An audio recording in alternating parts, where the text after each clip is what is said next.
Showcase your skills in the gaming. 1xBet. Respect from 1xBet. Respect from 1xBet. Respect from 1xBet. Respect from 1xBet. Respect. From 1xBet. Respect from 1xBet. Respect. Respect from 1xBet. Respect from 1xBet. Respect from 1xBet. Respect.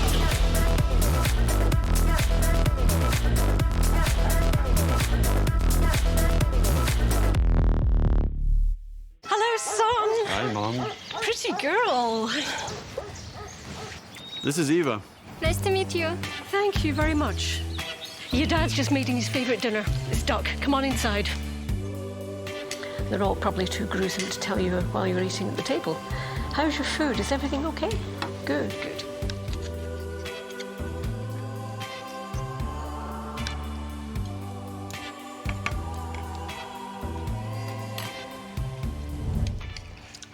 You seem to know each other.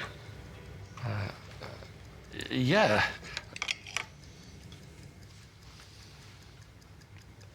This is the new ambassador for 1xBet. Oh, I see.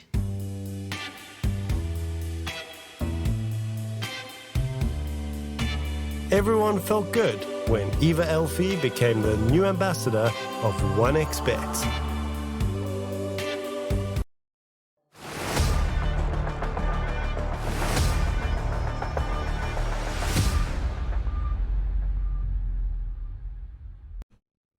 Group A is done, so now we are gonna be moving on to Group B in the Regional Dota 2 series in Southeast Asia, number 4 with Harry and Otomo.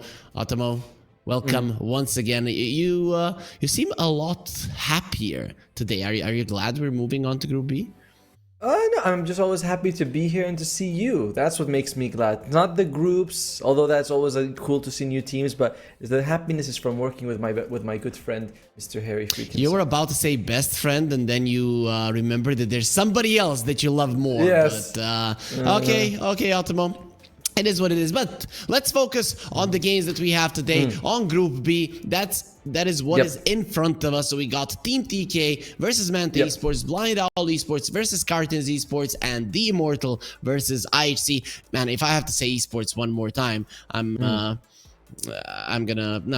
just gonna be happy because Esports is the best thing in the world. That's why Relog and 1xBet are making this series of tournaments so that we can watch Esports, and of course the best esport of them all being Dota. So looking at the 3 games today, any particular one that you think we should be focusing on?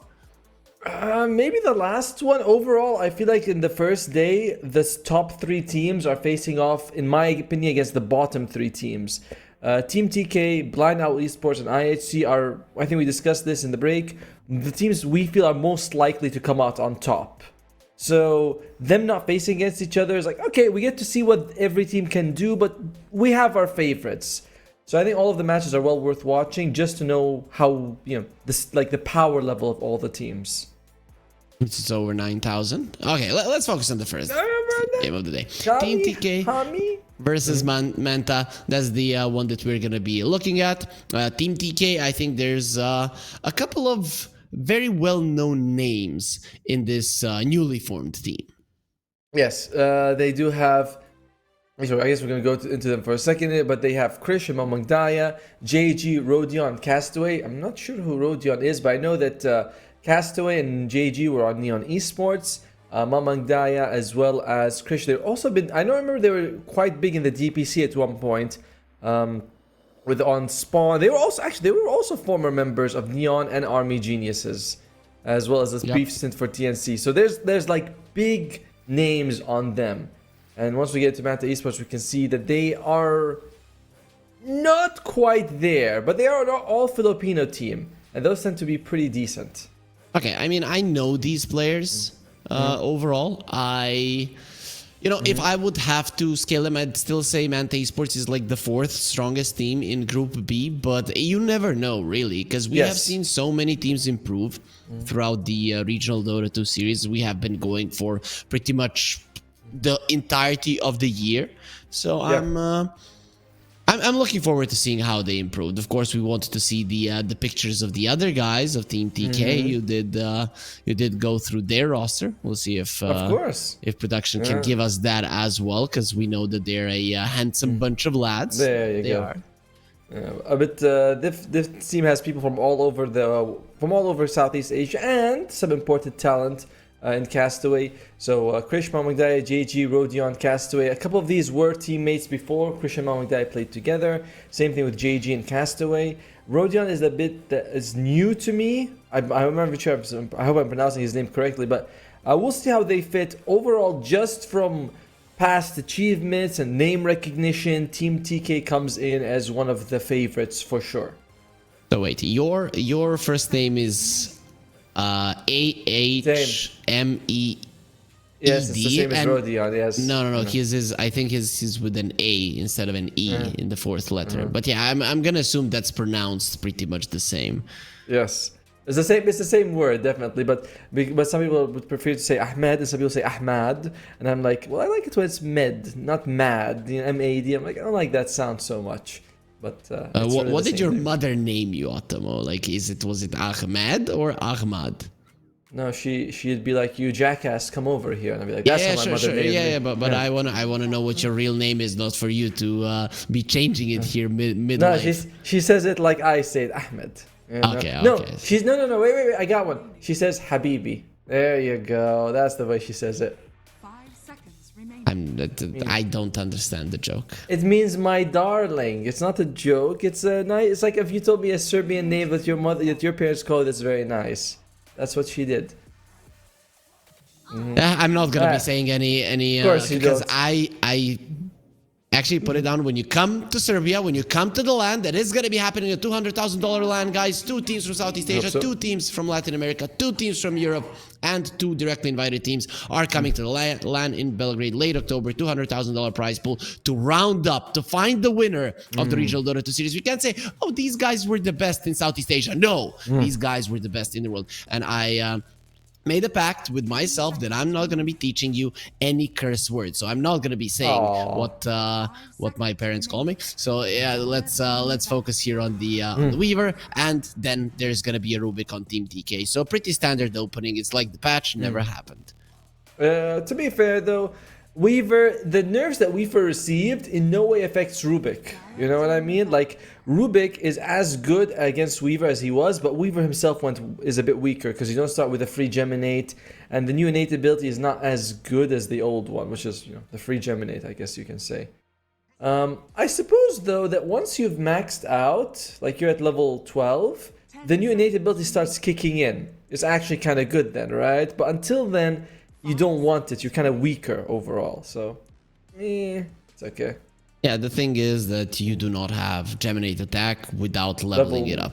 Yeah, that's what I mean. Like, in the first 12 levels, Weaver is weaker, but after that, you have basically a free innate ability while keeping everything that you had before. So, you get it.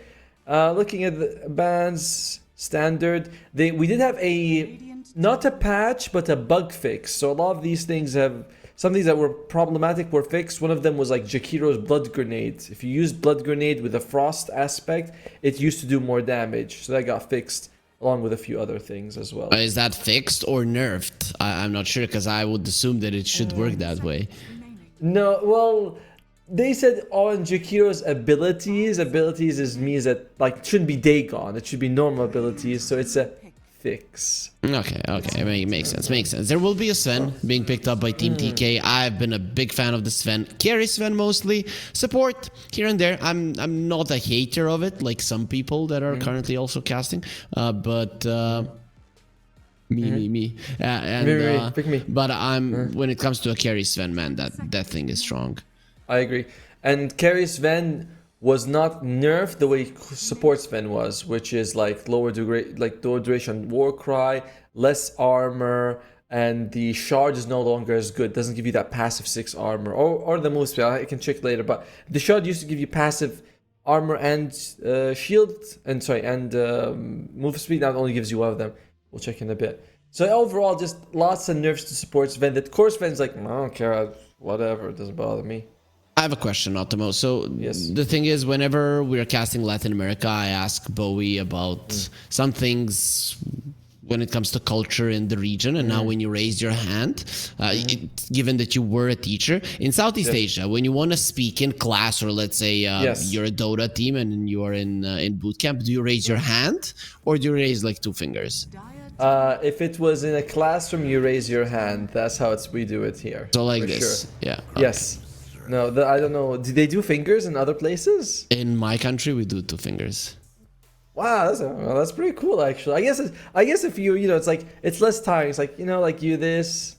All right, Manta Esports, they go with the CK and the Grimstroke. So they're saying this is a Weaver support, probably 4, and the CK. This is a nice combination with the Grimstroke, by the way. Double stun by itself is pretty damn solid, especially with the shard. It's 2 illusions. But we get a CK versus a Sven. Is that really something that you want to see? Be it a support or a core. The extra armor is always nice. I agree. I don't think I feel like if you are Team TK, honestly, if you're Team TK, I'd rather put the support as a Sven right now because I like the shield against the CK. You put the shield. If you can get a Crimson Guard, Manta Esports has no damage. I mean, some from the Grimstroke, but it's mostly physical for now. We'll see what Team TK wants to do with this, though. For me, Manta seems like they've drafted something. They don't care what the enemies have. They don't care what they ban. It's we like it. Yeah, we like the Weaver with the Grimstroke combo because it goes well with the Inkswell. CK as well. Let's put maybe a Lycan in there somewhere, and you have a classic SCA draft that doesn't really care what the enemies have. The problem is that the enemies have big counters already to all of your heroes. Apart from the Grimstroke, yes, you don't have charge for the Inkswell. I think Underlord Darkseer is going to come up. Especially like both of these would be amazing. They're both aura builders. Maybe I prefer the Brewmaster. That's alright. Radiance. That's also good. I was thinking of some way to mitigate physical damage. Underlord has the atrophy. Darkseer has all his auras, but this guy as well. Radiance is just as good, and he can build auras. Nothing's stopping him. Yeah, no AoE damage on the side of Manta, right? You have a CK who's pretty single target, which means that your Brewlings are going to be relatively safe. Team TK might take their mid right now. Something that... Oh, they go for a tier. Okay, so as we were saying, right? Sven support is too good. I actually like the Sven support very much against the CK. And there you go. Sven support comes out. Solid.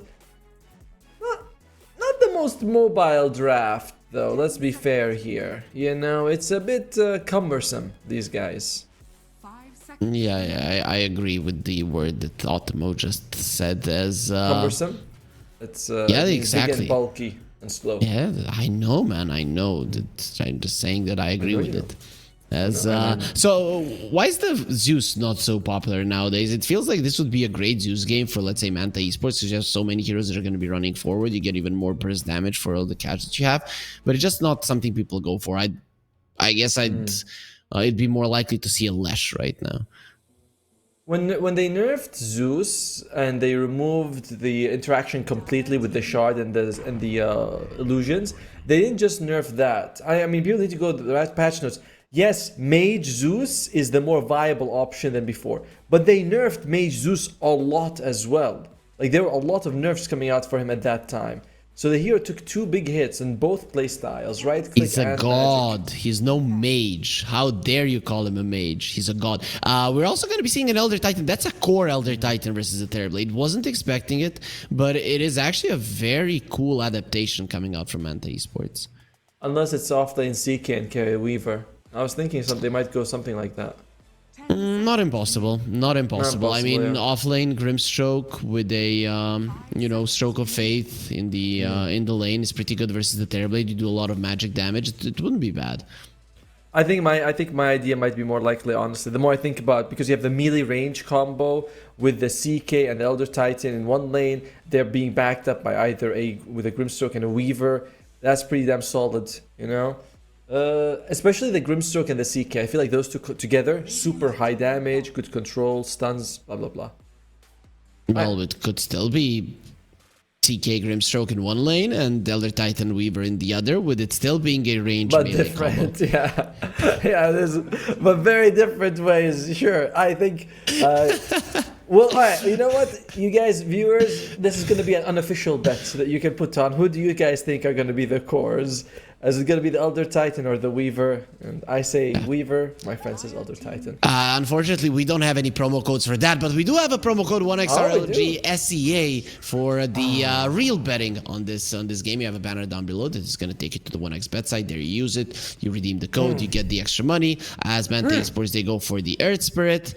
And why are you not happy? Are you happy? I cannot. No, not happy. Unhappy. Very unhappy. This, to be fair, I don't think Team TK is going to get a Dispel in their mid from the last pick, but Earth Spirit has always had the exact same problem patch after patch. First 15 minutes, woohoo, roaming, damage, hard to kill, Spirit Vessel, Blade Mail. And then your damage falls off and there's nothing you can build to make it better. Your spells are too dispellable. We'll see. Maybe I'll be proven wrong. I just never liked it. And I don't think Manta Esports will be winning the game in those 15-20 minutes that ES is good in. Alright, Team TK, you need a mid. Something, it's like a dragon, it's something kind of durable. Yeah. I was gonna, just, there you go. I was like, I know you want something, I'm glad I got out in time, you know? I was like, no, it's here. It doesn't reach here. Yeah, You now want I something understand. like this. Now I understand why you always say, "Oh, I was about to say that," because they just pick a second before you can speak. But this time you were fast enough. Thank you. Yeah, I like the DK. Why? Because this is exactly what you want. Manta Esports, ES, you want to rotate? Go ahead, darling. That's fine. The Dragon Knight will be taking towers. He's durable. He can stand the front line. It's pretty damn solid. Team TK, balanced. Slightly immobile. That's the only issue I have for them. Manta, very movement-based. All of these heroes have some sort of mobility spell. Even the CK with the Reality Rift. It's not much, but, you know, it's something. I think you're underestimating the mobility of Team TK, because yeah, sure, they don't have many spells that are gonna allow them to move better, but they all have heroes that like to move between the lanes. That's the thing. It's not one of those Vipers, DP type stuff. The Brewmaster, at some point, he likes to rotate to the mid lane. Sven and Rubik both like to rotate towards the mid lane during the runes and stuff like that. The Terrorblade, he rotates around the map, leaves illusions. It's not too bad. I half agree, half disagree. What I mean is, like, What does that I don't mean? think that means I think you have a point. Like what you say is correct, but it doesn't like change too much of my thinking. You know what I mean? Like on one side you have Weaver Shikuchi, you have Inkswell, you have Rolling Boulder, all these great abilities. On the other side you have what? Sven Warcry? It's not the same. That doesn't mean I believe Team K is going to get it, but that is one of their weaknesses against Manta that Manta could use. Prepare for Okay. Okay. So okay, we have a QR code, like always. It's just there. If people were afraid that it's not gonna be there, scan it now. Get the 1xBet app. Very user friendly. By the way- Pretty good for you. What? Sorry. I want to say it is a support Terrorblade and carry Sven. I didn't get a chance to go with that. It is so there's the condemned facet for Castaway. We'll see. He's always been a bit of a playmaking 5, so this might be a little bit more up his alley. Interesting to see how it's going to work out. And Earth Spirit, he is using the Magnetized Remnant. I believe this was buffed in the recent patch. What do you mean, Matt? You mean the resonance facet? That's what you meant? Resonance Facet, sorry. Yeah, I don't know, man. Yes. It looks the same. 40, 80, 120. That's what it used to be.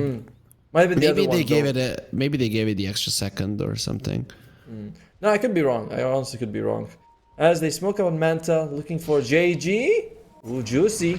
Run. He's gonna try to do it, but he has to roll out the barrel. Actually, all of them get ignited. This is pretty dangerous because their damage has been reduced significantly. They use the blood grenade, but that is a very, very fast Brewmaster getting into the tower. He's gonna be okay. Oh, actually got the Drunken Master for me. There for a second, it looked like the barrel was rolling, but Yeah. actually was the Cinder Brew. And he lives. I lives in a situation where it looks like he was dead to rights. Bounty Walter was White? drinking. Yeah, like Walter White, yes. And I think we are going to get what we expected in terms of the laning phase, which is the carry Weaver and the offlane CK. So you owe me a hug. at least, right? I don't know why you want to get so physical with me, Otimo, but I- Keyboard. Keyboard. The boar is here, boys. KB. That's what JG is like. Do it. That's how you do it. Yep. KB. You know, at the beginning, when Team TK was assembling, they had Bombi as one of their players, but somehow he's not with the team. I remember that Castaway, when we talked, and he was like saying a couple of members of the team were like not working as hard as he would have liked. So I thought that, you know, the other three would stick together, but no, it's just him and JG. Oh, best of luck to them. You didn't give me your prediction. Are you staying with TK? Just a second here. Ares is taking a bit of a beating, and in the end, he will survive. Barely, however, Gohan on the other side, he's gonna be smacked as well. They're just running at them and punching them and winning heavily. And this is going to be a problem because Weaver high damage but low stats, and if your Elder Titan misjudges and takes too much damage, that's it. You know, Weaver can't actually go toe to toe and do anything. Mid lane gonna be pretty important that Mamang Dai doesn't allow Q or Quay. I'm not quite sure. I'm gonna say Key. Is it Key? Because they have Gohan and Key, right? So it kind of makes sense. Yeah, Key could be the key to winning this game.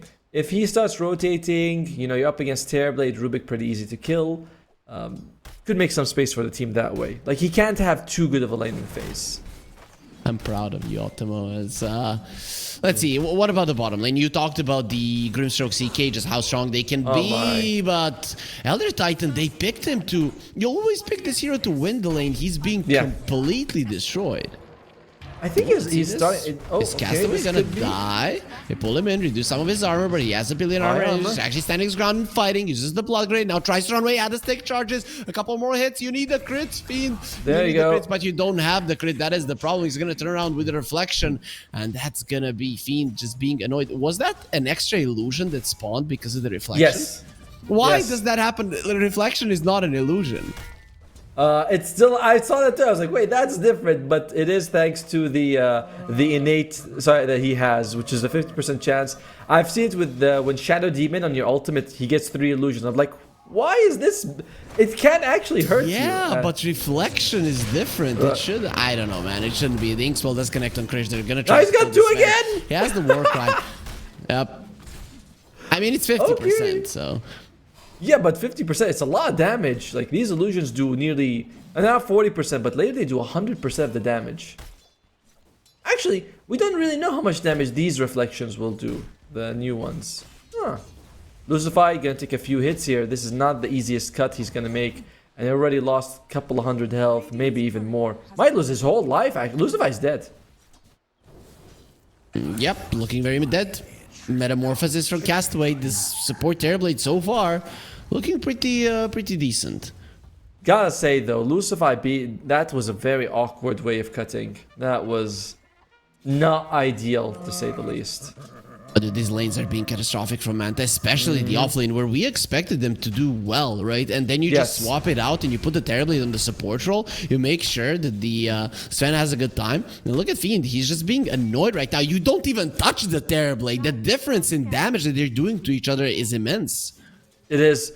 This has always been the strongest point about the Terrorblade support, is that laning phase level 2 is incredible. Slow blood grenade with the metamorphosis is so powerful. Oh man, look at that Fate Bolt, and they pick him up.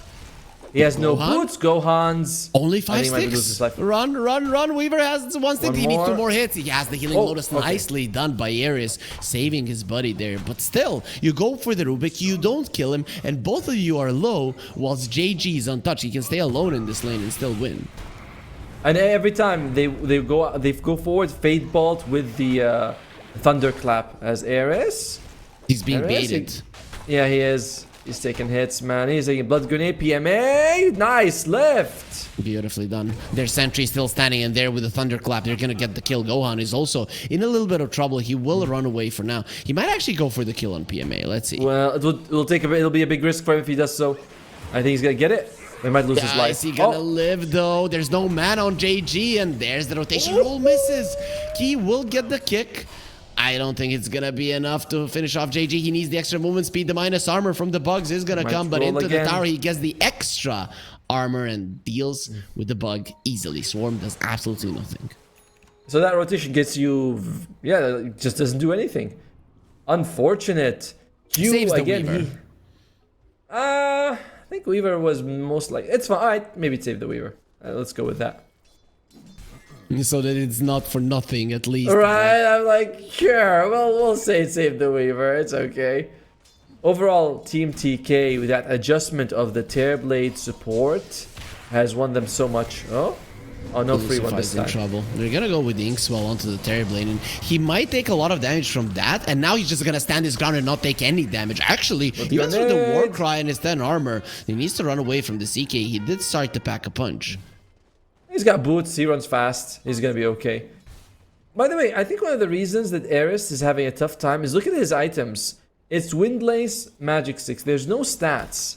I know that like 2-3 Iron Branches they're not gonna like win the lane, but it does add up. It's a little bit more damage from you, a little bit less damage from them, a little bit of extra regen. He's got none of that. And all the pros, like when you're looking at any of the big teams, everyone starts off with 3-4 branches and a circlet. Like that's how much how valuable stats are. Let's see if they can defend their siege creep, and we'll be able to do it. No, run in onto the Dragonite, kicked into the tower. He's gonna run the other way, gets the stun onto the poor Grimstroke, and somehow this Dragonite is actually in a pretty safe spot. Gets to the high ground in the triangle. Now they're gonna turn around on the PMA, who has a shield rune that is gonna be broken through. They should have a kick fairly soon, getting him closer to the tower. Uses the Fade Bolt. Ultimately, he will die, but problem is that Fiend died on the other side of the map. He does get the kill on Castaway. Buyback on the CK. I think there's probably a lot of creeps there. Yep, there's a lot of creeps. He needs to defend and Sven, and also get them. I think they might be going for the Sven. That's why they bought back. They think they can get the Sven kill here. They're getting him 100%. He just wants to steal the rune. He will be able to get it. It's not so bad, even if Krish dies right now. Remember, I mean, it's a buyback that Fiend gets it, so it helps him recover. But he basically got the gold that he spent. A little bit more, actually. You spent a little bit more gold than that. So, I mean, you got a little more than you spent. But look at the tower, man. It's almost dead because they chased for that Sven kill. They lost the Wisdom Rune. They almost lost this tower as well. In a lane that, I mean, you picked this lane to win, not to get demolished. Yes, it's like there's really no... And to be fair, he's got more net worth than JG. So, it's not that bad. Like, it should have won more. It should have won, at least. But it's not that bad. Sure, it's not that bad, but the Dragonite will be rotating towards the bottom lane to finish off that tower with the next Dragon form 100%. Yeah, I'm sometimes surprised that the gold...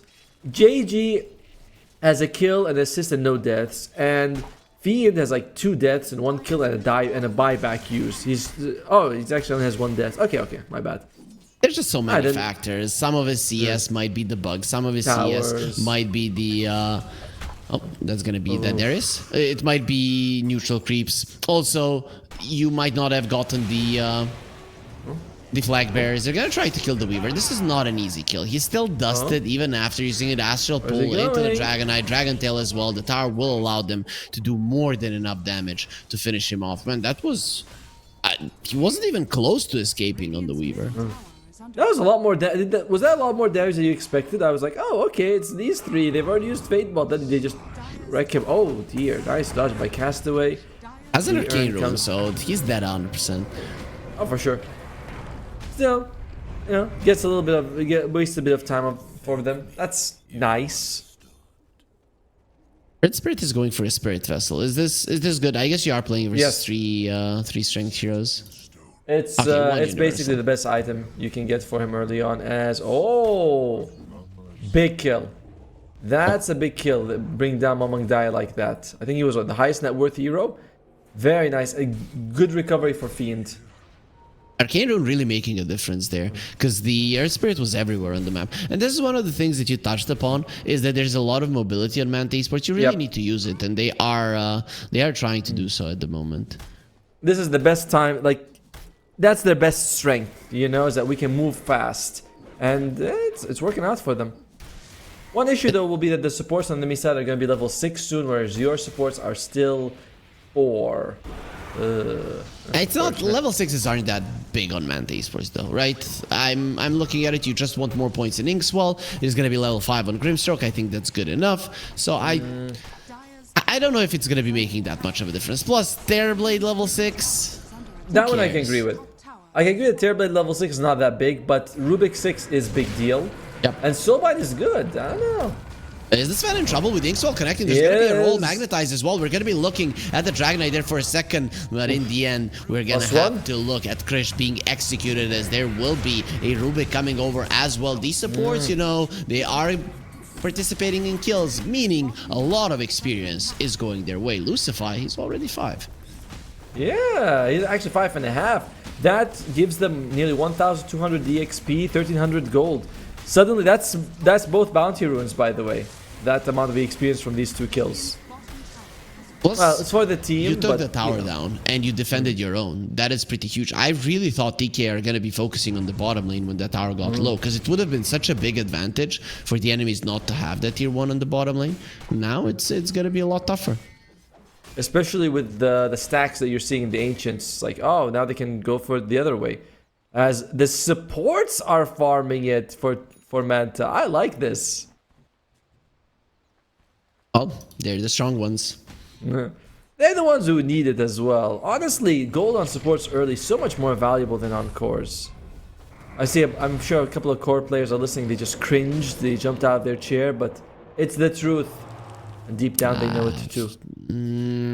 I don't think I agree, man. Supports don't get core items.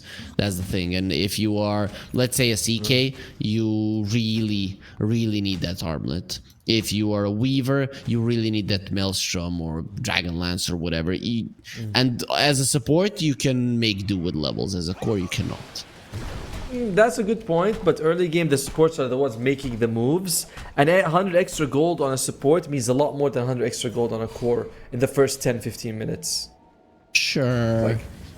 Are we gonna put that gold to farm, to like expanding the map and getting kills? They're gonna be putting that gold to farming faster as, oh, that's a jump. Killing Dagger reveal, finds the Thank illusion you, boy, as well.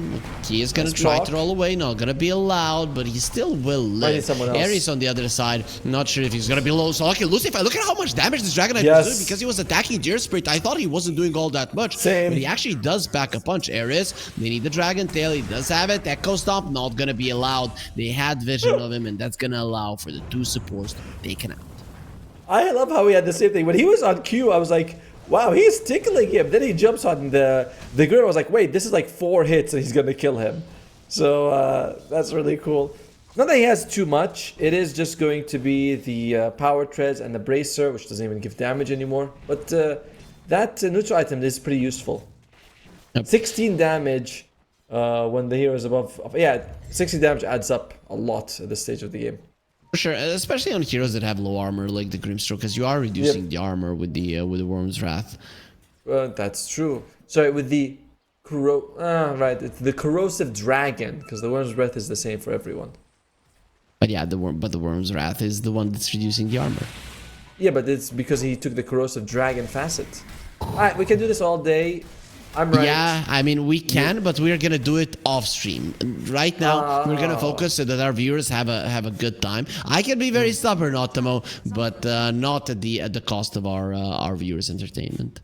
I have a 3-year-old. You think you're more stubborn than my kid? Come on. Yes, I will win. I had 30 years to practice stubbornness. He only had 3. You think he's gonna win? As now they're gonna try to steal the Wisdom Rune.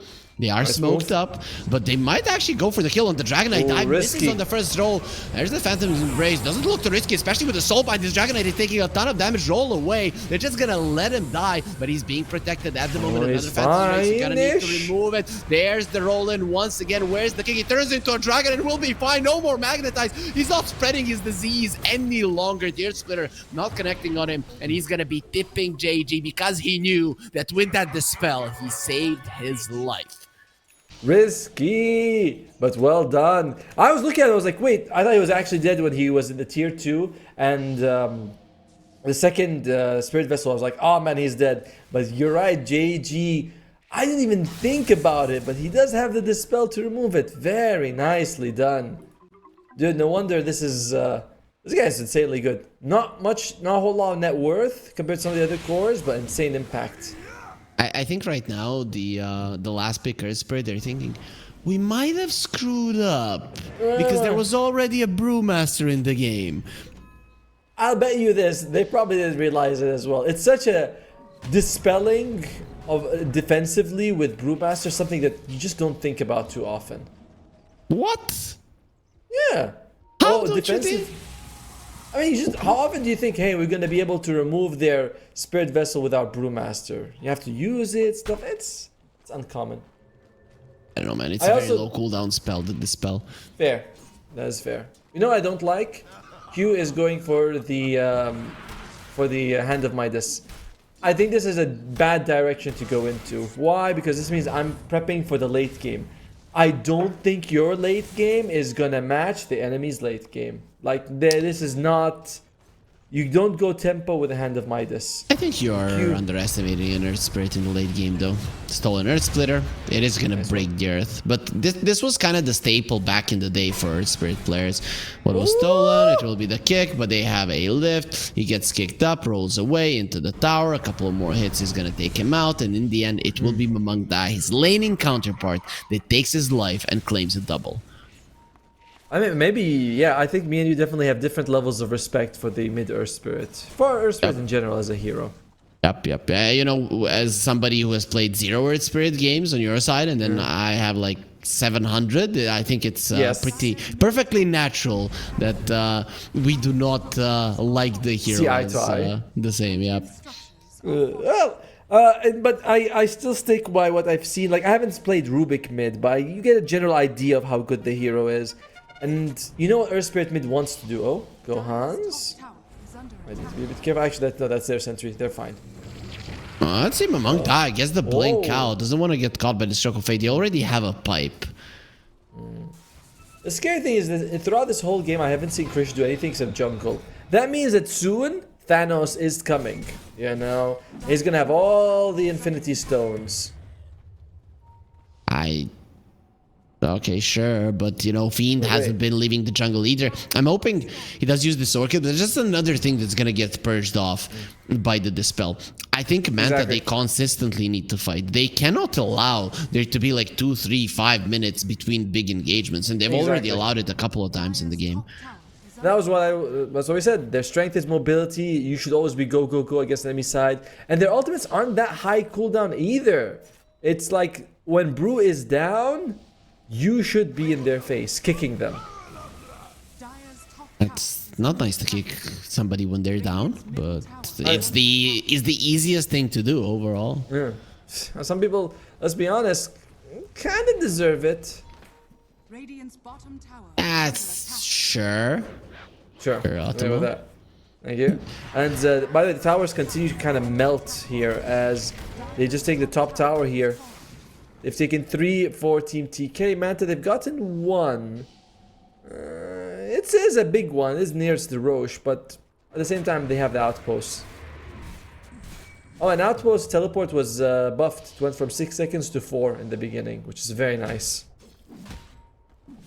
The smoke from Manta. They're trying to find something. This time around, the Dragon Knight is on the menu and nobody to assist him. He doesn't get the blink away. Phantom's Embrace disconnect. He's not even trying to get it down. We're going to pull him in with the Reality Rift. Stun as well. Rubik in the vicinity. Glacier connects on both of them. He does have a Shikuchi on the Weaver. Soulbind was used just before he died. Castaway to cleave them all down. What a stun from Krish. That's coming at a perfect moment. You said it. He collected the Infinity Stones and he's ready to just 50% to see who's gonna get destroyed. Well, nope, it's only the enemies ever since he came into the battle. Yeah, they actually start off very well. Castaway tried to go in for a Sunder, loses his life. They bring down Mamangdaya, but at the same time, we've been saying Krish has been completely unaddressed. And we said that you said in the draft, you're like, I love Sven versus CK for the Sven. Like, it's a great matchup for him. And we see it now. He comes in, buck, and kills like 3 people with a couple of hits. Buck. That's your interpretation of his swings. It's not like bam. Exactly. That would be my interpretation when 2 of his slashes killed the entirety of the enemy team. But sure, no. Buck. No, it's more like Pew. You know, Okay. that's what we're supposed to add. Exactly. That's how I envisioned it. He did go for a BKB, something that I don't see much on the Sun, but in this game it is really good. They're gonna be pushing back the he's got Brewmaster pipe. Phantom's Embrace as well. I'm not sure that you live through it because there's a Phantom's Embrace. They're just gonna put it once again. No, Sunder! Ooh. He used it on the enemy. Oh, wait. Or Yep. did he? Or were they soulbound? I think they're soulbound. That's why I couldn't do anything. Because I'm like, they're soulbound. But I'm not sure if that's. It shouldn't does work anything. that way. I'm gonna Right? assume he used it on the enemy, man. I don't Can- know. If can it we works get a that way, replay? it's really cool. I'd love to see a replay of that because that's actually a mechanic that I assume you soulbind normally. You know? You Stun. Sunder normally. There we go. They want Fiend. He has the Inkswell on him. Turns around onto the Going for more. Dragon Knight. The problem is that there is a different Knight here, a Rogue Knight, and he doesn't Oh, care. yeah. He has no honor. He only has blood all in about his honor. eyes, ready to kill you. Boom. Bam. There it is. Thank you for the normal interpretation of the sound. Schlap, schlap. That's gonna be the next one, by the way. I'm gonna make some random PMA? shots every time. Goes for key. There's a lot of mobility. You know, this is what we didn't talk about. Rubik can steal away a lot of that mobility that Manta do have. Yes, I guess so. But Core Weaver is going to be a lot more dangerous with it than Rubik. Rubik does have the Guardian Greaves, another Dispel to have in your time. Actually, we can look at some of the items here, seeing what we're working with. It's going to be another BKB finished on the Dragon Knight. So catching him, killing him is not so easy. And a Paviche on the Terrorblade. Paviche. Brewmaster is also going for the Crimson Guard. Now, I would love a Radiance, but Crimson Guard is also insanely good against the physical damage on the enemy side. And Airs? Oh no. So it's fine. I'm okay that he got it.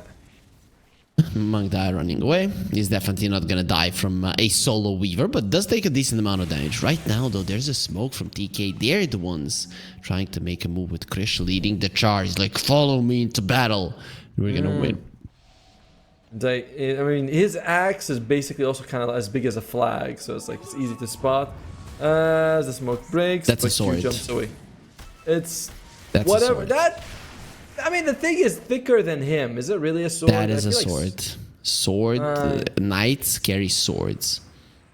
I'm pretty sure I've seen knights with like maces and stuff. on TV, Where have sure. you seen a knight? House of the Dragon? Those are knights in the in fiction. This is the real guy, real deal. Age of Empires 2? Is the real deal. As they're gonna be going into the Doge, didn't find any of the kills, and that's gonna be an easy grab for them. With Sven being level 18, pops the God Strength, and the Doge does not stand a single chance of living in the next 10 seconds.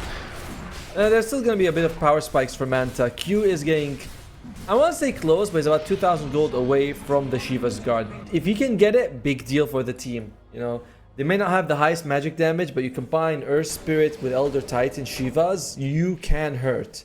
And CK is about to have the BKB as well. So these two things together, solid power spike. At the same time, you know, Team TK is also farming well, so they're not like too worried about it. You know, they're getting items, we're getting items too. Lucify. Very careful. Hide in the trees. Don't breathe. Don't move.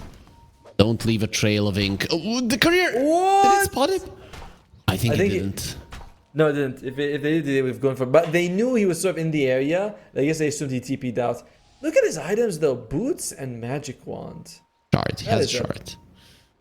He does have a shard. That's true. And he didn't buy it because the tormentor gave it to Eris. Yep. Look at how farmed the Rubik is, though. Like, Oh, yeah. It's a night and day difference between him and the other supports. I mean, he's kind of closer to the core department. Agreed. And once the Philosopher's Stone also like gets melted, that's an extra 400. It's 375, but let's say it's 400 gold, just for it's easier to mention it. Dire's middle tower. But you sound cooler and more knowledgeable if I say 375. Middle tower. Okay, nearly 400 extra gold once it melts away. Well, let's see. JG is inside of an invis, doesn't find the CK, just saw some of those illusions, or maybe he's afraid that there's potentially more heroes here, which is definitely not the case. The only one here is the CK. Some careers are flying over him that he needs to be careful not to spot them or even if they do, you need to kill them fast and get out of that one. He kills PMA's carry, might kill another one, gets another courier. Krish, There you bye bye. Get out of there. He's staying. Oh. He assumes that they're just not in the area. Okay, bold decisions. And good And to be assumption. honest, the Manta Esports, they've cut the net worth the difference by half since it was 8k in favor of Team K, now it's 4k. That's like that's like one of your cores having BKB and one of the enemy cores not. Sure, it's something, but you can play around it. CK is cutting the wave, and he's just blatantly sitting in the mid lane, and nobody's hunting him. I cannot believe that they're letting him get away with this. Well, if they can take out other towers. I like this. They're saying we don't have to go for like one racks or high ground or whatever or chase people. Let's just go for objectives. It's a smart decision overall. I don't know, man. Send the Rubik to annoy him, to just run with the Shikuchi around him, and then he at least has to TP back or pop his BKB and then TP back. I don't know if Rubik goes in there, pops his Shikuchi, there's a sentry he didn't know about, silence kill, and you're like, oh crap, that's bad. Guardian Greaves. He has Guardian Greaves.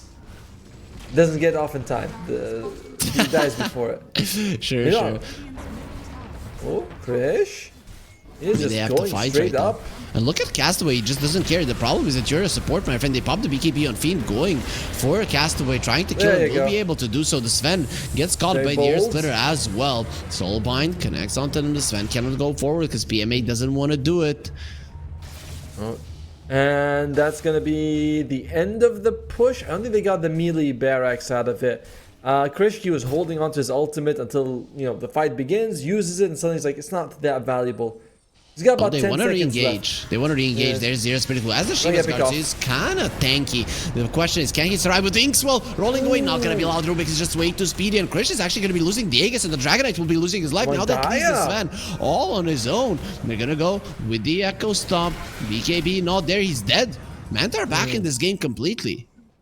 That was honestly just some odd decision making coming out. Firstly, the Dragonite didn't use his BKB when they were in that mid fight. He's still fresh at 9 seconds, and Krish kind of holding on to his ultimate. When you use it, you hit barracks. You're forcing the enemy team to engage. Maybe when they don't want to, they're like, "Oh man, we don't have time." But your normal right clicks, they can adjust. They can approach it at the right angle. And Castaway, honestly, bit throwy to stand there. Yeah, your job is to use the Sunder to save your buddies. That was so dangerous. If the Gleipnir had been off cooldown, that is a dead Brewmaster as well. Very odd decision making happened from Team TK just now, but I want to say they're still in a good spot just because the carry choice is so good, but they're not in a good spot in terms of finances or EXP. It's basically even there. I like that you're using the synonym for bad, odd, right? I like that. I try my best to be polite. I might need to interview some of these players. I can't insult them to their faces just now. And why is it insulting to say somebody had made the bad move? It's what a friend would do. Imagine if somebody's just saying, "Yeah, you're doing great," and then you're like just not doing anything with your life, right? That's not good. Here we're helping. You're right, but you are right. But have you ever told a player in Dota 2 that they're playing bad, and do you get a comment after? No. Of course. Of course. Yeah, must be Serbian people are a bit tougher here than Southeast. No, Asian you're gonna be players. moving to Europe. Europe is the best when it comes to pubs, my friend, and you're gonna be seeing it. Oh, go on! Lincoln's broken. They get the stun. They're gonna try to kill him. Not gonna be happening. He has the time lapse. stun's Runs away. out. There's another stun. Inkswell to remove it. Inkswell. Silence as well. Yule's gonna be used. Now they mess it up. No, that was only the Cyclone. They tried to kill him, and this time around will be successful. Stolen Earth Splitter. The Rubik is gonna be getting a green one. He wants to break the Earth. Gets the Earth Spirit inside of that one, doing a decent amount of damage. Dodges the Phantom's Embrace. Now he's gonna be on cooldown. The Sven coming forward. There. Okay, I think it does work that way. They're trying to finish off the Sven. He needs the Dispel, but there is no Dispel at the moment. Still, the pipe will protect him enough so that he can live. 2 kills, 2 nice kills for TK, and now they have to farm because they're kind of down on resources. Yep, Kush is actually trying to lifesteal as much as he can. He's got the Paladin Sword as well as the Mask of Madness. That Harpoon did work in that previous fight. Oh, I and look at think that, again, there was a Soulbind interaction with the Sunder, if I'm not mistaken. I feel the same way, and sometimes you're not sure what's happening because I remember once there was a bug where if you doom a target, but Shadow Demon uses disruption, you can use BKB when you come out of the disruption, even though you're doomed.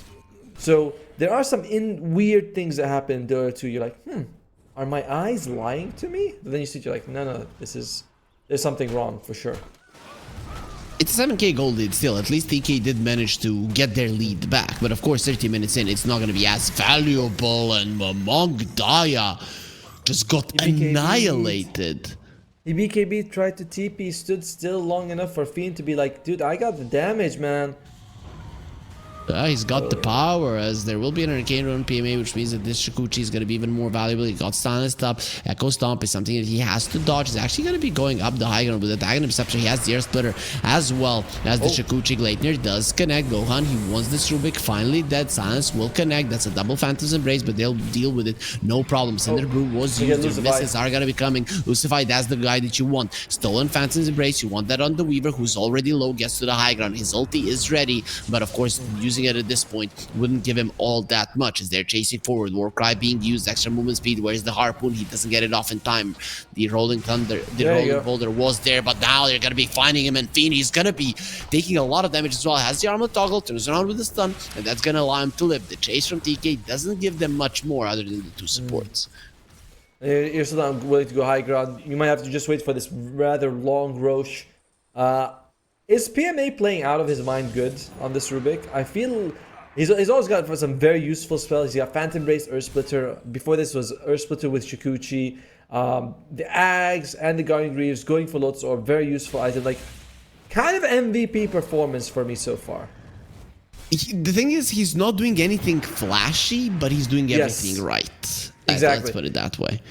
It's like the support who gets the perfect wards, gets the perfect stack, great use of dusts and smokes, steals magic missile, uses it right. Like, it's not like, oh, amazing 5-man black hole, but everything else is perfect. Alright, 10-man smoke. And JG breaks it.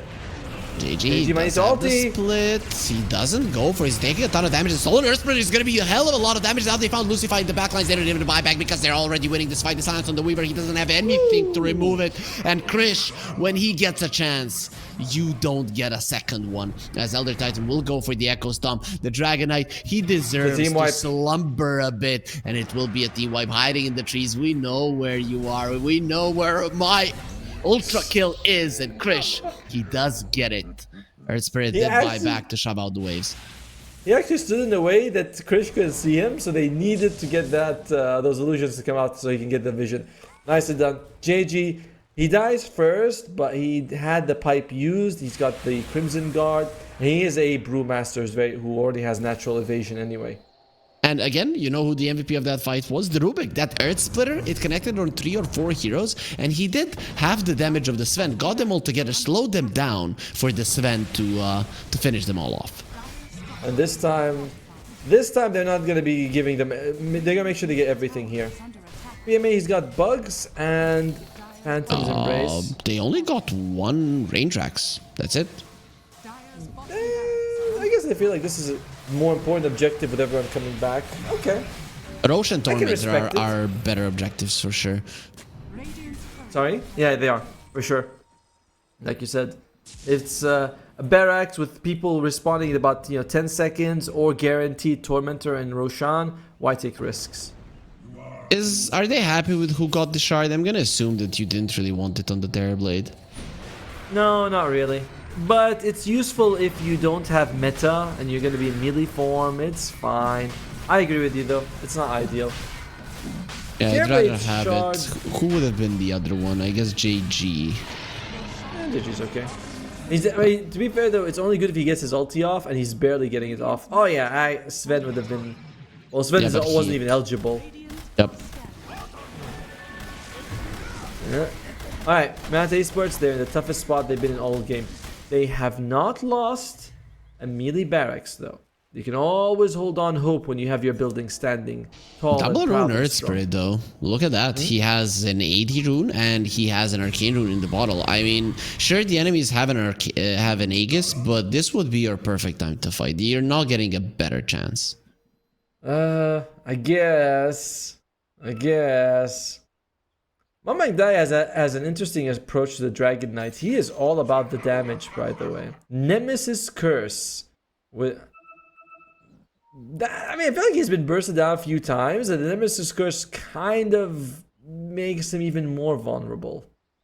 Yeah, but if you kill them faster, then they're not going to be able to hit you. I see. Explain it to me again, but slower this time. Okay, so here's the thing, Ultimo. Let's say you you have a hurt knee. Let's put it that way, and you get into a street fight to defend your family, right? Oh yeah. Right. I'd kill the guy. Right. Yeah. And then because let's say that your family and the knee injury are somehow connected, right? Because that's what the Nemesis Curse is. You get the strength to defend your family, you punch the guy in the face, and he drops down, and he's no longer a threat.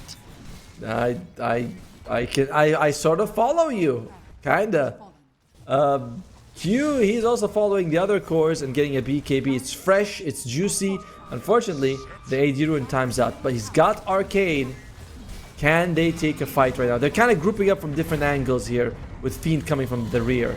Oh, there's the rolling ball little kick back. Sven does have status resistance. He's gonna lose his first life. He does have his ulti if he wants to in the backlines, but Mamang Dai is taking a lot of damage. He didn't kill anyone, so that neutral item is not really working out the way that he wanted. The spells are being used by the split as he's saving them from the overtime damage, meaning no magnetize, meaning you're not that strong. Thunder is gonna be used. Castaway doesn't want his Sven to die.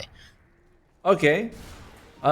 Basically everyone used their ultimate. You still have time lapse and Rubik's Steel, but I don't think those count. Every other ulti is down. Do you want to go for a fight? Nope. They are very cautious on Team TK. You can easily lose this game. It's no joke. They can actually. And I want to see though, what is their points for Team TK? Because I don't know what their standings are. Oh, they've got 60 points. Yeah, they need at least first place in this tournament to guarantee them a spot in the... So yeah, they're not going to throw a single game. If there's a 1% chance to lose, they're not going to take it. Oh, Team TK have 60 points? Yeah, because JG has a lot. And I think... let me check Krish, what he has. I think Krish and Mamang Dai have some points as well. We did get the updated list.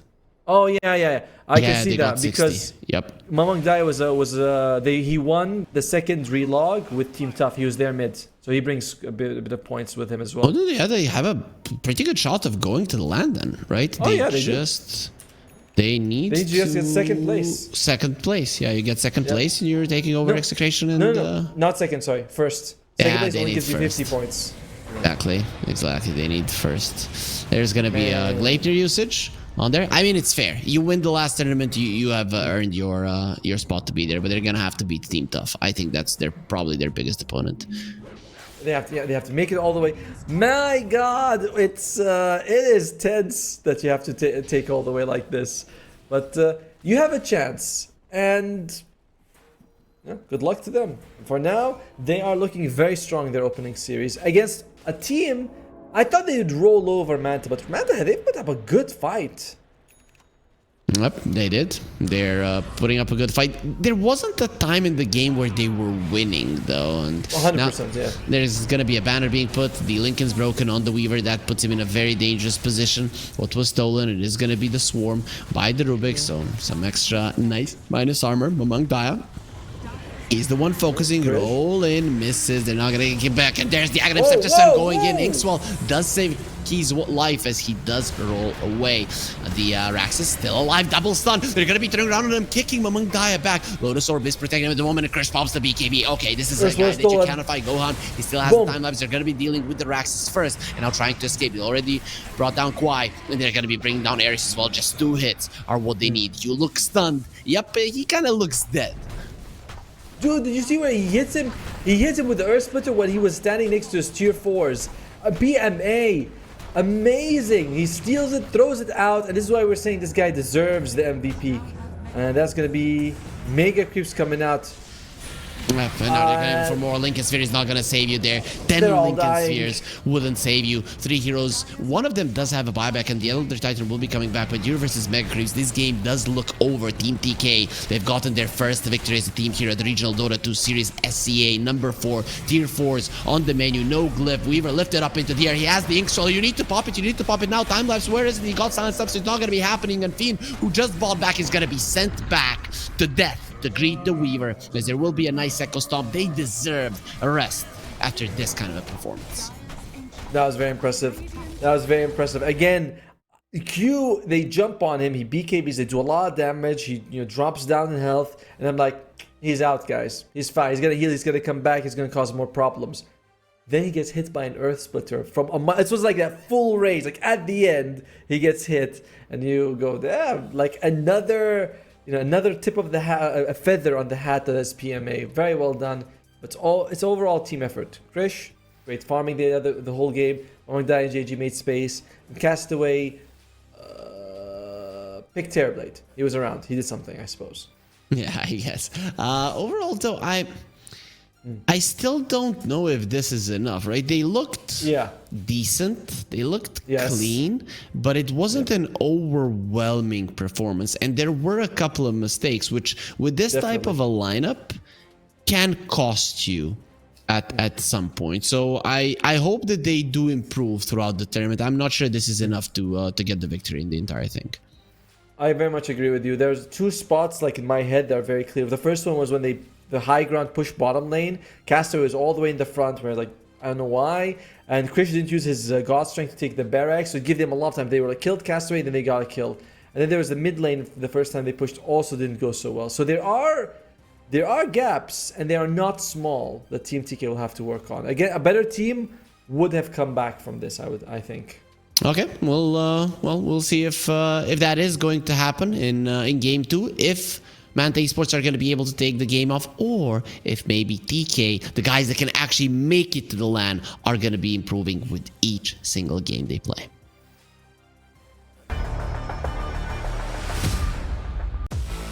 OneXBet and Eva Alfie present betting on all esports events on the website and in the OneXBet app. OneXBet, play with Eva. The new OneXBet energy drink. So you don't have to limit yourself tonight with only one victory. You can bet on any game at OneXBet Betting Company, Dota 2, KS2, League of Legends, and many others. Big wins, fast payouts, reliable bookmaker. The new breakthrough and innovative phone with OneXBet app. With OneXBet app, you can register and start betting in just one click. Intuitive interface and thousands of sports events every day. User-friendly app. Big wins, fast payouts.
Let's go.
Use your skills in the gaming. 1xBet.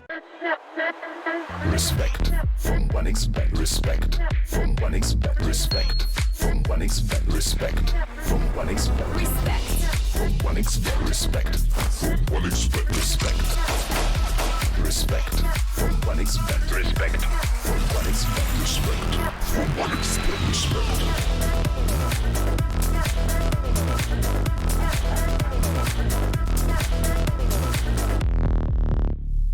Hello, son. Hi, Mom.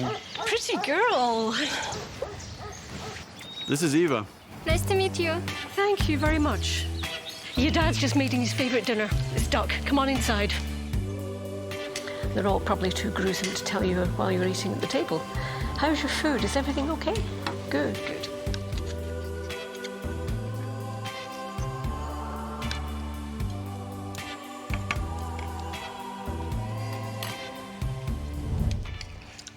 You seem to know each other. Yeah.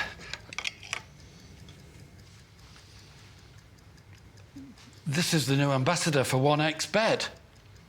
Oh, I see.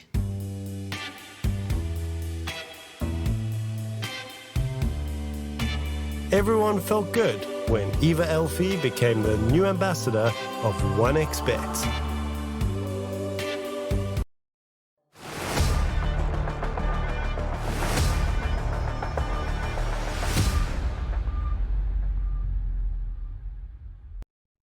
Solid performance from Team TK at their opening game here at the Regional Dota 2 series, but Manta Esports, they're no pushover either. In game 2, we could see a different result, Atamo. Yeah, this is one of the things I'm also liking as we are as the Dota scene continues to evolve. Is that when we say a team is better than another team, that does not mean that it's going to be a 100% victory with a stomp and they're going to crush them. What we mean is that 90% of the time they're going to win, and some of those games they're actually going to struggle. So it's quite cool to see that the skill gap between the teams is not as big as it used to be. I don't know, man. I see better team. I go for them. I'm just kidding. I never do that. I always go with the team whose draft I like more, unless there's a big discrepancy. But to be honest, throughout the years, if during my casting career, if I had predicted the better team to win, like at the start of the game every single time, I would not have had 100% prediction rate like I do have right now, right? So it's much better to go with your gut. I love how he was about to he's like, wait, this could be a moment where I could reveal something bad about it. None he's managed to get it right. But yeah, if you always think the better team is going to win, the better team, you might be right 65% of the time. Because like a third of those games, unexpected things happen and you're not going to see it coming. Do you think as professionals, right, we Dota casters, analysts, Dota geniuses, right, we have it all here, and yeah, exactly. Do you think a 65% accuracy is good enough? Oh yeah, oh definitely, 100%. I mean, it's yes. I think what more do I want to add? When are we getting to it? What do you mean, are we getting to it? Like when it's bad? I don't know. No, when are we gonna have 65% accuracy in terms of our predictions? Oh, we hit those years ago, baby. We're in the 75%. It's funny. Yeah, we can't even keep a straight face with our truth saying as Enchantress, Jakiro banned out, Mud King on the other side. Group B doesn't seem to have read the patch notes. Group A, there at the end, they were really trying things out. Group B, not so much. To be honest, this is the way I like it. This is the way I like for it to approach, because when things start changing in pubs, that's when they're going to start changing in competitive gameplay. Don't think you're super smart, that you've read the patch notes like, oh, I know everything. Now, it has to be multiple times in multiple MMR brackets, and then you're going to see what's good. Sure, but I still think that some heroes are standing out as being pretty amazing. Which one? Death Prof would be one of them. Death Prof, I feel like is going to be as underused. Why is nobody picking it? They're going to figure it out. They're going to catch up to me. Don't worry, man. They're coming. I actually read this very interesting trick, because you know that you take the reduced damage across 5 seconds. Okay. If you have a Yule Scepter, you block half the damage every time. Your finger comes out, you use Yule's, then for those 2.5 seconds, you're not taking the damage that's coming for you. I was like, damn, that's an impressive trick. It's already a good item for the hero anyway, so why the hell not? Does this work the same way with the Kunkka? I think so, but Kunkka definitely doesn't buy Yule Scepter. But his teammates do. Yeah, as allies with the bow, yes. But yeah, those are also good ideas that you can work with. And it's so much damage delayed. Imagine a run buff plus a plus that facet. Yeah, it would kind of be dumb. I don't know why they added it. That kind of sounds too OP, but nobody's picking it up, and that's the question is, Ultima, why? I'm not sure. I still feel like teams haven't seen it in action yet to follow. Maybe Death Prophet as a whole is weak, but that fast is strong. So like, oh, her abilities aren't that good, but this makes her really durable. Is it enough? Maybe some teams think no. You know who is very durable and has great abilities? Sven, and also Tiny. 10 seconds remaining. Sure. Yeah, the Sven got banned out, the Tiny got picked up. And for people that didn't get that, was hard. You know, there are people who are just listening to our cast, Ultimo. Yeah. So we need to be a bit more specific, right? When we are. Of course. As Manta Esports, what will their opening pick be? It is going to be the Phoenix. Alright, cool. I like Phoenix. I'm a big fan of the Firebird here. Lots of damage. Did get nerfed a little bit. I believe the nerf was that the facet, Dying Light, is slightly smaller. Went from 450 to 400 range. That's actually a big difference. It is. I was gonna say, it's not tiny. It's you feel these. No, there is a Tiny on Team TK. Harry, there are some people here who are listening, and we have to also make sure that we are explaining things as we say it. Yeah, that's why I'm saying the Tiny is on Team TK. I know, yours was better. Alright, Manta, they do better at the Snapfire, but Weaver's in the pool if Team TK wants to take it. Generally, in terms of supports, apart from like Snapfire and Jakiro and Weaver, most supports don't contribute too much to the egg. Mirana is a good one, that's for sure. Marcy as well. Are we gonna see a Mirana? Are we gonna see a Mirana? Man, I want to see that hero so much. OG picked it today in another tournament, from what I hear, and it worked. It was like terrible for them. Anna. Yeah, but we have much better teams than OG here. Like, yes, we do. We do have better teams than OG, for sure. I mean, honestly, maybe, who knows if they go up against them. Maybe that's what the team's relog will invite to directly. Okay, we'll see if that does happen, as there will be a Mars ban on the side of Team TK. They got rid of the SF as well. What does Manta Esports want to get rid of? You mentioned the Weaver. No, it is going to be a TA, which is weird because the Phoenix naturally does deal pretty well with this hero. But I guess Team TK... TA? Yep. Yeah, I suppose so. What did they want for Manta Esports? I can't help but feel like when I see a Phoenix, that Mars and Faceless Void have to be on the table. You have to be willing to be like, yo guys, you know, we should consider these heroes for sure. Mars band, that does leave Faceless Void. We'll see if Manta wants to go for it or not. I doubt. I mean, we saw Faceless Void yesterday, but seeing only the Tiny, I just don't see the Faceless Void as that great of a pick, and you don't have the 18 pick. Usually the 18 pick is where you would get a hero like a Faceless Void. Fair. I think the Darkseer. This does make me think that it's going to be the 5 Phoenix and like Darkseer is going to go with something melee. I kind of prefer that. Although, can you imagine if you pair up Team TK, it's like if it's going to be like a carry Tiny and a melee 5 like Undying, which we're never going to see anyway. This Phoenix with Ion Shell could be crazy strong. Yeah, but why would you do that to yourself? I mean, I don't see a carry Tiny lately at all, so I'm thinking mid or 4. And then, oh, guys, there's a Darkseer. Let me just do the worst possible thing in the world and send the Tiny there with the melee hero. So no, I don't think they're going to be doing it. Yeah, that's true. I mean, in general, you don't want to go melee heroes against the Darkseer, as is. Alright, Team TK. You know, Muerta comes out. Not bad against the egg, actually. Fairly solid. Did she get any changes? Oh, she did. One of the facets, the one where you leave the thing, the spirit that when you die you respawn into, got a lot better. Apparently, like, you still get EXP in that area, and you come back with extra attack speed or something like that.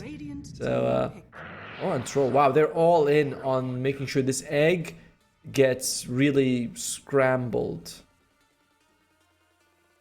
Is this... Okay, so I'm guessing Muerta 4, Tiny mid, and a troll carry, right?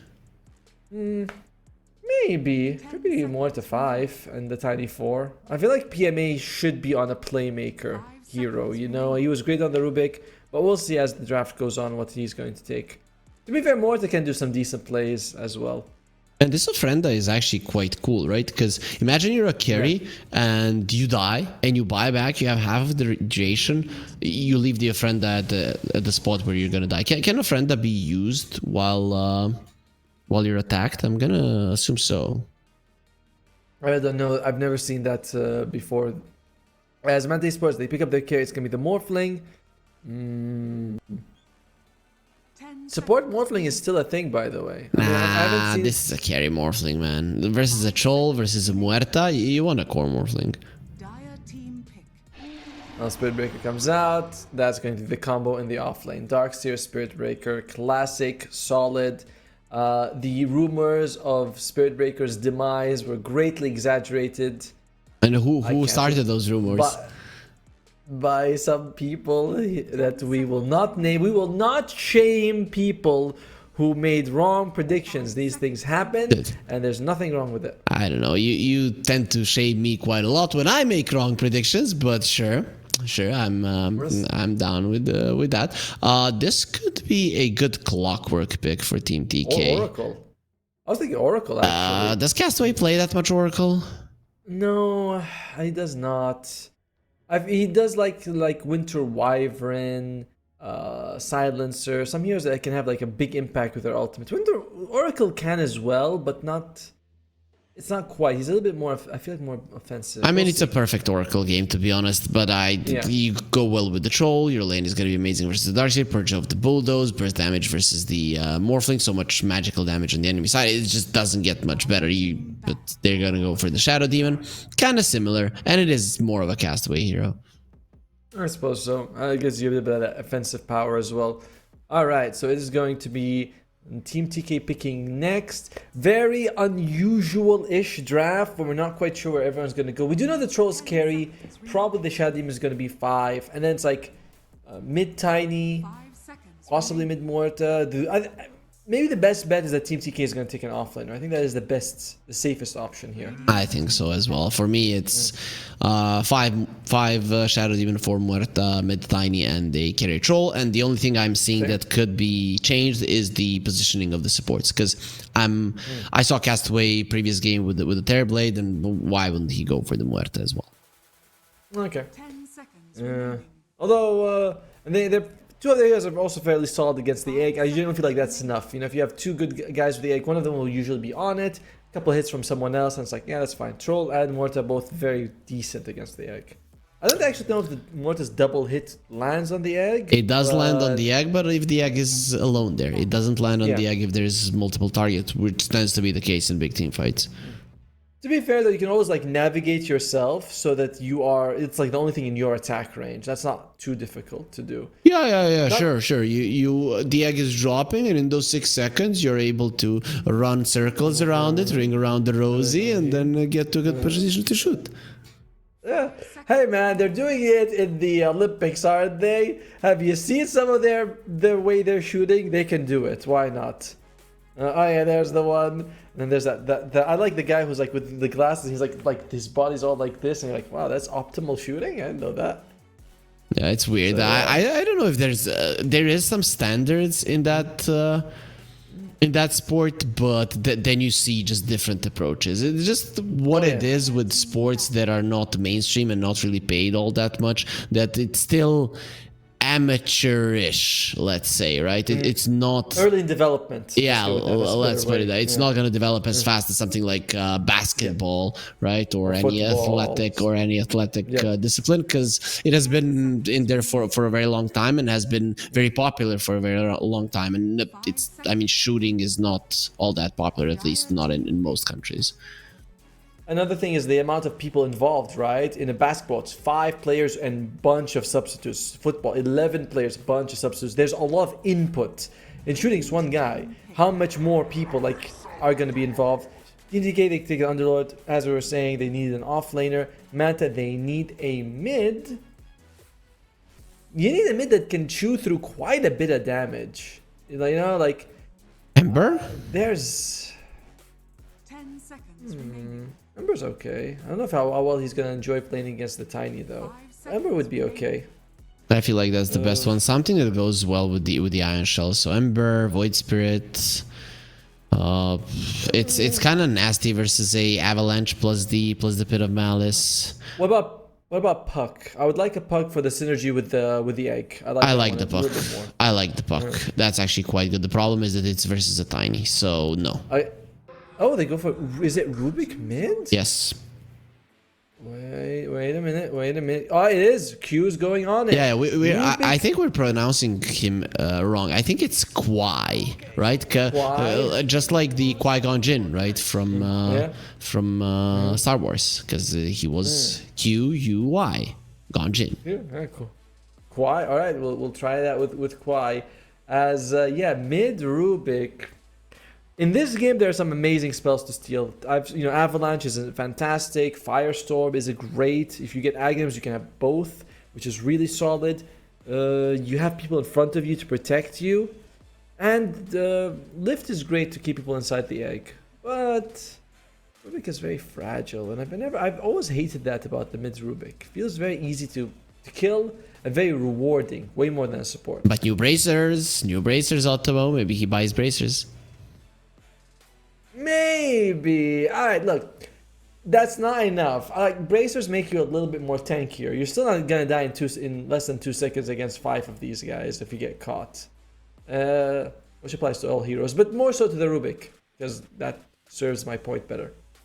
I like Manta's lineup though. I think they're gonna win. No, but I think I like this Rubik, man, because if you look at it, you need a massive amount of farming, magical damage, laning. You need everything in one hero, and the Invoker in this game is not gonna cut it. The Rubik, however, with the heroes that he's playing against, is. And in my mind, Manta Esports, they have everything they need to win the game. They have solid amount of lockdown, they have solid amount of teamfight. Their laning stage isn't great, it isn't terrible.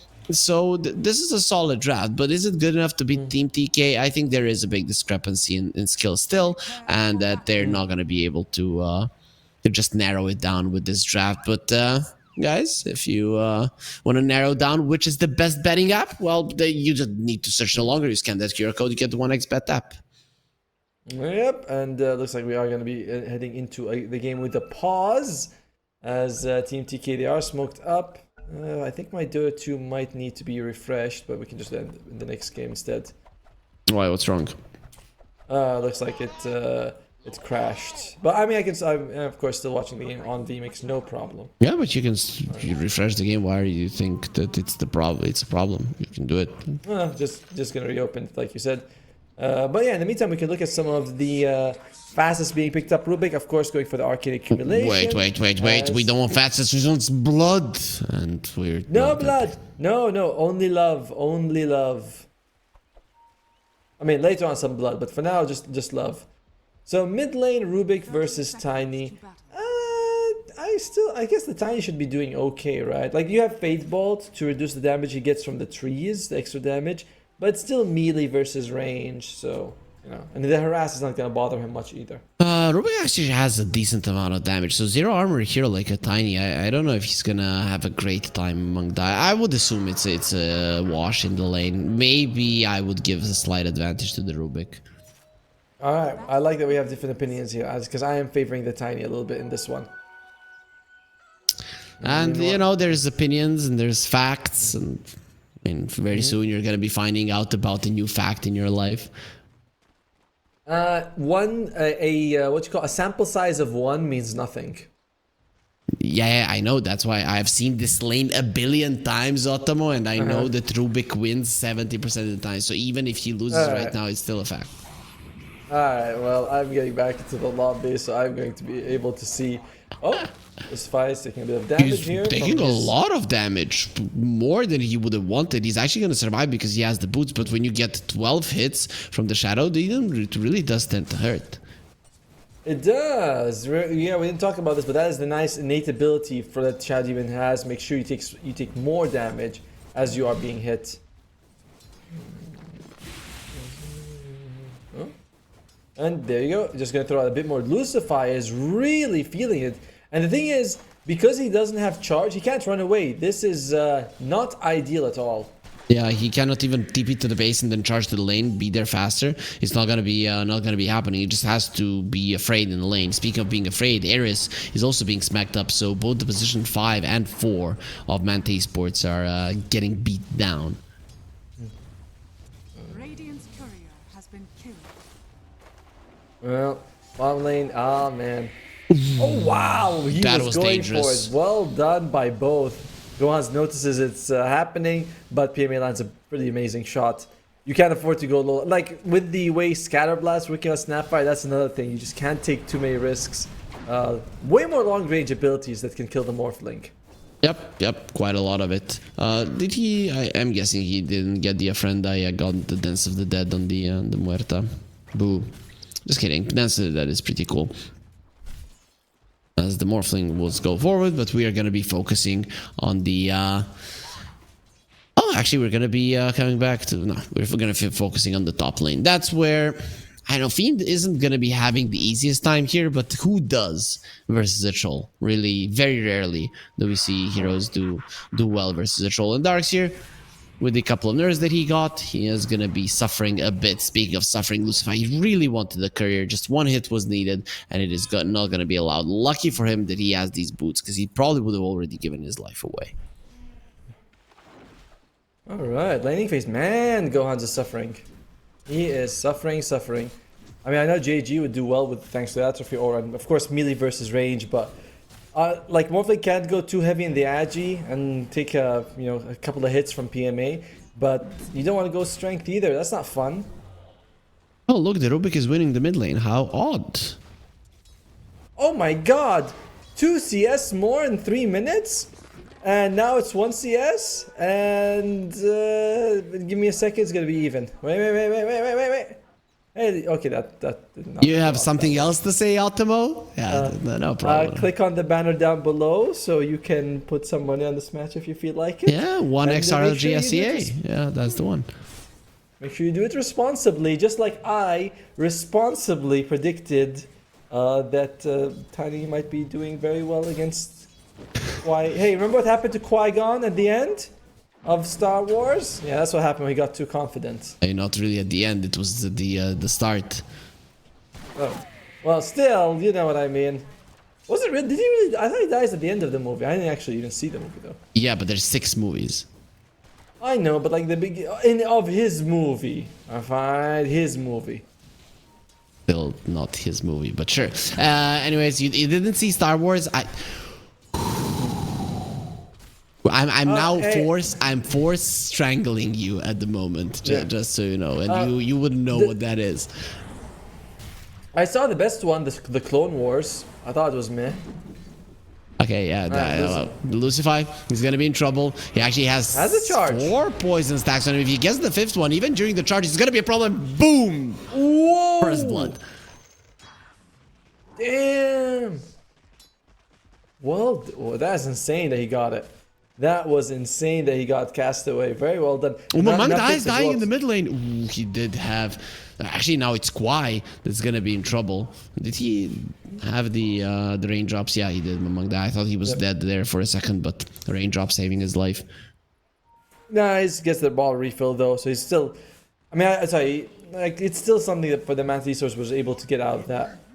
But this is actually a more dominant start, I feel, than the previous game. Yep, I would agree. Yo, not sure, because the Darkseer is doing well and the Rubik is doing well. True. You know, it's only the Morphling that's suffering. Yeah, I guess so. I think maybe there were more kills as well. But yeah, 1,000 gold, 5 minutes. It's not the biggest lead. It's just something.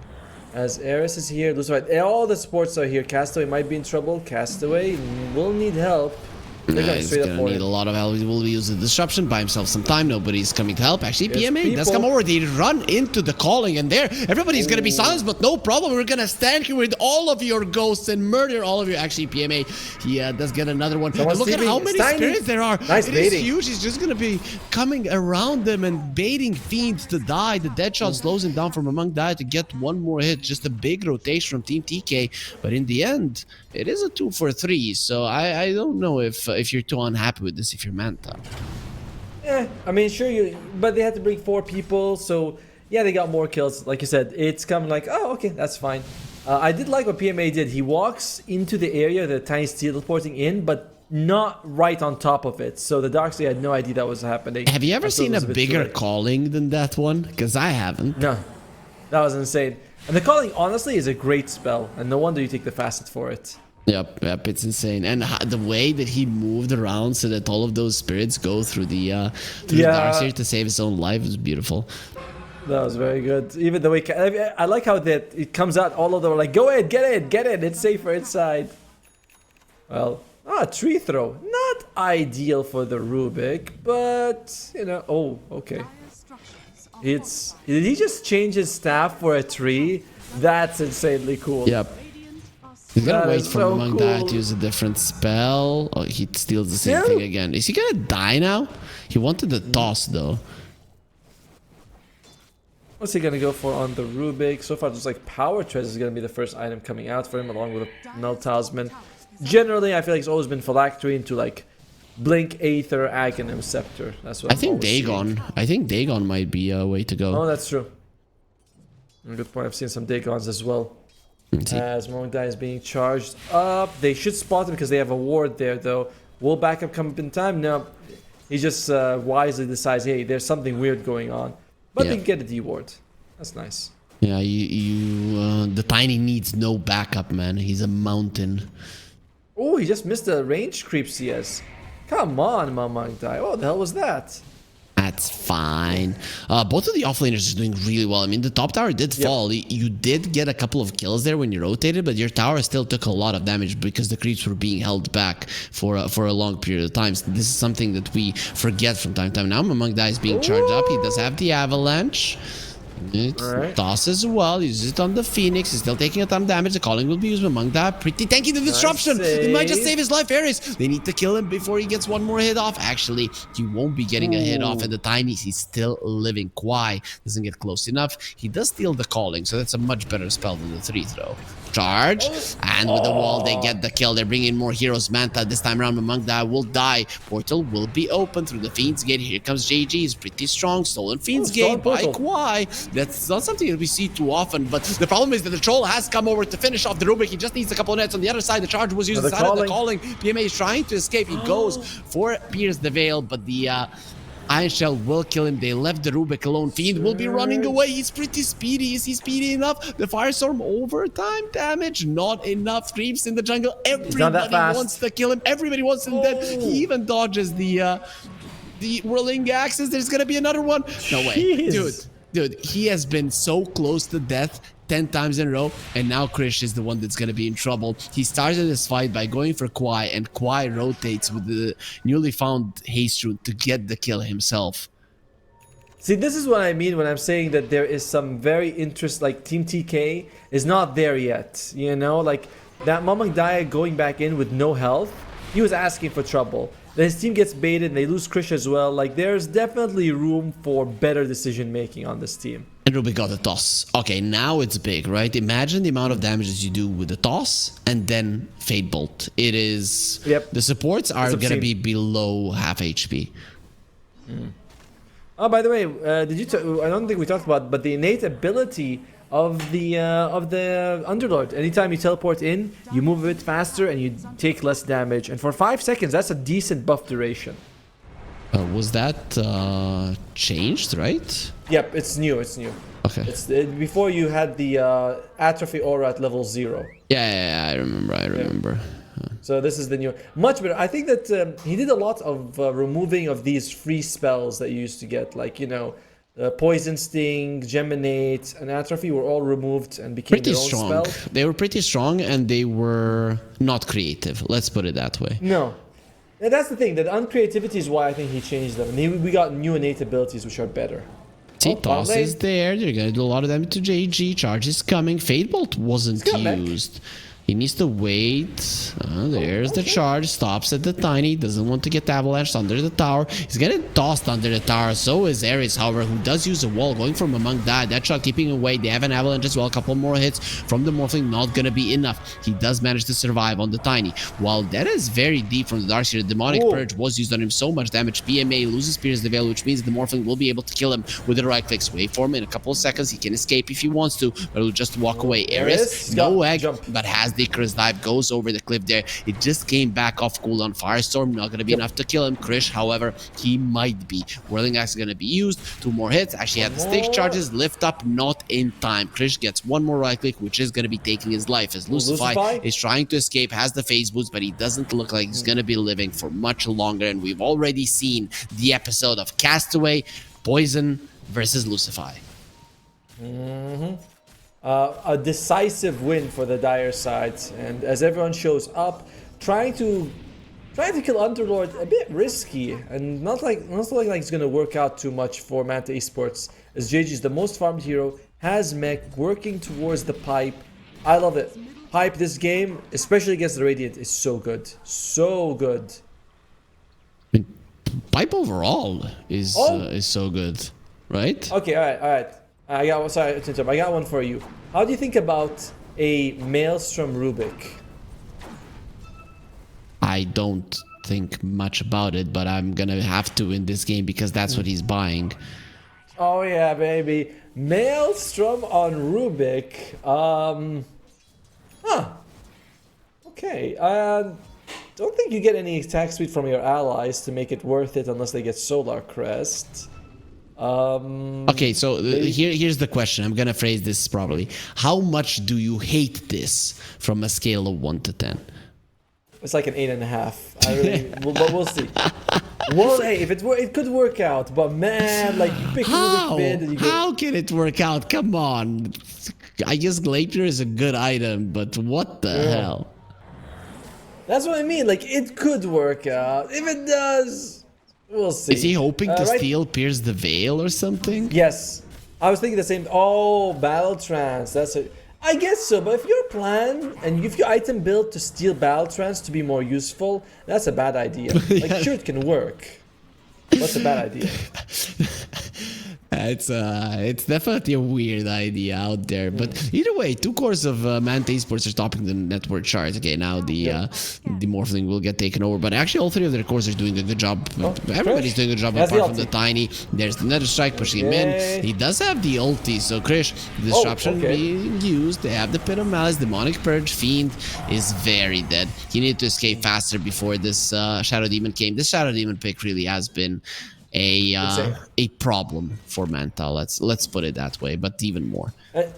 In general, it's the supports that are making the difference for Team TK. As their cores, you know, JG is having a good time, but Mamang Daya surprisingly lost mid against Quay's Rubik. Could have seen that coming. But the supports are doing an insanely good job to keep them in. Like, there's 1,000 gold difference between each support. More, in fact. We talked about or I just mentioned the Demonic Purge. I mean, what's gonna happen when Krish does have his Aghanim Scepter, which he pretty much does? It's being delivered to him. That's gonna be a problem. You're gonna not be able to search. Iron Shell or Bulldoze your way out of problems. Yep, and then he can remove the Fire Spirits, he can remove the Fade Bolt. There's just so many things that the Troll is gonna be able to do with this. I will say though, I'm generally a fan of getting one farming item, then getting the Ags. If you take fights now with Krish and you die, or you lose those fights, you will be set back heavily, because this is a fighting item. This is an item that requires you to go in fights and be useful. It's a risk. Why did they just change the Berserker's Rage to a battle stance, right? What is the difference in it now? Wait, what do you mean? Well, the Troll now has two different spells. One is Berserker's Rage, one is Battle Stance, and it pretty much just gives him one extra thing. Sure, as Lucify, he is dead. It's the same thing, look at that. It is.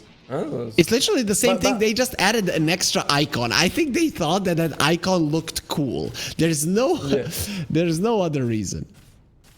Yeah, I think that was so that they put the explanation of Berserkers of battle trance there, but I gotta understand what you mean. Like, well, why can't it just be under the ability itself? Why do we even need it? are fortified. Because I was also clicking on the troll. I'm like, I don't remember him having 6 icons. You know? Radiant's top Then, tower is under wow, that is new and different. I'm not sure it's needed. Dire's bottom I guess now you have the maim chance. You didn't. I think you didn't used to have a maim chance in the range form. Either way, still could have feel like been a part of the range form as. They're gonna be going for the troll, pushing him back. Oh, it's so that on level 1 he can still change forms and use the whirling axis. Okay, I get it now. It actually makes sense because they wanted to put a new innate ability on him. That's the reason for it. But the innate Cool ability with is that. battle stance, so yeah, there's no reason for it. Alright, let's see. Any items coming out? Lucifer is going for BKB Spirit Breaker. First item. It's very good, man, because if you look at it, you are versus a Underlord and a Tine. You're never getting your charge off. Even with something as a Shadow Blade, it's not gonna happen. Smoke breaks, they won't terrace. Gonna slow him down, Avalanche, into the Calling. They're looking towards the Rubik, and yep, it's a much bigger kill. Maelstrom didn't really do much good to him right now, did it? As Lucifer has the Bulldoze, gonna be purged up. He doesn't have a charge for 40 seconds, which means that he's definitely dead. The dead shot does connect. He gets a little bit of movement speed, but with his snare, he is dead still. Disruption doesn't allow him to search away. They actually found the Phoenix, which is even gonna be a bigger kill, and ultimately the Spirit Breaker falls as well. Big fight. fierce. Beautiful usage of the dead shot, of course, nobody to fall up on it. Yeah, I understand your point about the BKB on the Spirit Breaker. I think it's a great item this game, but first item, it's so expensive and you're a support, so how are you going to be able to get it in time? That my worry is, tower has like, wouldn't the Shadow Blade help What is you a the little bit more? alternative? The Shadow Blade? Shard to run charging faster. I agree with you. There's not many alternatives, but I don't know if BKB is the answer. Honestly, actually, you know what? BKB might be the best because when you go into the Calling and the pit, yeah, okay, maybe it's better in that situation than the other two. It's At really. the same time, You get inside of the Pit of Malice, it reveals your invis. Let's say it's a problem. Avalanche toss. Oh. As the Darks here again. They're just killing everybody. Even comes to the Fiend's Gate with JG for good measure. He says hello to his teammates, and now he's going to be coming back to the bottom lane to farm. win percentage is 85 for Team TK. I feel like that's very accurate. Yep. They're not making any mistakes. They're playing really well. Apart from that mistake early where they chased for no reason. But they're just, it's been perfect since then. Nothing's going wrong for them. I still want to see what this Gleipnir of the Rubik will do, right? If that's gonna be the right way to go. I don't think it will do much, especially because the troll has the Aghanim Scepter, so he doesn't care about it at all. But I have to trust that they have an idea on how this is supposed to work. tower is under attack. I like that. I like the way you're phrasing it as well. It's like, okay, you guys are going this way. Show us, let's see. I want it to work so I can see that it's good. You know, I don't want it to just fall on its face or he doesn't buy it and the game ends. Like, I want to see it do something so you can see the logic behind it. And also how are you going to use it? Avalanche toss, they will find the Darkseer yet again into the Calling where he's going to be silenced over and over Okay, not again. durable. Yeah, he is kind of durable, but ultimately he will die. Now that's a bit of a bigger Calling. Lucify comes over, you have to be careful. Stolen Firestorm, go. that's a big spell for Kwai. Avalanche Okay, toss, and, yeah, well, it's a big big kill. spell if you use it, and he will use it, but not really to farm. He will use the Gleipnir, which also does absolutely nothing. Mech there from the Underlord to keep himself and his teammates alive. Manta being used, Avalanche almost ready. Tiny still has the shield rune, so his blink isn't being broken. He can re-engage anytime he wants. Avalanche. Okay, this is too much. You're just giving away so many kills. Silence on the Phoenix through the Calling, and now he comes back because that's such a good spell versus the Phoenix. Never even thought about it. Just like the old last word was amazing as well, right? You take last word, you Icarus dive, you end up where you were. You're like, oh, that's not great. Any silence is actually really good against Phoenix if it applies after he dives away. Which is pretty much always going to be the case with the Calling. Things gotten really bad in the last few minutes. Really for bad, really Manta fast. Esports. Yep. Really fast. Do you think that's going to be a name for one of the Fast and Furious movies? You know, too fast, too bad. No, because every single movie is so awesome that I have no words. I just wanted to continue until part 76. Really or not really? Really, I have never had more laughing moments than watching the Fast and Furious 10 or whatever. Like, it was so funny, man. It's the best action comedy I've ever seen. I don't know if they were going for that, but it's the best action comedy ever. That's how it ended up being in the end. Alright, maybe I should watch one of them someday, because I'm always like, and they all make billions of dollars, so it can't be that bad. Like, there has to be some merit there. No, it's very cool. As Roche is being targeted. The smoke from Manta Esports. If they lose this fight, they might as well call it. Fiend's Gate was used in 9 seconds. It will expire. Charge forward. Tiny gets caught by it. They use the demonic purge. Lucify is pretty much dead. They don't even want to use the pit of malice already. The Phoenix has lost his life. They have the outpost to come and fight for it, and they have to. Because if they don't, the game is just going to be over. That's 2 buybacks, but nothing really was used on the side of TK. They're going to have all of their spells back in a second. This is all in. I think Manta Esports, if they win this, if they don't win this fight, they're gonna call it. You don't buy back on your supports. Oh, so they're gonna call it because they're not gonna win this fight, and they found the Darcy. That is the perfect target to charge. I mean, but inside of the calling and the pit of malice, they're just silent and they're not moving. It's a disaster. This Muerte is working out so well. That's gonna be a I haven't seen a single egg, by the way. Trying to finish off Krisha, gets the ulti off, and now it's ready to cut down the Morphling. They're trying to focus on the egg, all 4 of them, while the Troll is going for the Morphling, beating him up, bashing, ensnaring, and killing. In the end, Drubek is the only one left standing. That's probably because of his Gleipnir. Oh yeah, let's go with that one. As now they're starting with the all chat. I was thinking that they were gonna call this if they lost the fight, because your supports have no net worth on Manta Esports. Because the game is over, Ultimo. Let's not go around it. This game is done. It very much feels like it's done. As Quay, was he not part of that fight? I thought he would be. He came over, he stole the Firestorm, he saw what was up and he said, screw this. He actually went through the Twin Gate, so you know he was quite deep inside of enemy lines, but just didn't want to find out. Has a Firestorm. Alright, watch this. Okay, alright, they got this. They got this, baby. Oh, Quay needs to be careful, they don't spot him out. Firestorm gonna be used. Krish doesn't have his ulti. Maybe they can get rid of the Aegis. Disruption is going to keep him alive. Ata's going to be used. There's the heals onto Krish, who's just moving forward. Going to be removing everything with the whirling axes. Lucify, one more hit. He needs to get his ulti off, and he will be able to do it. He does die from one smack. Avalanche, toss back. Nobody to toss on. Nice lift up. They find Castaway, who will be losing his life. High ground miss. In the end, not going to be saving his life. Gohan dropping low. There's the Gleipnir onto 3 of them. Of course, the Troll removes it. Stolen Pit of Malice as well. Pretty solid. Was that 3 Pit of Malices? I could have sworn there were 3 on the ground at some point. Big win. Big win. Did the Morphling turn into the Underlord as well? Yeah, so there were 3. Very nice win for Manta Esports. They get the Aegis out of the enemy's hands and they kill both of these 2 farm supports that we were just talking about. You lose Rubik, but not bad. You took down the Aegis and you defend the tower. To be honest, I never would have thought that would have happened, but Manta Esports showing that it's still possible. BKB coming out soon on Gohan's. Once he has it, there's nothing that they have on the enemy side that pierces it, apart from the Shadow Demon ulti, which not too bothersome for a Morphling, since, you know, you generally move with waveform.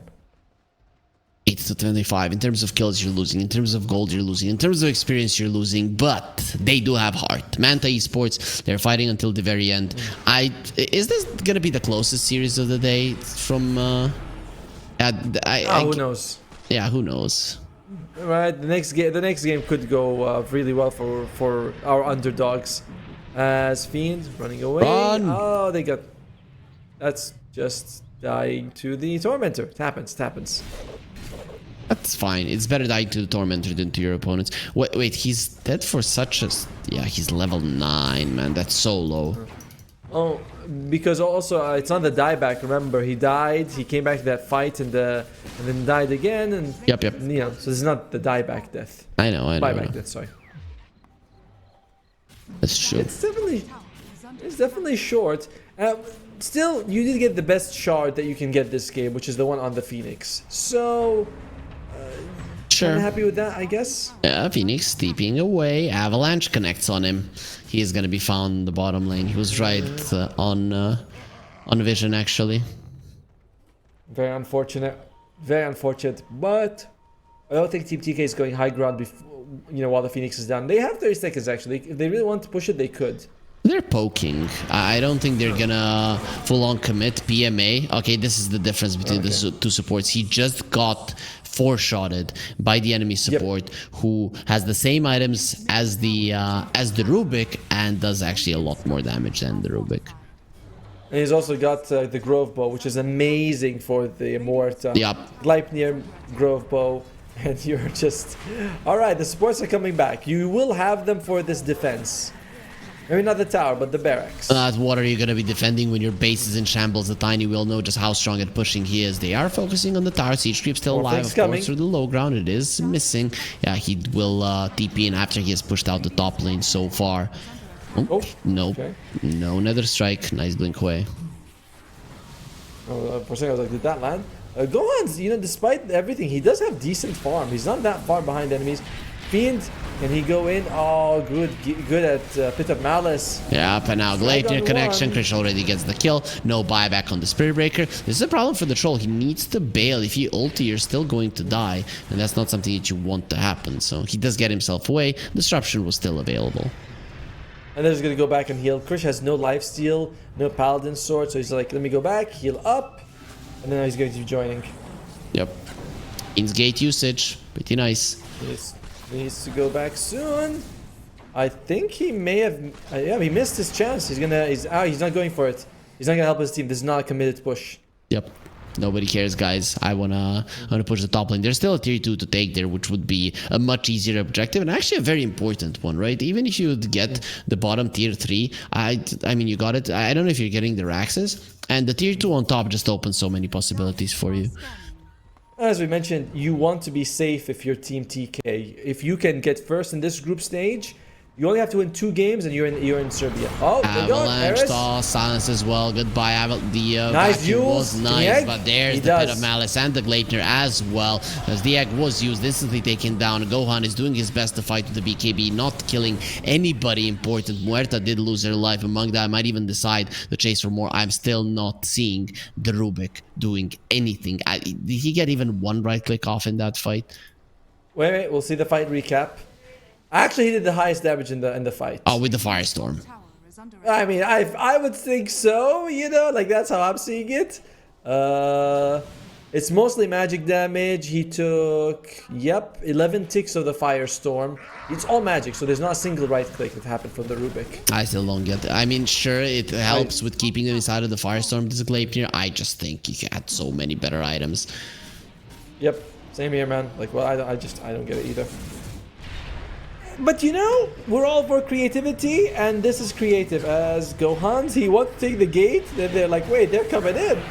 They caught him. He's still inside of the Pit of Malice, won't move. So many boys also coming out there. The Necronomicons will help, and the Morphling loses his life. He does have a buyback. Manta Esports, what is still commendable is that they fight until their death, but their death is all but assured. All but certain right guaranteed. now. Yep, exactly.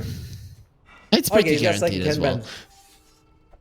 I like that he goes for right click. He's got BKB, Gleipnir on Rubik, but he wants to go for all the the neutrals that give you something else. As Fiend's in trouble. Nice dodge or miss, whatever you want to call it, but at least he's not hit by it.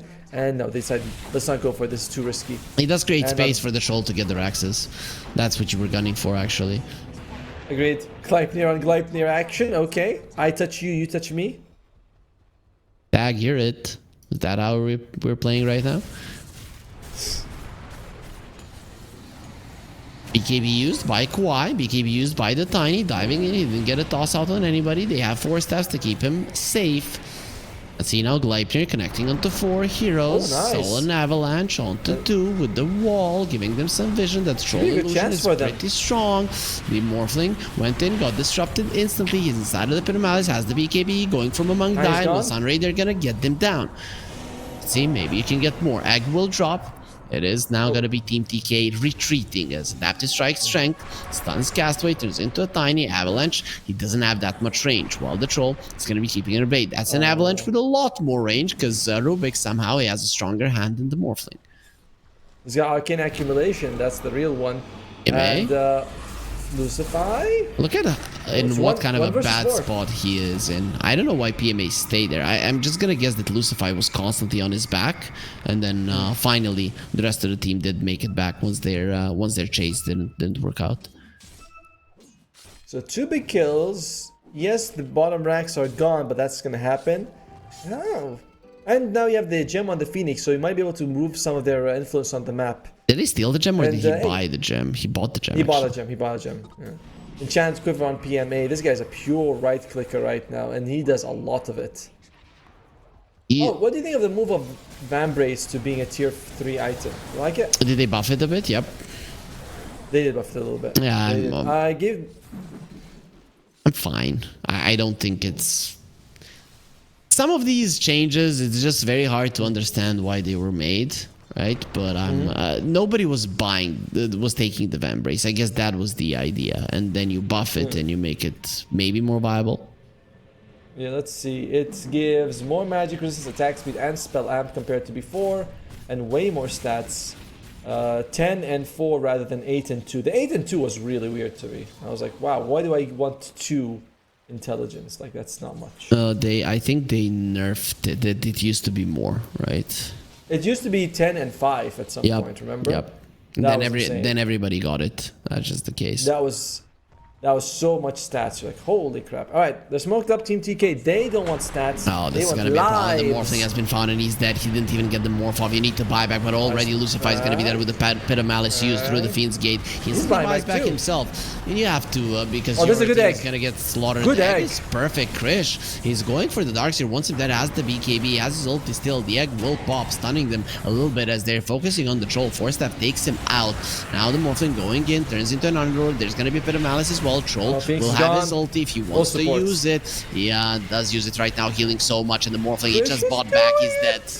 Is that there's nothing you can do about this one. Even the buyback of the Phoenix is going to be used. Kwai doing his best to escape. His snare will not allow it. He will be the next one on the menu. Has buyback or 65 seconds on the sidelines. They decide they don't want to get beat up by this Troll any longer. Enough is enough. Yes, it is. I mean, this is the second fight that both supports use buyback, further crippling their economy, which was bad to begin with. The egg was perfect from Manta. That was a great egg. They caught the Troll on the low ground. He was BKB, so you are able to burn some of his BKB timing, but you're 20,000 gold behind. Your lineup is just not built for it. The Rubik was not able to do too much. In game 1, I felt like Manta Esports were no slouches, and Team TK made mistakes. This time, I felt like Manta Esports took a step back with that Rubik idea. They just didn't have a mid laner, man. That's all it is. Yeah, that's true.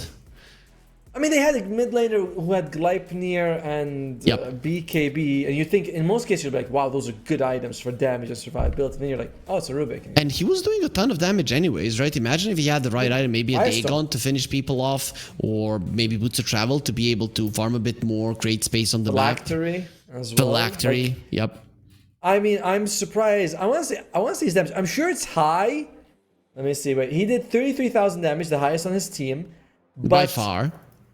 Yeah, but you know, most of it is actually doesn't show you. Most of it, 10,000 of it's stolen damage, and 10,000 of it's Fate Bolt. So it's like what Gleipnir did 3,000. Yep. I don't get it. Yeah, it's really he could have been the turning factor in this game, and rather than that, he felt like he didn't have impact. Of course, he did. He was doing a ton of damage, but it just wasn't the type that his team needed. They needed to finish people off rather than do the AOE, and that is what was lacking. So, Ottomo, that's going to be our first series of the day. We have 2 more. We always have 3 best of 2s here, so it is going to be quite fun of a day. So we're going to have Blind Owl Esports versus Cartons Esports coming up next. Blind Owl coming in as the favorites. Is there a chance that Cartons actually takes it? Maybe. I mean, I'm entering with the same amount of favoritism as this one, which I expected 2-0. Would be a little surprised if we get the 1 game off. But we haven't seen Carstens, to be fair. This is a team of completely unknowns. They could be amazing. but name recognition is just not there yet. So I wouldn't bet on them. Yeah, makes sense. We'll be taking a bit of a longer break. This is why we had this awesome long post-game analysis with a little bit of predictions as well. It is going to be around the 25-minute break, after which both me and Ottomo are going to be coming back, bringing you game number 2.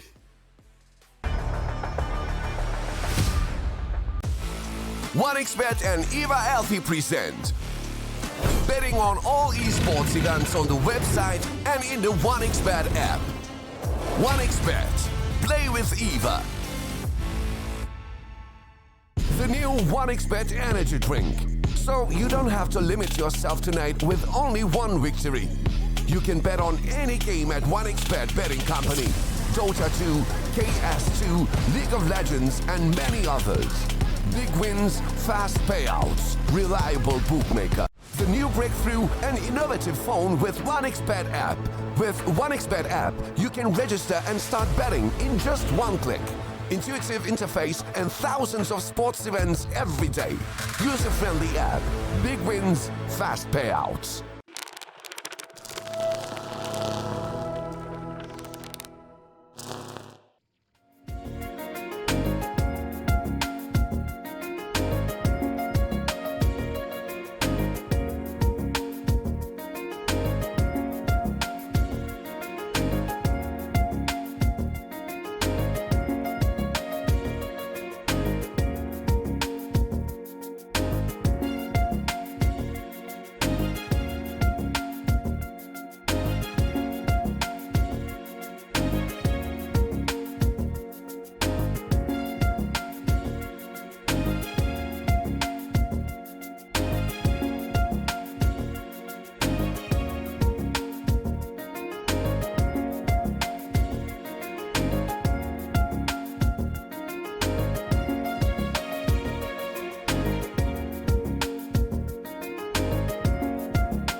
skills in the gaming. 1xBet.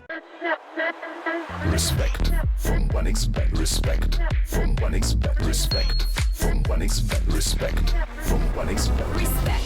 From 1xBet. Respect from 1xBet. Respect. Respect from 1xBet. Respect from 1xBet. Respect from 1xBet. Respect.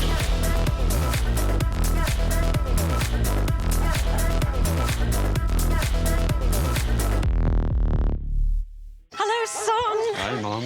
Pretty girl. This is Eva. Nice to meet you. Thank you very much.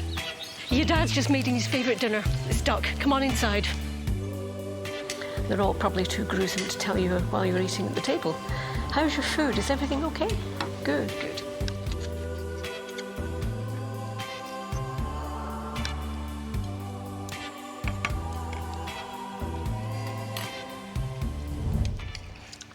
You seem to know each other.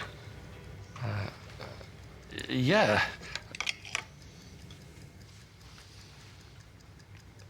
This is the new ambassador for 1xBet. Oh, I see.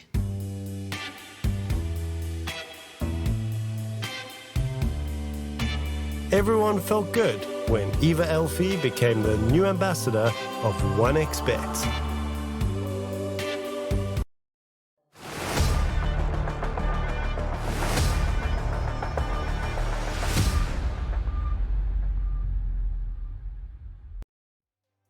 Group B started in an expected way.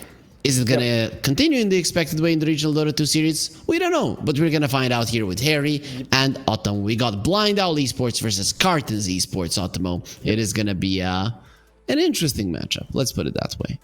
Yeah, I mean we both have the same favorite going in, Blind Owl Esports. Do we? In very similar. Yes, we do. Your favorite's my favorite. Just work with me. Work with me. We're both going in with Blind Owl Esports. They have the name recognitions. Karma, Ken, Rupido, Bomi. Grims is a bit new to me, but you know, maybe he is new to the team. And we know these players. We know them. We've seen them in the DPC. They're pretty impressive. On the other side, Karstens is... I don't know these people. Maybe they could come in and surprise and be insanely good. Have you went through their MMR maybe to see how they're you can't. They have no pages. There's no way you can even go to them. Only Ifrit has a page, and that's You about can it. go to the world leaderboard and then you find a Fufufir. Fufufir is unlikely that the easiest way to actually do this would be Fufufir is 231. Okay. That's not bad. Yeah. Generally, what you can do is after the game ends, you can see them all if you don't join the lobby. Because there will be the post-match and you can actually click them one by one. That's the easiest way you can see all their MMRs. Leon Baby's 838. 838? That's, yep.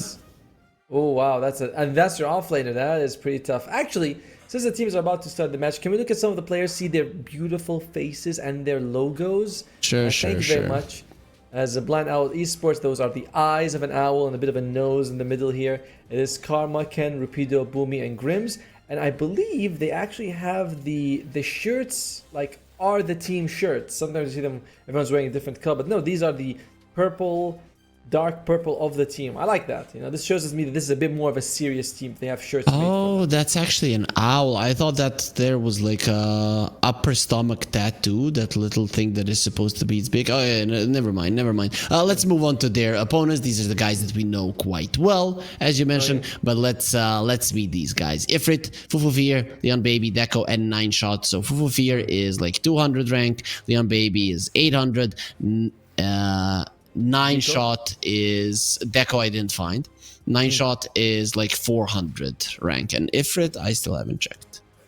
Wow, you know, okay. To be fair for you guys, at around this, since we're in Southeast Asia, around 7,500 MMR gets you to rank 2.4.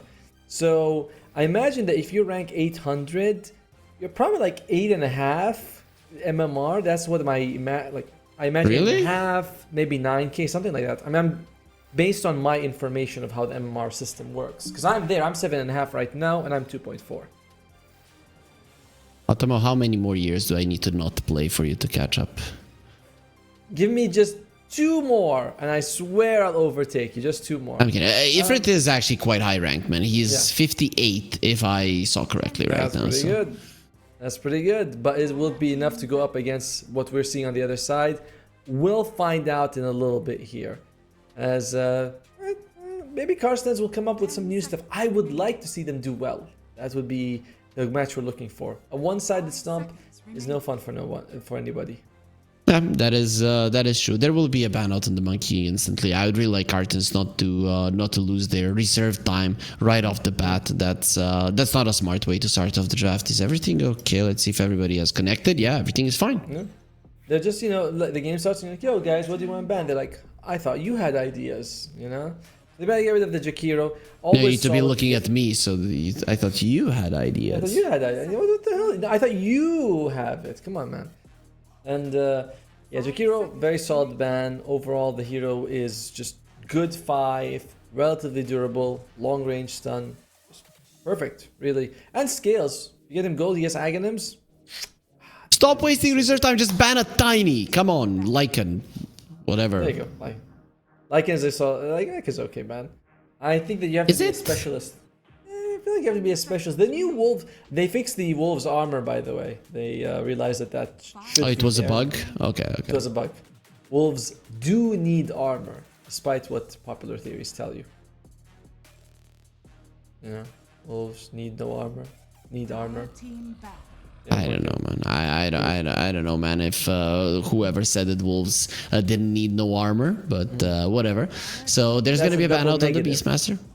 Okay. Right. To be fair, in my language, double negative is still negative, so it's kind of the same. So it's not my fault. All right, fine. As Carstens is, they ban out the darks here. One more ban. Come on, let's not use any more of that reserve time, boys. Let's be loose here. Let's ban the tiny. Ban a tiny. Just tiny. It's okay. Weaver. Tiny or Weaver. If they ban Tiny or Weaver, by the way, I'd be like, you guys needed to think about it. Like one of the others, fine. One of the best teams in the world, if maybe not the best team, and there's a tiny best team in the world, takes their time with the bans, and that's Team Spirit, right? Every single time I have watched them, they start off the series by losing reserve time, and their drafts are actually really, really nice most of the time. So I, might just be the way to approach it. They're thinking about everything at the start, and then they have all of the options. Bam, bam, bam, bam, they respond easily. I suppose, but doing the thing that is risky is okay when you're the best team in the world. When you're not and you're a new team, I feel like you can't really... We'll see. Who knows? Maybe Imagine the responsibility if you're Team Spirit. Every single time you lose, Spirit are garbage. They're not doing well. Blah blah blah. Kick Laurel. If you're Carstens, nobody expects much of you. You don't have that many fans that are gonna be sending you not so nice fan mail when you lose. So 5 seconds remaining. The road to fans begins in your first game, and who knows, they might make fans out of us, as they do start off with the Weaver, bit flexible there, could be a core, could be a support. Blind Owl, they take the DK, pretty much the most stable heroes you could open up with, if you ask me. Yep, pretty much. They banned out the Rubik, no surprise there, meaning that they didn't want to pick it, meaning that there is a still chance that this Weaver will be a position 4. So what's going to be the next thing that they want? What's in the pool? Phoenix is in the pool if you want to go that route. Phoenix, huh? I guess if you take Phoenix now, you can force the enemy's hand. They can't get rid of Mars and Faceless Void. Unlikely they want to pick both as well. So Phoenix would be solid. Snapfire is also in the pool if you want to take a support. Man, I really feel bad. I swear to God, just when I played one game of Snapfire in the previous patch, one, and I was like, I'm going to try this Little Shredder. I'm seeing it so much. Ricochet, Little Shredder, go in. I enjoyed it so much. And she gets nerfed the next day. The next loving day. Thank you so much, Ice Rock. The thing is that Ice Rock saw just how good you were and that you were going to be raising 10,000 MMR. So you would be the first guy with the 18,000. And Okay. then he needed to nerf it. I mean, all I did was get Gleipnir. I just was like, let me get Gleipnir. Yeah, that's it. Alright, they pick up the Marcy. Solid-ish pick. Marcy tends to be very hit and miss. Sometimes she looks really good, sometimes she looks pretty bad. I generally find that she's a little, as a support, she's a bit too risky. Later on, she's very fragile. You have to get like the BKB Basher. 10 seconds remaining. I also think that the item build for support Marcy is weaker than 5 before. seconds remaining. Before you can go phase boots, 3 bracers, magic stick, BKB. Now 3 bracers give you more health, but they don't give you more damage. They give you less damage. So I don't know. Yeah, I mean, choose what you want. Choose your poison, or maybe choose a good thing. I mean, 3 bracers, 3 strong bracers can be a bad thing. We'll see where the Marcy will go, but it's definitely something different coming out from Carstens. Any big changes to the Marcy that happened? I don't think so, right? I think there was a small change. I feel like I read her name in the change log, but I didn't see exactly what it was. I will check right now, but only for you. Well, you have 2 screens, don't you? Marcy, yes. Bodyguard is now better. The facet, it gives more armor and also heals her. Okay. Health that you gain from lifesteal now also heals the bodyguard ally. That could be a big deal, actually. Like that makes it quite a facet. Yeah, I really didn't see much of a difference between sidekick and bodyguard, apart from those Same. extra hits, right? It was kind of the same, and now it's a bit different. Radiant team pick. Look at the amount of time they use for reserve on blind esports, and then they take hoodwink as well as the clockwork. I kind of like the clockwork. A good way to control the Marcy and the Weaver. They're fairly mobile, and clockwork is good against them. Hoodwink, a bit more confusing actually. She's not Marcy. I believe she destroys trees when she jumps in. Weaver bugs are pretty good. I don't know. She does. 5 seconds remaining. Okay.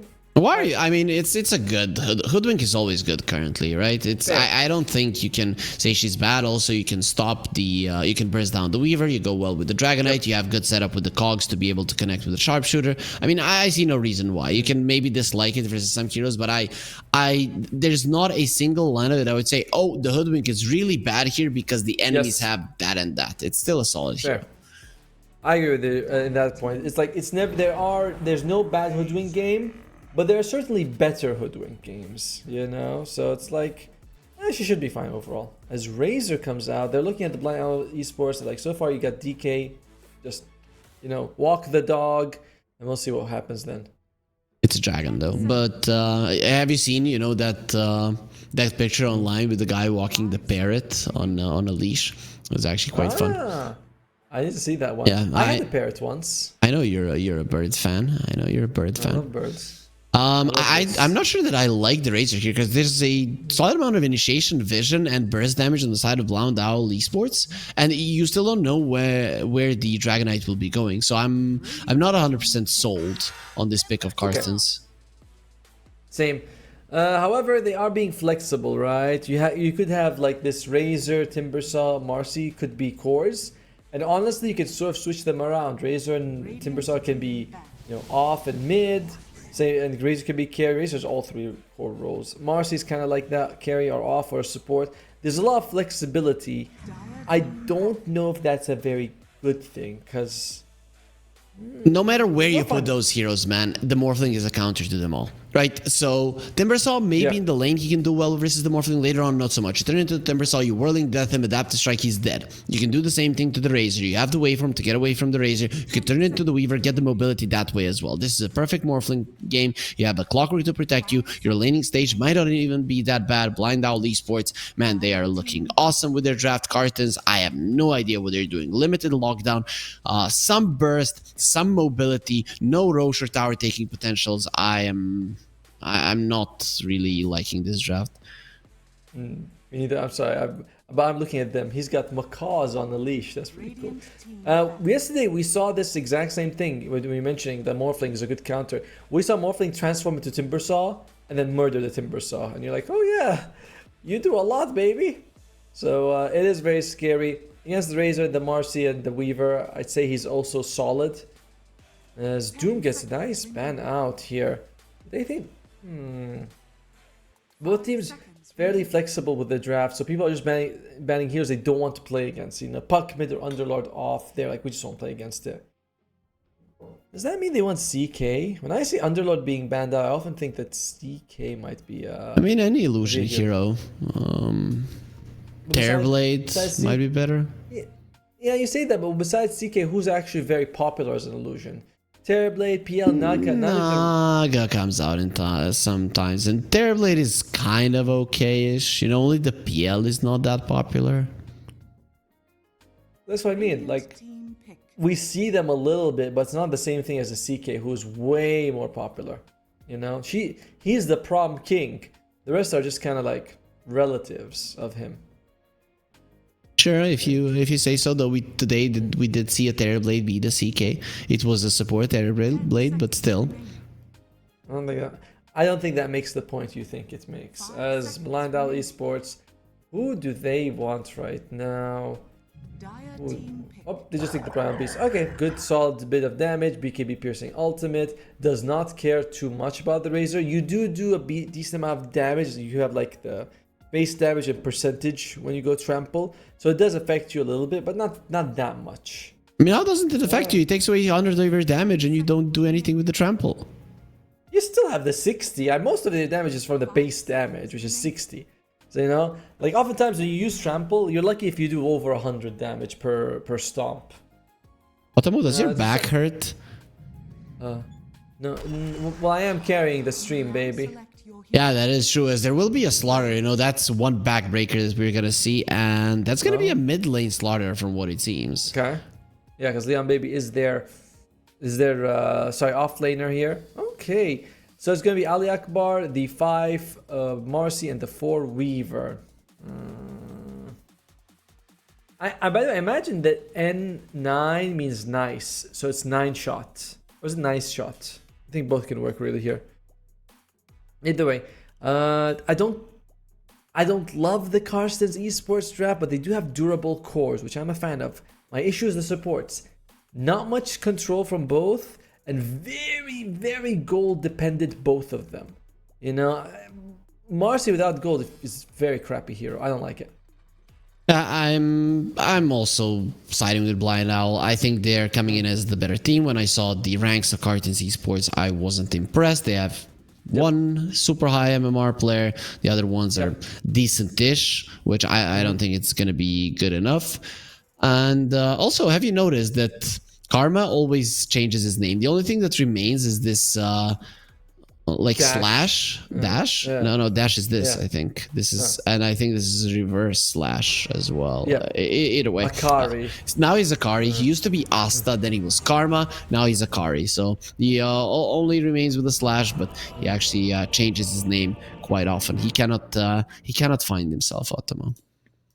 Well, it's hard to find yourself when you're playing Morphling. You're like, do I want to be me? Or do I want to be someone else? That's the problem with being Morphling here. As the game is starting off, Blind Owl Esports versus Karstenses. Would be interesting to see Karstenses mount an impressive game, but we are overall going in feeling like Blind Owl Esports has a good draft being played by better players, sorry. Yeah, we don't know that. We don't know. This might be. Carstens might be. You know, remember Winx? Just out of a basement, 5 players come out that haven't talked to anybody in a year, and they're like, bam, bam, bam, we're so much better than everybody, right? So, you know, this might be them as well. Maybe playing some scrims, not really playing that many pubs, getting super good, and now they're finally ready to show themselves to the world. Winx won TI6, right? Or were they the second? Yes, because are you serious? I mean, you don't even know who they won versus CDEC? CDEC lost to EG. Yeah, TI5, and I'm trying to remember because I'm trying to make sure that who did they? No, hands in the air. Who did Winx win in TI finals? Was Digital Chaos? It was Digital Chaos. Misery and Weeha and Moo. Yeah. I was just confirming, you know, because it's like you say it like it was just yesterday. These were like 8 years ago since that happened. It was. That's where OG were supposed to win, right? Remember the Miracle OG, and then they got out because Miracle decided with the Ember Spirit to right-click a Huskar. Cuckoo actually got him out of the game. I still remember that game like it was yesterday. Let's get into it. It has started. We have 10 people smoked up, and we also have the QR code for the 1xBet app, and let's get that one up because it's gonna make everything so much easier. You're gonna get all of the stats that are happening in this tournament, other tournaments, other esports, and of course some traditional sports as well. But of course what we care about here is what, Automo? It is Dota, and we also wanted to see a first blood, but unlucky. Nope, looks like it's not gonna land. Bodyguard is picked up for 9 shot, so this is gonna be I'm interested to see how well this is gonna work out. You do heal the bodyguarded ally, which makes me think this is isn't it better as a core Marcy? Because you'll be healing a lot for your allies. We'll see how yeah, but then you need to heal yourself. Yeah, well, you have the life steal, that's what we mean. Yeah, I know, but here you're bodyguard, you're helping somebody, right? You're not helping yourself. I don't know, man. Bodyguard always did seem to me like more of a core facet than a support one, but if it's better, it's better. But bodyguard always implies that you're protecting someone more valuable than you, which is as a sport. Oh my lord, Ifrit. Ifrit is looking like he's very much dead. A couple more hits are gonna take him down. He's gone. 9 shot. He has to be careful because he can die as well if not careful, and that's a great start to the laning phase. He also killed the enemy's strongest hero, but it's only the start of the lane. He didn't really lose much. Yeah, mid lane, this will be the interesting one. Slardar versus Dragon Knight. Ken versus Fufufur. As, you know, I think the Slardar should have a decent time. You're in the river, you're going to be getting a little bit of bonuses as well. Dragon Knight, you don't get armor and health regen as fast as before.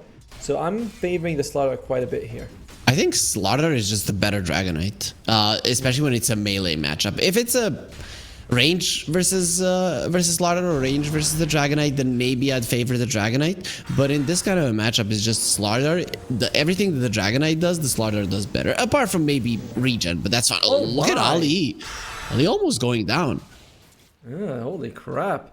And he was right next to the sentry as well, so he was taking, like, they could actually hit him while they were pushing him back like that. I imagine though it gets, oh dear, 9 shot dies again. What did you imagine? I imagine things get better once the Weaver has Geminate, because you can double hit the cogs that's coming towards you and remove it, you know? Although it's not very fast. The first hit has to land for the second to come out, so it's not as good as like Jakiro, who throws them out at the same time. It's still better than most heroes, so... Yeah. It's still solid, for sure. Oh, this looking at the CS, yeah, the top lane is not going well for the Razor. He's being annoyed. Oh, he takes... Wow, he takes the Swarm at level 2. I'm very surprised. I'm not even sure he's going to be able to use the Swarm. But in terms of CS, Cartons are actually doing really well, right? They're winning all of the lanes. Was that expected to you when you saw the heroes, or did you think it was going to go the other way?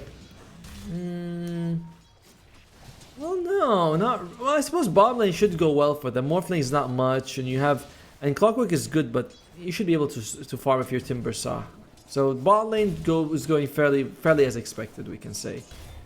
Yeah, the Dragon Knight is starting to catch up to the Slardar. I mean, it's to be expected as you get more levels in Worm's Wrath, but the Slardar is still going to be ahead by a solid margin. Yep. The surprise, I guess, and the top one is the one that I'm a little surprised about. I thought maybe the Primal Beast will have an easier time, but no, he is really struggling. Good Razor Marcy, man. That's a very, very strong lane. They were trying to be annoying to him, and they did bring down 9 shot, so it's not too bad, but Rupido is just not going to be farming as much as he would want. Yeah, you talk about that, but it's not like Hoodwink and Primal are slouches either. Like, there's a lot of damage between these two and mobility. Is it comparable, though? How about this? You grab your best friend, and I'll grab... Oh my lord, Akari! Yeah, you got too confident. And he's got level 2 of the Timber Chain and when Whirling Death. That's what happens. That's a big kill. And also, Grims, you have to be kind of careful about what you're doing. He's going with the battery, still doing a ton of damage with the Morphling coming in. Maybe they can turn this one around. He has enough for the Timber Chain, and Timber Saw will be fine. So you really want to test that lane out? I don't know, man. We're seeing it tested out right now, and considering that Blind Owl Esports are coming in as the favorites, I'm gonna say that the Razor Marcy just straight up is a much stronger lane. Now, here's what is gonna happen. I'll play Primal, and I'll bring my best friend from production to play the Hoodwink, and you play, I don't know, Razor, and we get some random guy to play Marcy, and we'll check it out. Then we'll come to a conclusion. Oh, nice bushwhack, but might be losing his life on. Oh, that's a perfect bushwhack, though. Also, there's a nice dispose to keep the Primal Beast away. Still coming forward. If he has taken a solid amount of damage. Now turns around onto Boomy. Let's see. Yeah, you're not going to be able to win a fight versus that Razor. No way. Decided to stand his ground, and well, that's going to bring him death. You know, despite that, he actually has been catching up a little bit here in terms of CS on Rapido, but it's still like low health. He feels very careful about the whole thing. He's got no points on his passive. That is surprising. Seeing a lot more people go for even 0, 2, 1, you know, with 1 point uproar. It's a very nice slow. You cannot just skip the onslaught in a Razor lane. I think that's suicide. Oh yeah, no, but why not go like 1-1-1 by level 3? It's not like the second point in Trample is that good. Oh, here we go. This could be it does look pretty good though, because 9shot is gonna die. This is one bad thing of a Marcy versus the Primal Beast, is when you're tossing this hero over you, he does way too much damage to you. Yep, as he moves, he is not considered stunned, so he's trampling, and well, you get like 2-3 instances off or something like that. Maybe even more.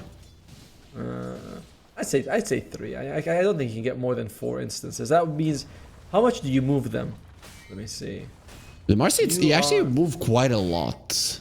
You move them 250, and every 140 he disposes. So, no, you move him more than 250, because the throw distance, it says, but you pull them from one side and then throw them to the other.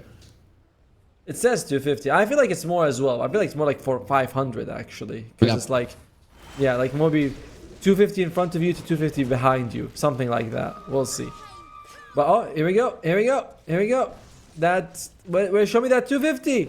I don't see any of it. Grims is coming in though. There you go. Yeah, that definitely feels more than 250 to me. Grims is standing his ground inside of the cogs, and now with the trample, they want to finish them off. Nice onslaught. They have the healing lotus and the stake charges. Here comes the Weaver as well. He's going to be protecting his buddies. Minus armor on the Primal. He has the uproar. He can get the extra armor if he wants to in the plasma field. Does not care about your armor. He actually went for it. That's going to be the Razor Dead. Ali Akbar also in a lot of trouble. There's going to be a bushwhack and an Acorn shot coming back as Hoodwink with Arcane Rune gets the kill. Weaver, he loves to steal the Wisdom Rune, but it's only going to be there in 15 seconds. And to be honest, you might put your life in danger. Yeah, there's no way you can go one-on-one against this Hoodwink. She's got way more health than you, and he actually use the bushwhack. He made a mistake. He's just keeping it loose. Just keeping it loose, baby. And he's gonna feel bad about it. That was a huge mistake by Bomi. Huge, and they get the second wisdom. This is bad. Very, very, very. Is Ali alive? No way he survives this one. He's gonna try to escape, go onto the Ancients and deny himself. Oh, you got so outplayed, Boomy. Man, this is one of those situations where you feel like the other guy is just 10 times better than you. Yes, he did. I feel it. I felt it, Pubs. I see it right now.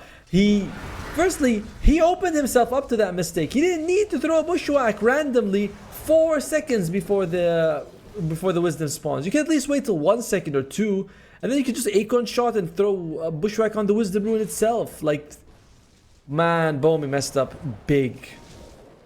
Ken maxed out the Worm's Wrath, and he actually won the mid lane quite a lot in the end. Really, at the start it was all Slardar. Now, even with the Corrosive Haze, he cannot damage Ken. At this point, Dragonite is too tanky. But Akari, that's the second time he's making a mistake. Even with these mistakes, even with the Wisdom Rune being taken, Blind Owl Esports are still 2k gold ahead. That's pretty insane to see, actually. But how are they comparing in terms of EXP? Can we look at that for a second, production man? There you go. Yeah, in terms of EXP, though, with the double wisdom, it's very close. But they're still ahead, man. It's... Yeah. I know, it's crazy, right? It's like you took 2 wisdom ruins and you're behind on EXP. It's, I won't say unheard of, but very bad. And you killed the Morphling twice. Let's put it that way. The Timbersaw killed the Morphling twice. He's 1,000 gold behind. Somehow that happened. To be fair, the Morphling got that last kill from the grave again. Okay. Wow.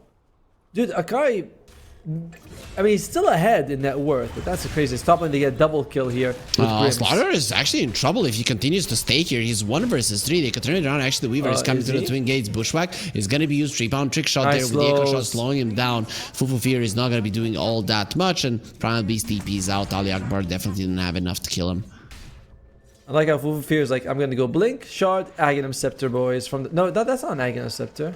Echo Saber. That's some components. Yeah, Echo Saber. I was like, that's not nice. And then Aghanim Scepter later on. You just can't see all of them because there's one more component that is below there. But I was like, gets denied. Not bad. Some really strong moves coming out from Constant Esports, as that's a good cogs. They lose Ali Akbar. They'll probably get Grims at least. They're marking quite nicely. Ken is standing his ground. There's gonna be an Echo Shot. He's running away. No way. He lived. The battery assault comes out. He'll be fine. There's that one last hit coming out from him. They almost lose the career. Not gonna be happening because it has 3 HP because of the Marcy. I always love it when I see that. I'm like, oh, hey, it's living my melee attack. What the hell? I imagine if against the Marcy, ranged heroes can never get their courier, like unless you're Snapfire. Top tower is under attack. I mean, you can get 3 kids sometimes. I guess. I don't know. It feels very unlikely. Rapido, he is going for the Blade Mail. What we're looking at, Dragon Knight wants to go for Blink, and that's kind of the big items that we're seeing coming out for the Radiant side. As Dire, Akari, he's trying to scare Leon baby. But will he be successful? Oh! Top tower has fallen. Rank 800 is schooling him. Okay. Akari has made so many mistakes in this game, and despite that, it's still looking really good for Blind Owl Esports. I think this is showing a class difference between the players, but these are just some mistakes that can cost you the game, not gonna lie, right? Because you're still playing versus a Dota team on the other side. They know how to play this game. You do that enough times, and suddenly you lose. Yeah. I mean, I like what you're saying. Like, maybe you are the better team. Like, hands on your better team. But are you the better team when you're 10k behind? Or when the enemy team has a massively farmed Timbersaw running at you and getting kills? Like, you are making mistakes and opening the game to them. 9 shot. Looks very dead, especially with the Polarized connecting. I love how Prime Beast at one point was like, alright guys, I'm just gonna grab him. I can't wait any longer. It's taking too much. They have a blink on the Dragon Knight, right? And the Sharpshooter is already available for Boomy. He did use it earlier, but very low cooldown spell, so in 20 seconds he's gonna have it again.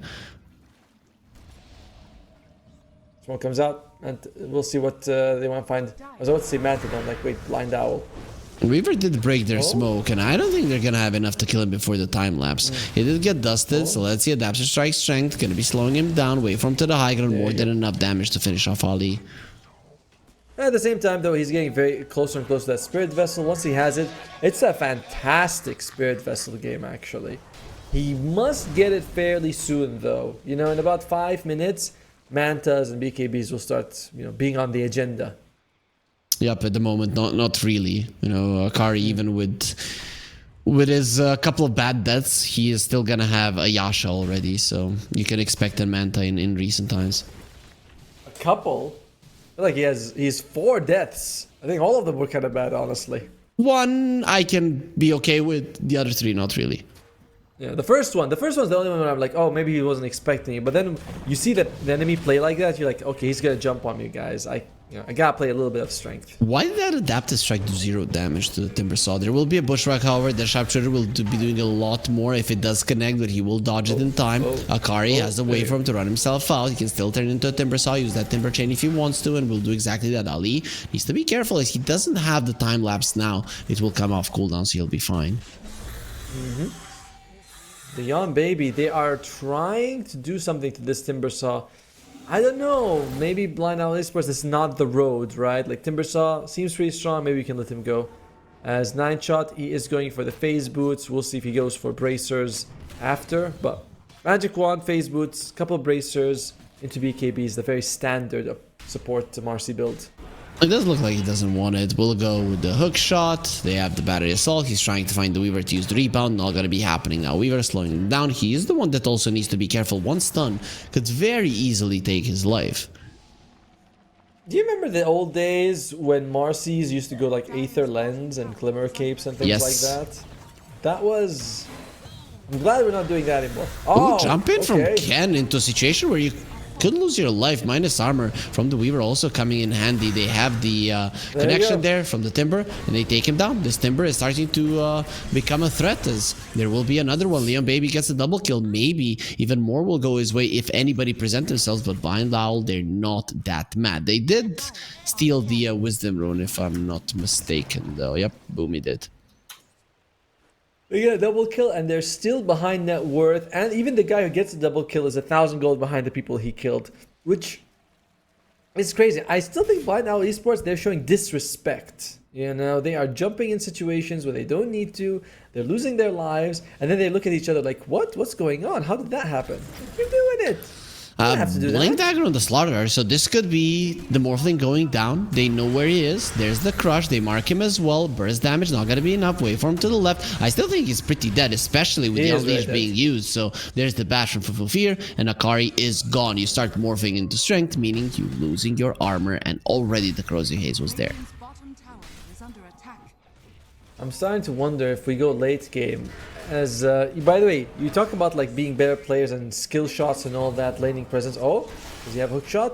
Oh, what a well dodge. The question is, can you get out of this one alive? Yeah, Ali is going to be fine. He's really outplaying them in this game.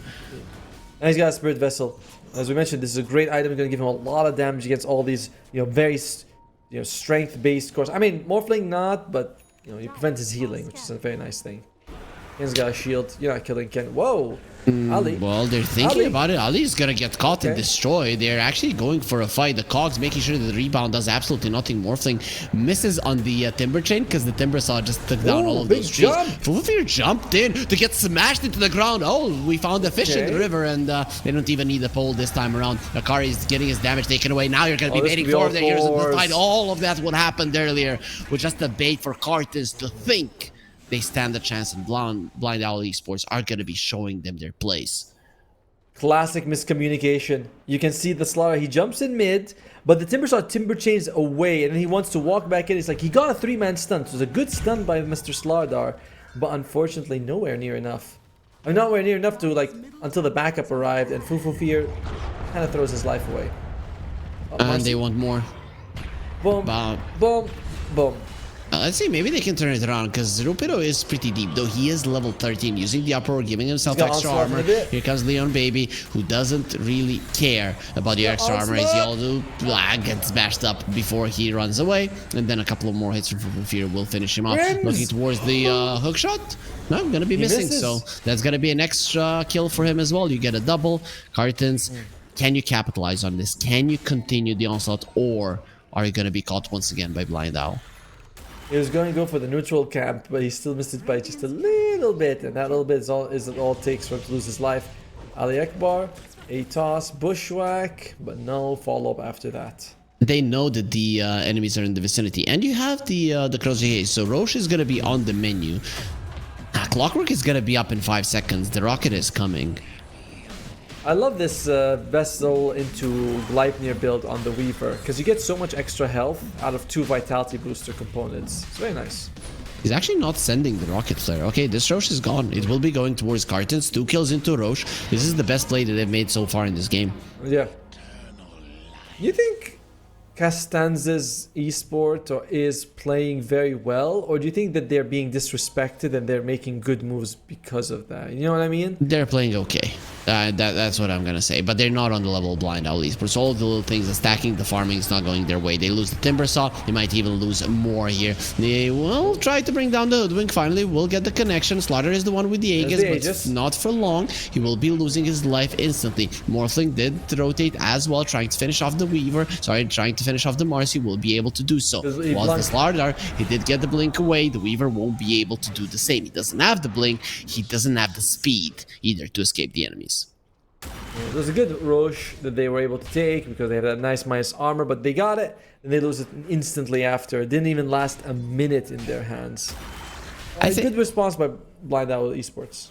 I think we should look at the minimap in this game, and I think that's where we're going to be seeing a big difference between the teams. Just the movements and how efficient the connections to the fights are. Cartons, they see a fight, the old TP, just let's go, let's do it, and then they do not disperse fast enough. And then you see Leon Baby and Ifrit at the same place on the map. But if you look at Blind Owl right now, none of their cores are close to each other, but when the time comes, they do connect. And I think that's where a huge difference between the level of these two teams is showing. I think that's a good point you're talking about, because you're a core player. This is one of the things that I love hearing from core players, which is, yes, after a team fight, let's leave. We don't need to stick together as Bomi. Will he be okay? Might be. Oh, one is enough damage? I don't think so. Where did you get the idea I'm a core player? I've always been a support player. I don't know, there's a bit of arrogance to you, and like, you know, you're kind of mean, so I was like, he's probably a mid laner. No, I'm nice. And we talked about it. We got to a conclusion yesterday that I'm nice. That was yesterday. Maybe you were nice yesterday. Today, no. Very different day. Okay. I just when I cast with you, you tend to stroke the evil gene? support players a bit too much, and then I just try to be against you a bit. So that's why maybe you got that idea. Silence on the Slaughter, gonna be taken down. Ali trying to escape without his mana. He's pretty much dead, smashed into the ground, and this is what we do with bugs. We stomp them, we rump them, and we destroy them in the end. And that is the point that I was enjoying that you're making, is that after Blind Owl Esports, either they get an objective or a kill, or even they die, they do farm the map very well. Whereas Constance Esports, they might be holding hands for a bit too long, or like, yo guys, maybe we can smoke and get one more. Are we sticking around for tower? No, yes, no. So their net worth, even when they win a fight, doesn't grow. It's just like very stagnant. One of the first things that, you know, when I started gaining MMR 7 years ago, when I got into, like, you know, the top 200 games and stuff like that, you could see how everything was faster, and you need time to get used to it, right? So and then in a competitive level, that's elevated even more, that every single second you're thinking, how are they here now? How did they get here so fast? But the thing is that they don't waste a second or two, and then it looks like they weren't even missing off the map, and they're just coming over and killing you. And that's what's happening to Cartons right now. They're going for a smoke. Okay, I'll put an anecdote about that in a second, as Bomi is running away. Nope, not fast enough, buddy. The squirrel, they found her and her nuts. Well, acorn nuts. Oh, if you've ever played, like, and you're waiting for like a wisdom rune or a bounty rune, if you get there 10 seconds before they spawn, you stand there, you often feel like, what am I doing with my life? Why am I just standing here doing nothing? So it's like that. You want to make sure every second counts. You don't want to be any place too early or too late. Exactly. That's how it works, and Cartons are feeling it in this game. Even though 6k gold lead isn't much, you can just see the difference in movement, and it is gonna increase right now if this trend continues, especially now with the Dragonite having the Orchid, so you have more potential to actually bring people down. There will be a BKB on the Slaughter though, and Timbersaw is working towards the Lotus Orb. I like that. It is a pretty solid Lotus Orb game. 9shot is getting closer and closer to that BKB, only about a Mithril Hammer away from it. Slaughter is also very close to the BKB. I think he actually has, just gets it. So BKB galore are coming out. We also have an unused BKB on Ifrit. So this is a timing. How big it is will depend on what they want to do with it for Castans. So the goal right now from Blind Owl Esports is going to be to get those BKBs low. So you're not going to be committing super hard in fights. You're going to commit for the first kill with the Dragon Tail into Bushwhack into a Sharpshooter. But other than that, you're going to try to run circles around your enemies. That is what you do. Use your cogs, use your onslaught, you keep them at bay, and then once the time comes, you re-engage if possible. If not, you pull out. Of course, Cartons on the other side, they want to be the ones starting the fight. They want to be the ones to open up with a kill. Oh, they're smoking. They're coming. They see them. Grimm's beautiful smoke break. And they see him. Oh, Allah Akbar, you walked into the wrong neighborhood, but just nice time lapse. Yep, gets out in time. He does find all of his opponents, and look at that. Cartons now they're aware that their enemies are together. And let's just see the dispersion around the map now fast. Look at Morphling already far away, whilst all three of the cores of Cartons are all together. Right? They're expecting Blind Owl Esports to come over, and Blind Owl will do so maybe at some point using that ward, but they're gonna wait for their Morphling to come. Jump in, silence as well. He doesn't have anything to remove the silence. There's the bushwhack with the onslaught. Goodbye. They get the kill. Now with the start off with the kill, the rest of Cartons, they have to run away. They cannot fight. I hear a hook shot. Does it land on anyone? It does. Ali Akbar, he used his time lapse earlier, but he is just speedy enough to get out of there. They didn't have no vision, so this half squashed bug will live. Look at him with the legs. He's in that injured phase where one of the legs looks broken. Oh, they should all be broken. All bugs should die. Oh, that dude, yesterday the mosquito, he drank all of my blood. When I killed him, it was actually like somebody died. As there's gonna be Razor, his 9-second BKB, he still dies to Ken.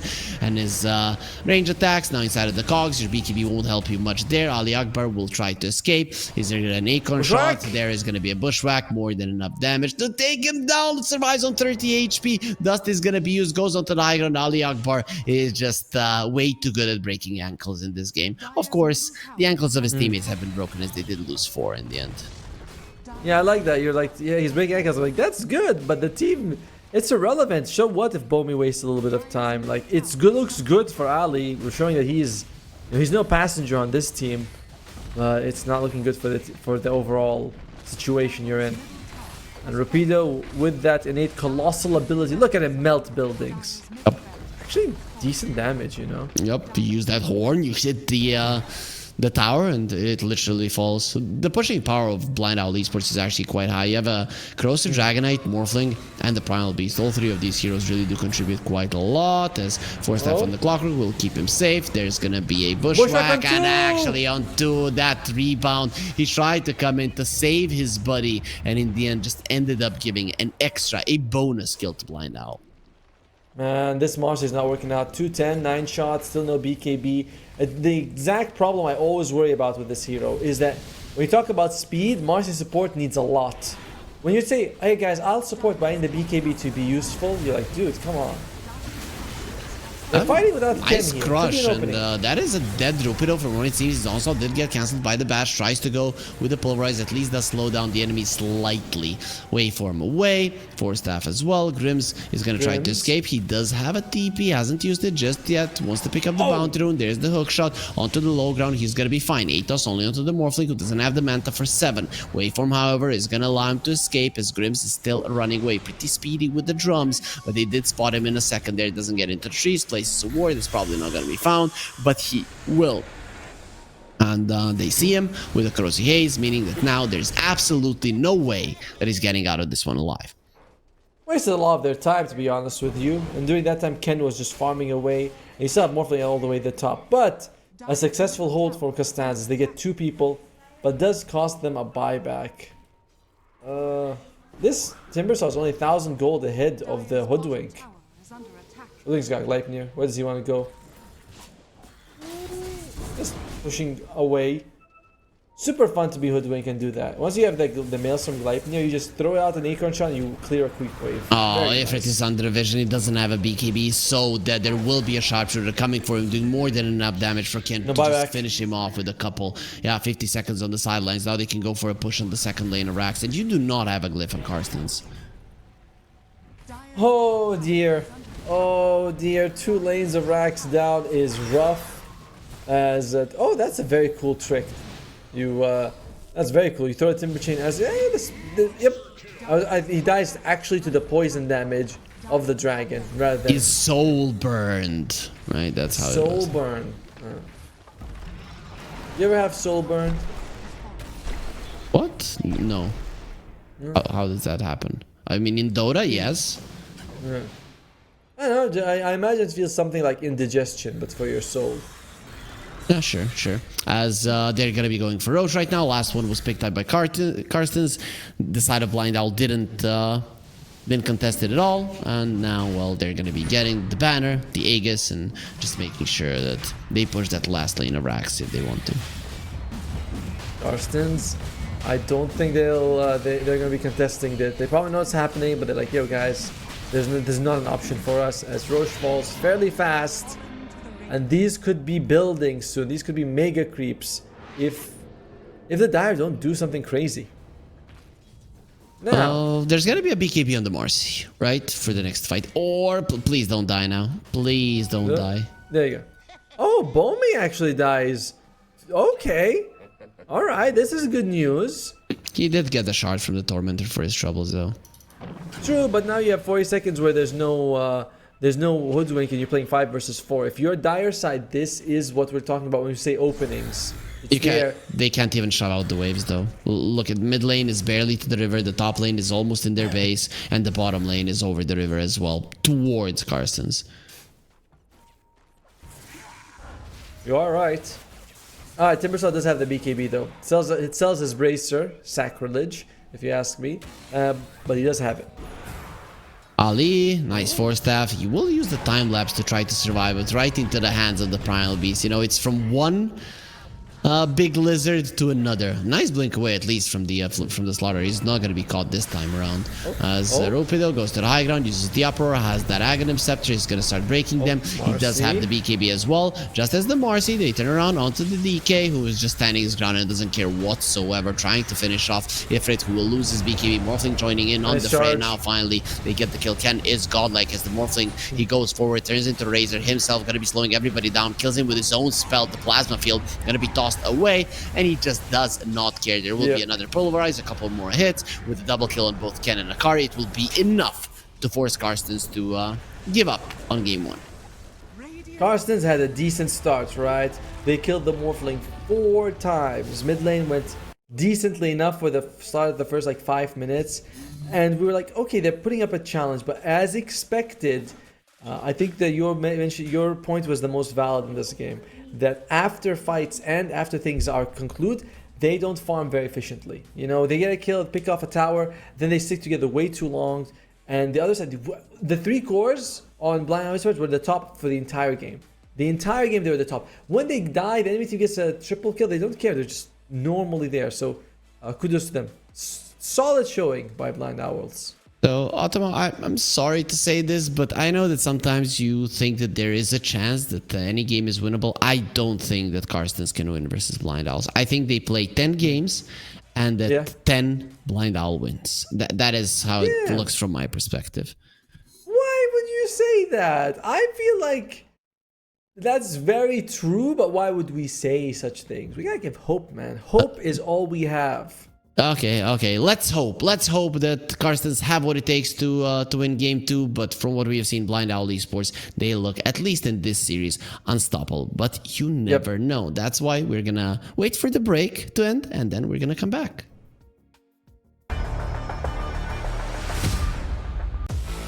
OneXBet and Eva Alfie present betting on all esports events on the website and in the OneXBet app. OneXBet. Play with Eva.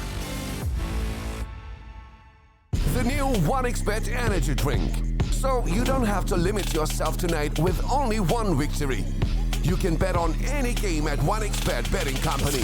Dota 2, KS2, League of Legends, and many others. Big wins, fast payouts, reliable bookmaker. The new breakthrough and innovative phone with OneXBet app. With OneXBet app, you can register and start betting in just one click. Intuitive interface and thousands of sports events every day. User-friendly app. Big wins, fast payouts.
your skills in the gaming. 1xBet. Respect from 1xBet. Respect from 1xBet. Respect from 1xBet. Respect from 1xBet. Respect from 1xBet. Respect from 1xBet. Respect. Respect from 1xBet. Respect from 1xBet. Respect from 1xBet. Respect.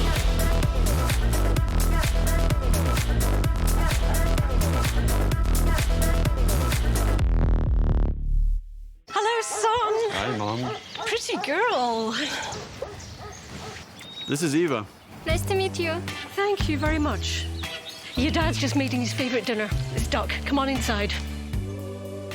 They're all probably too gruesome to tell you while you're eating at the table. How's your food? Is everything okay? Good, good.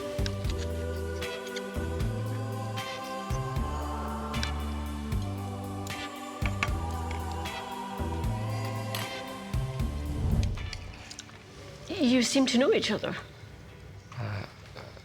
Yeah.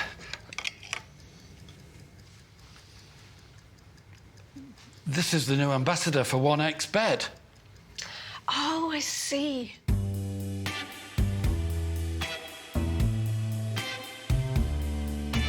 Everyone felt good when Eva Elfie became the new ambassador of 1xBet.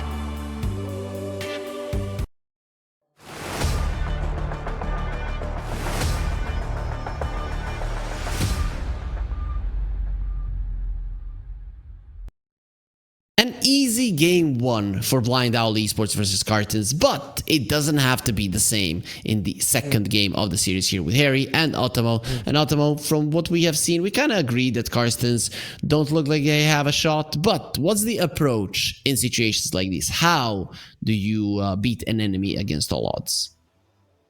I guess there's two approaches, right? The first approach is say, let's learn from this. Let's draft two. The first one is you say, wait, this thing, yeah.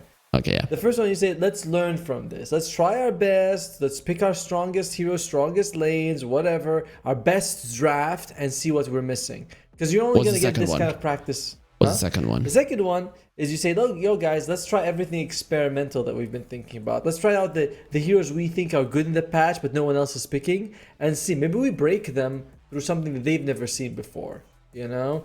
That's one way or another that you're going to approach this. And this is, I'm never again, it happened to you yesterday, I'm never again counting on fingers, some points, because it's way too easy to leave the middle finger sometimes. It wasn't intentional, right? It was just like naturally, I want to pull this finger back first, right? The index finger.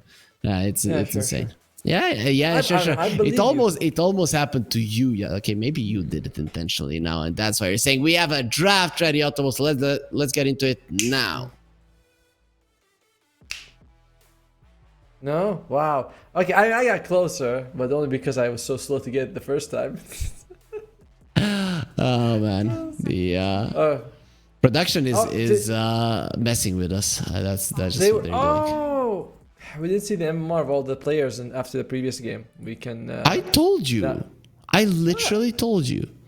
I know, but we can actually compare how it works from player to player. But it doesn't seem like it matters. Carstens starting off, taking a little bit of time with the ban, because you never know. You're like, what do I want to ban first? There's so many bans. First ban, it's like there's all the heroes. How do you narrow it down to just one? But there's no Meepo. Did they return Meepo? No. I've not heard any announcement about that, so I'm not sure just yet. That is a hit to the Dota community, my friend. I agree. We should have Meepo right there, front and center. Look at if you go into the into Meepo on the heroes. Look at that. He has 7 spells. It's literally in 2 rows. Oh man, that's pretty cool actually. Who would have more? Does Invoker have more than that displayed? No, I don't think so. Oh yeah, he does. He actually has. Yeah. He has all of them. That's. Do you know? That's kind of crazy. Do you know that Invoker at one point had 40 spells?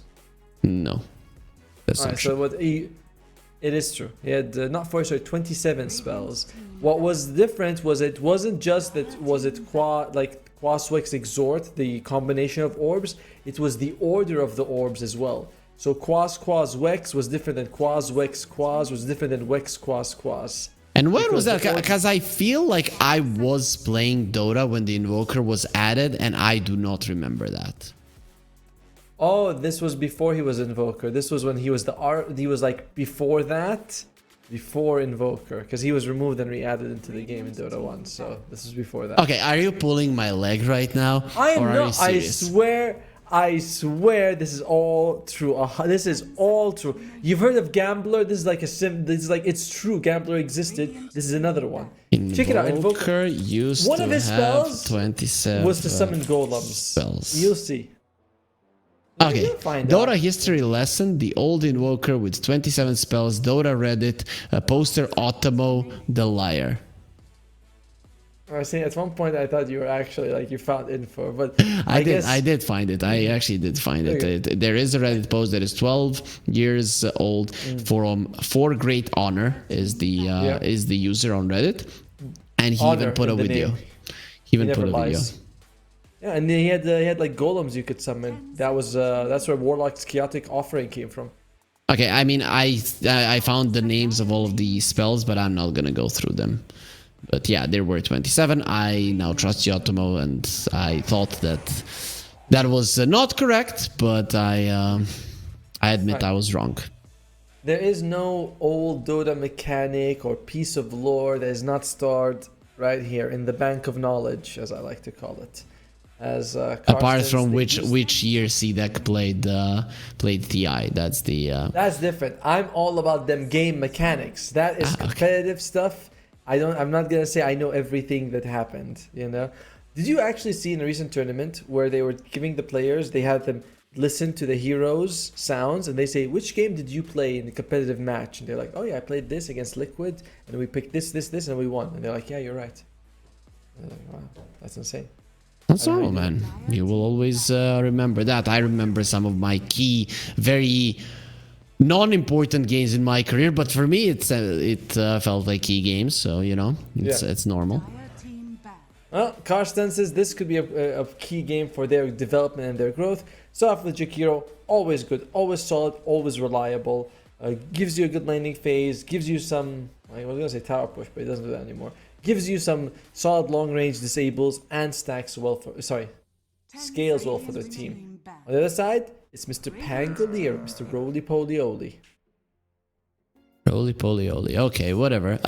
So Jakiro versus the Pango. Well, how do you like the openings overall? I wouldn't put one above the other.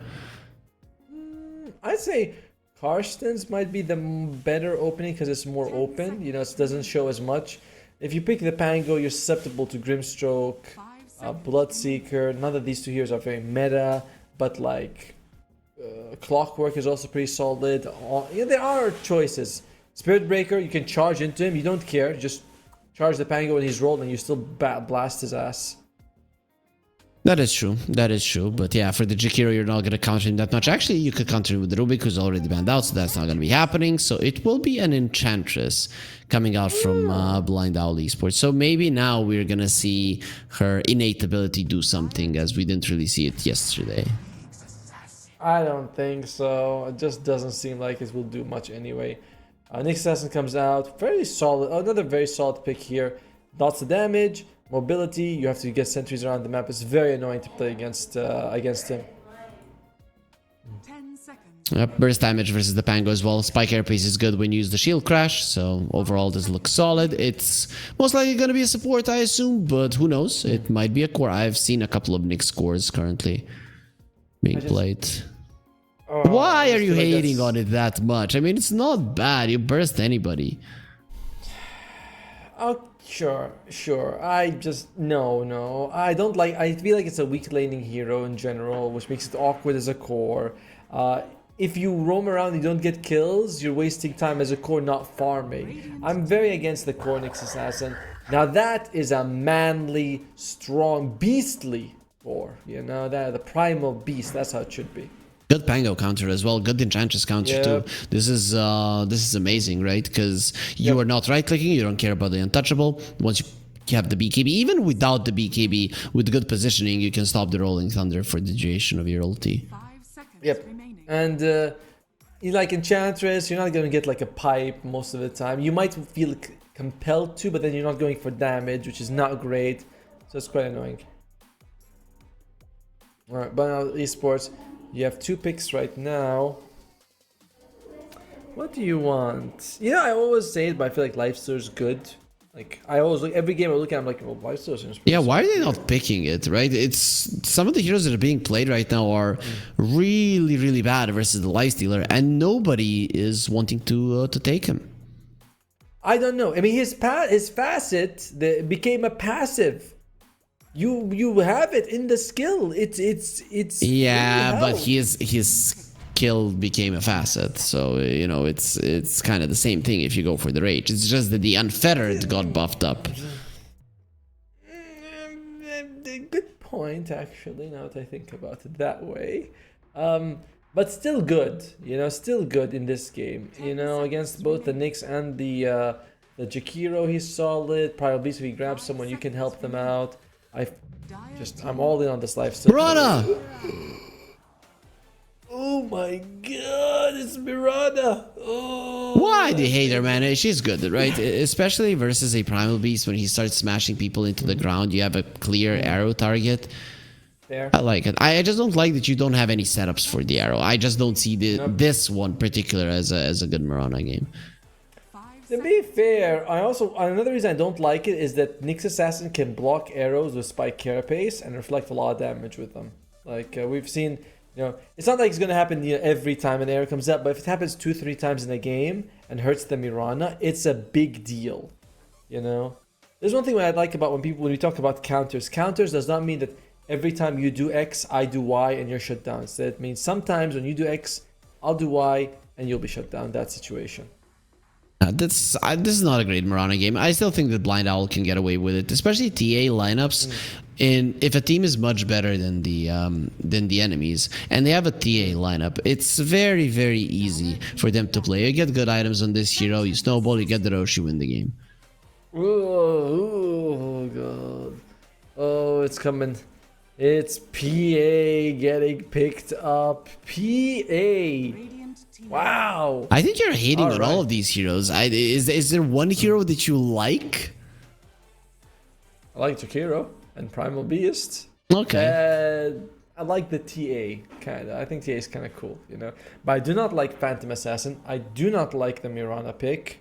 I think the opening with a Pango is a bit interesting. No, this Mirana, you mentioned the setup, and I think that's the biggest problem. Alright. Non-owls, they need either a mid or a carry, depending on where the TA goes. Karstens very likely need a mid laner here. I think they're not going to be sending a Primal Beast mid. Could be, right? Even the Pango could be off for mid, so it's a very open draft from Blind Owls. They could get an off laner if they want to. That's also not... they need a core on Blind Owl. Which core? I don't know. Karstens... They don't need a carry, and I feel like they're gonna need a mid. Oh, I would like a strong Primal Beast though in this game. So I'd rather maybe have him in the mid lane because it does look like a really good Primal Beast game. You have a lot of armor, so you don't care about the TA. If you would be laning versus an Enchantress, that's bad because she can purge off your onslaught, which is very, very annoying. So I'd rather he stay in the mid lane, to be honest. Plus laning with the Nyx Assassin, that lane kind of sucks. Oh, that definitely sucks. That's a very good point, actually, is that the Primal and the Nyx is a shitty combination. However, you might find something better later on. I was going to say the Spirits are available, but I know Ember was banned, but then the Storm gets banned. And actually, that's something. If you're Karstens, I think you should go for a mid that is very elusive. Because they don't really have lockdown. They banned out the puck themselves, though, which is very weird. They could have waited for this ban out, then got rid of the puck and picked the Storm. Now with this puck ban, they kind of just signaled to Blind Owl Esports that they might have wanted the Storm. Yeah, I don't want them to... I hope they don't pick something... Okay, like, even... I don't want to say Earth Spirit, but you want something that is mobile. I would have loved the Spirit. I don't want the Quap.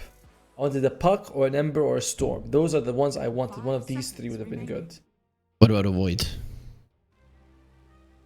lacking, he feels like these days in the damage department. Not quite as good as his younger brothers or the Puck. They cover the Sand King. That's in the realm of elusive. I'm okay with this and gives you damage. I actually like what Carson Esports has damage-wise. Blind Owls, if I was them, I'd pick an offlaner who can make a pipe. Because, I mean, Pango can do it, but there are better options than that. But Sand King got kind of heavily hit by the Nerve Hammer, right? Was he? I didn't actually... The Stinger damage got reduced.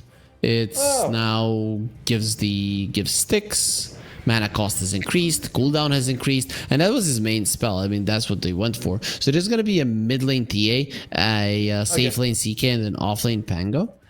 I'm okay with that one. I really wanted to see a core with the stun, so CK does do that. There's going to be the off lane Primal with the Nyx. I'm not a fan of that, but it's fine because the Sand King is such a good pick. My issue now with Carson Esports is that your damage is overwhelmingly magical. If you look at the other side, if you can get a pipe and a glimmer cape, you do so much against this Carson Esports lineup. It's kind of obscene what you can like. Look at it. I mean, like 4 of their heroes are almost all magic damage. There's a little bit of pure from the jump of the Nyx. What's it called? Vendetta. But that's about it. It's not a jump. It's invis. I'm kidding. Tomoso, tell me. I'm just pulling your leg. I'm gonna stop now, and I'm gonna be serious. I'm really gonna be serious. So, we saw Karstens in the previous game. They really didn't look like they stood a chance. This game, I have to say, I like their lineup. Do you think it's good enough to threaten Blind Owl Esports and potentially take a game? Definitely can thirst in it. One nice thing about this draft is that Moonlight Shadow is not so great because Nyx Assassin does reveal nearby invis with his innate ability. That's actually a nice thing that you have. So Blind Owls Esports Sentries are going to be the name of the game. You have Trap and Mirana versus Sand King and Nyx Assassin. I think Blind Owls, though, their basics, their understanding, their fundamentals are all better, so they're going to have an easier time. Does Nyx Sense reveal the traps? It shouldn't, right? No, it only reveals heroes from what I understand. Yeah, and it does make sense. Yep.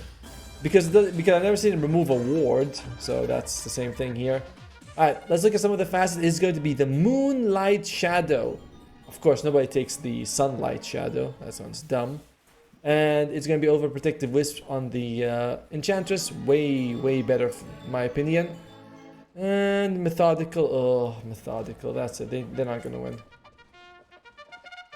I mean, I don't think they're going to win either, but there might be some people in the chat who think they're going to win. And if they want some bonus money to put on them, 1xRLG SEA is the promo code with the banner down below. Of course, we did have that QR code on the screen for you to download the 1xBet app. If you haven't, don't matter, guys. There's going to be a QR code once again on the screen very soon, probably at the end of the game or at the start of the next series. So you'll get your chance. Yep. I'm interested to see what Bomi can do on the Mirana, because he's not going to be laning with the CK. If he did, I feel like that's actually better, because he can just throw a stun, Chaos Strike into arrow. But Enchantress CK, while still strong, it's more like the Mirana. She doesn't do too well with the Mr. Pango.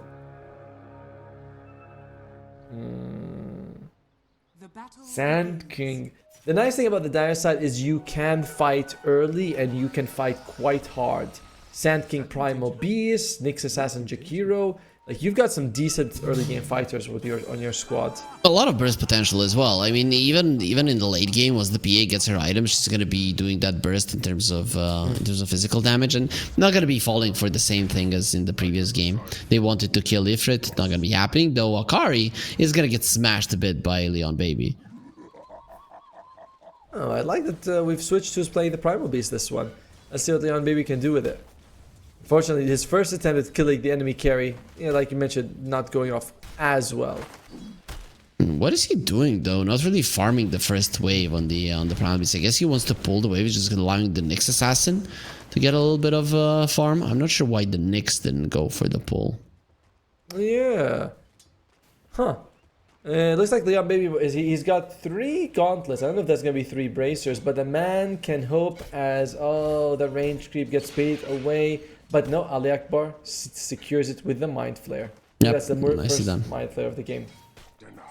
And the creeps are returning in some weird way. Ken turns around. He gets the meld strike off also. Oh, that was very close. Using the fairy fire just in time. Meld got nerfed in terms of cooldown quite heavily. No, wait. No, not in terms of cooldown. In terms of armor reduction duration. Let's put it that way. Yep. But you also do get the bonus damage when you are hitting. Oh, Ken. He's winning this one. More. There you go. Yeah, but it got buffed in a different way, which is that when you meld and hit a creep, you do the bonus damage. So you know that's kind of nice. Makes denying way easier. Not that I felt like she needed much help to get denies. Yeah, not really. But the other part is also good. When you meld and hit a trap, the spill damage now has bonus. That's actually a big buff. Yeah, it used to not do that much, but now it's pretty solid. So the bonus damage and reductions, that's quite nice. It is. I mean, plus, although I find it interesting how side blades begin at 85% split damage. I'm like, dude, just make it 100%. Like, no, they've removed it because it used to be so strong. Yeah, but why is it 85? Like, if you make it 40, 60, 80, 100, or make it 100. Like, why does it begin at 85? 85 is way too high. Okay, if you survive in the mid lane on 5 HP on minute 5, then you're gonna stop wondering about it. And it kind of forces the TA to get those side blades earlier to skill them up. And imagine if they would put it as 30, what do you say, 40, 60, 80, 100, then everybody would have to max it out, and you couldn't max out refractions. It would destroy the hero. God forbid, TA has to pick different skill points once in a while, as 9 shot taking some damage. Bomi is chasing after him, but he's out of leap charges, and 9 shot is going to be fine. No points in the arrow, which is weird, right? Especially on a position for Mirana, that is what you would usually see, just to make sure that you secure the range creep. I mean, Pango is not bad at doing so, but he's not great either. I'm worried on the fact that Leon Baby has 3 CS in 2.5 minutes. He's gonna get some of them now, but he has really not been CSing so far. Now, he might be in trouble. Nyx has 5, right? So 6 actually. Leon Baby pulled in a bit, annoyed. Not enough to kill him, but enough to push him away from the creeps. Alright, looks like, wow, 3 couriers get killed. In a 2 second. of them in favor for Blind Owl. Automo, yesterday you told me we're going to be seeing the return of the supports, of the melee supports, and they're going to be buying bracers. We haven't seen that many melee supports, and even when we did, they haven't been buying bracers. Okay, firstly, we are day 2 of the patch, alright, or day 3. Let's not pretend that. Secondly, some of the teams may be slow to adapt. And thirdly, there are melee supports here. There's Nyx Assassin. 1 out of 4. What more could you want? No bracers, as the Sand King is really suffering in the mid lane. This is not going to be an easy lane for him. He's having a very tough time. He's got the same. Oh my lord! Is he gonna die? Oh. Look at that. He's playing with fire. But he does. Would he have died maybe if those side blades were at 100? No. Yes. No. Yes. Literally, he would have died. No. So you see why it is at 80%. First, it's 85% for some reason. What? No, it should be just 100 or it should be 40. Give me one or the other. As Ken is going for Fufor. Oh, that's some damage.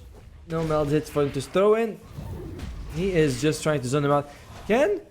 He's gonna back off. Mirana, by the way, still no arrow. Level 3.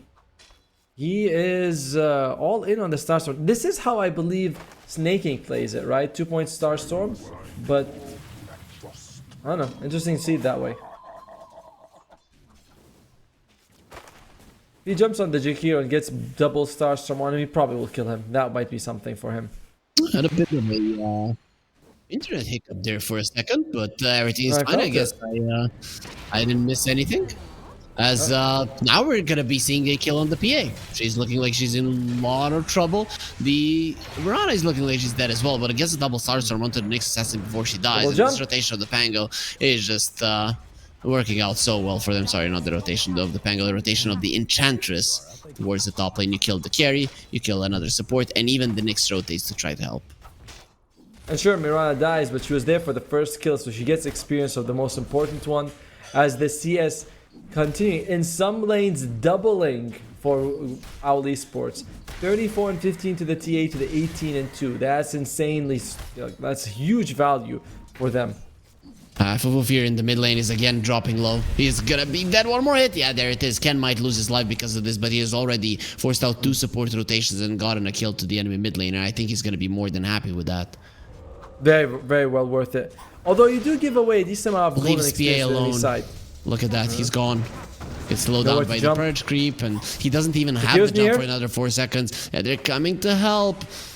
Nice stream, man. Dual breath. He wants to get to the high ground. Beautifully done. They know where he went, but that doesn't mean they're going to be able to find him. What a rotation from 9shot just in the nick of time to save his buddy.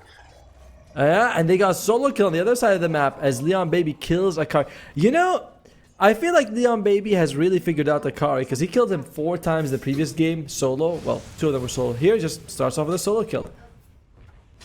Ifrit, though, he cannot farm. I mean, when you look at the CS, last time, Carters, they had better CS than their opponents. They still lost quite convincingly, and in this game, they're losing all 3 of the lanes.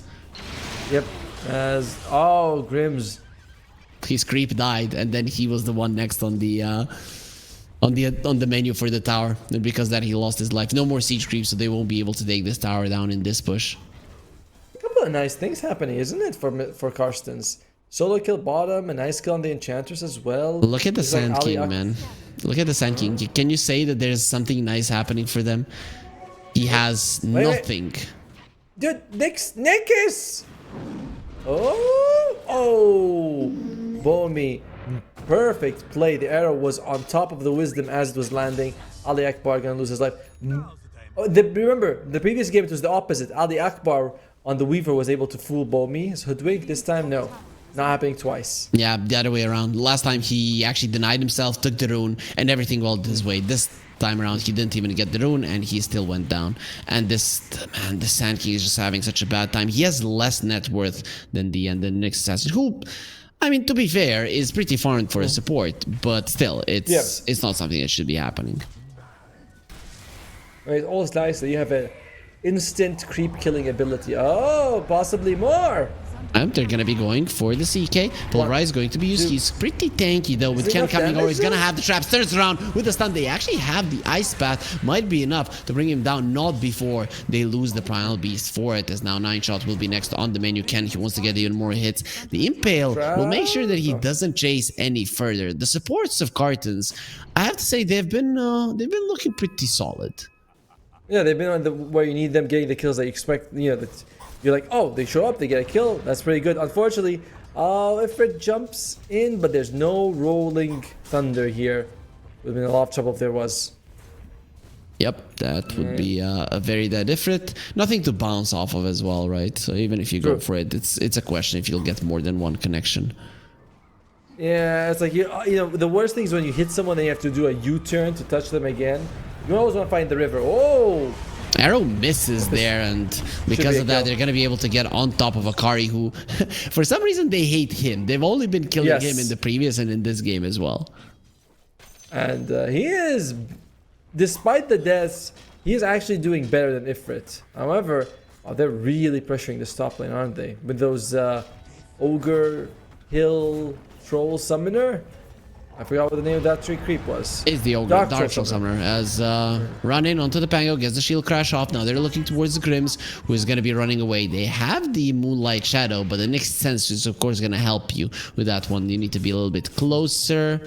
And it seems that the fighting will stop, unless they want Ifrit. What is he doing this low? Not much mana, though, on the Pango. As for a jump...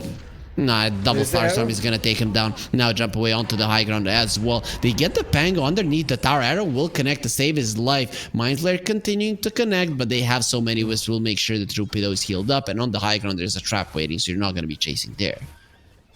This is unfortunate. Ifrit has been trying to get some gold and he doesn't get it. And Nakari gets a solo kill at 9shot. He was the one who was sort of struggling net worth wise, but a solo kill on support. It's big. 300 gold injection. Very revitalizing for the economy.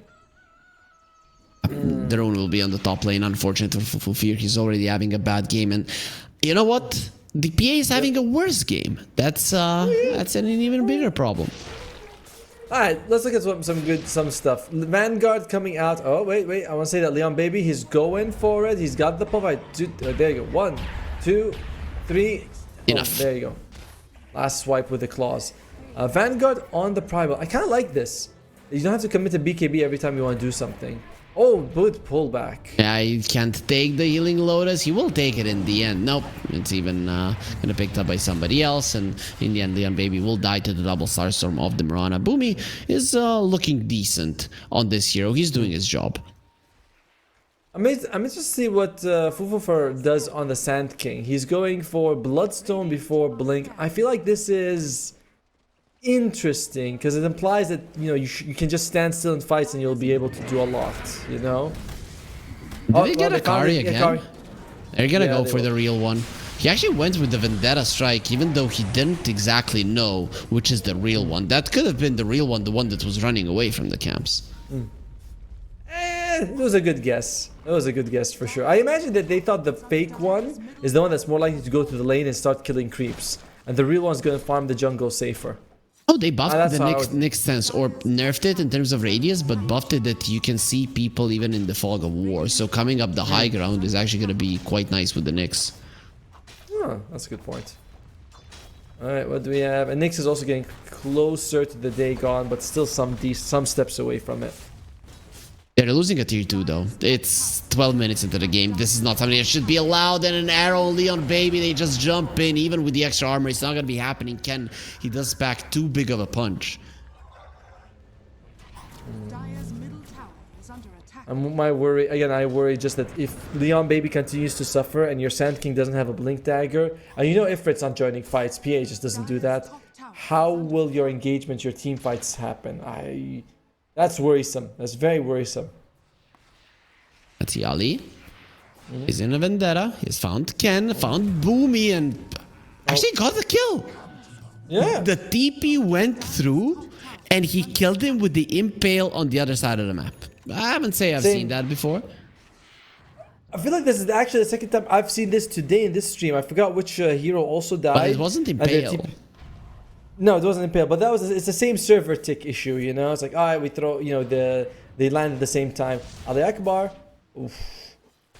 Alright, that's a bit of a late carapace. Very late, very late, right? Yeah, he hit him, he blinked away. I was thinking, maybe he was worried, but then he's like, he blinks away, why are you carapacing still? Fine, it's fine. Everybody can get spooked. Playing versus the TA, it is spooky. 9-shot, he wants to run away, and they see him with an Invis rune. That is a very, very dead Jakir. Even dodges on the dual breath with the blink. Beautifully done by Ken. He doesn't want the attack speed slow. He wants to get these kills as fast as possible. And he's like, no. I can't delay my attack by a quarter second to kill you. And you did now. Yeah, there's gonna be drums on the Enchantress, so Blind Owl, they're just gearing up to be able to take Roach, go high ground as fast as possible in this game, from what it seems. What do you feel about the Bloodstone rush on the Sand King? Do you think this is good? Because I feel I feel very negative towards it. Not when you're losing this much. When you are winning, that's fine, right? At least some of your guys is doing well. Will be a Spike Carapace, but very, very dead Nyx Assassin. They use the dust also on Fufufir, who is gonna get himself away from that one. But yeah, if you're even, or at least one of your cores is doing well, you can then get away with it because you're gonna be pulling them into something. Well, what are you gonna be pulling them into this game? The PA needs to farm. You get a Bloodstone, you're just gonna continue to farm. Who's making the plays? Nobody. I like that. And that's really my thoughts as well. Plus the fact that you are way easier to kill when you're behind than when you're ahead, right? Bloodstone's like, wow, we're winning. They're having trouble killing us. I get Bloodstone. I'm unkillable. Here it's like, I'm losing. Bloodstone is unlikely to stop that. Yep. Well, and Pangalier's first item, what is it going to be? It's going to be the pipe. And another good item to have against the Bloodstone, because you're going to be doing less spell damage. You're going to lifesteal a lot less as well. That's the second tier 2 that will fall. around 15 minutes. Very rarely do we see this. The gold lead isn't even all that high. It's solid, right? But the amount of map control that you're going to lose is actually insane. And then you have this PA with the Battle Fury. She will have it soon. But what are you actually going to do with it when you have no map to play? And this is the way you want to play, honestly, for our esports. Because when you... Oh, he went for the Blink Dagger, by the way, on the Sand King. Yeah, He good changed job. his mind. I think so, too. Unfortunately, it is at the precise moment that the Pipe of Insight is bought. So, it's very unfortunate. It's very unfortunate. That's a very tanky hero right. on the Pango. Has a pipe and 1800 HP. That's a nice skill coming out here for Ali Akbar. That might be the biggest problem for our esports. Is you know that you should never ever solo. Never, If ever, you do ever? Solo, never, never. As if you solo, there's a good chance the Nyx +1 can kill you, no matter who you are or where you are. Dire's bottom tower. Yeah, especially now when he has a Dagon, right? The Enchantress and the Mirana can very easily die. The other heroes, not so much. TA, even without the refraction charges, I think she still survives. But the two supports are actually pretty decent targets. Yeah, I'd say particularly the Enchantress. Alright, yep, there he goes, just eating creeps with the Mind Flare. And that's... You give Nyx a bit of a farming tool and suddenly he becomes an S tier support. Yeah, and I mean, they changed it. I don't know, maybe they've just left the mana burn as it was and then they can kill creeps, right? Because this seems to me like a too big of a buff. In certain situations, the mana burn is better. But in most situations, the Mind Flare is just straight up a stronger spell. What do? You do max mana as damage, which is pretty cool. Oh, no, look at that. Pipe comes out. Look how little damage they do. They realize they can't kill him. That's gonna be the big issue, is that Pipe comes out, that's it, you have no physical damage. It's all magic.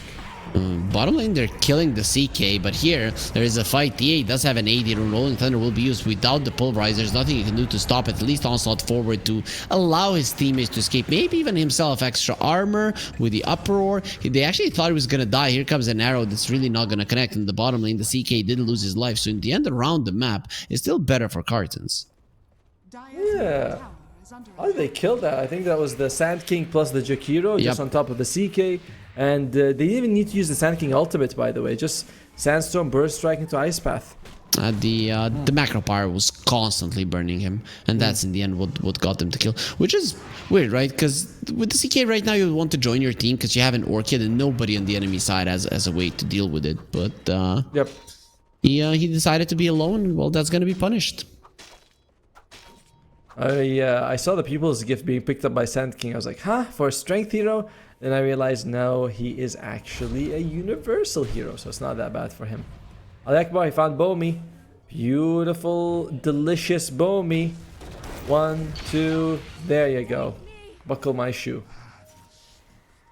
That's a level 10 Nyx Assassin that's killing a level 10 Mirana with the mech just instantly. They're gonna go for the Pango. He dodges the Burrow Strike and he has the pipe, so we'll be fine. Threatening with the Epicenter. Spike Therapy is gonna be used. Only one man impale. Ice Path completely off the mark. Ken standing his ground there with the Death. Does a little bit too much. He does jump into the Ice Path. The marker power will be used. Leon Baby, extra armor. He's gonna be keeping alive. There's the Rolling Thunder. Full Fear just runs in to get silenced and die. Leon Baby, yeah, he misses him. But Full Fear, he's gonna go down anyways. Let's see if the same will be true for the Primal Beast. Does look that way. One more hit is needed. They have the trap. It's gonna be off the mark. Side blades, not enough in the end. Leon Baby, he's somehow still alive. Not even he himself knows how that's the case. Here comes the PA. Who needs a crit onto this CK, and it's not gonna be happening now. Nice ice back. He needs one more hit. There it is, and he gets the crit with the methodical Ken. A bit too deep. Will be losing his life as well. Blind Owl Esports, they went ahead and they lost so much because they thought that die was good.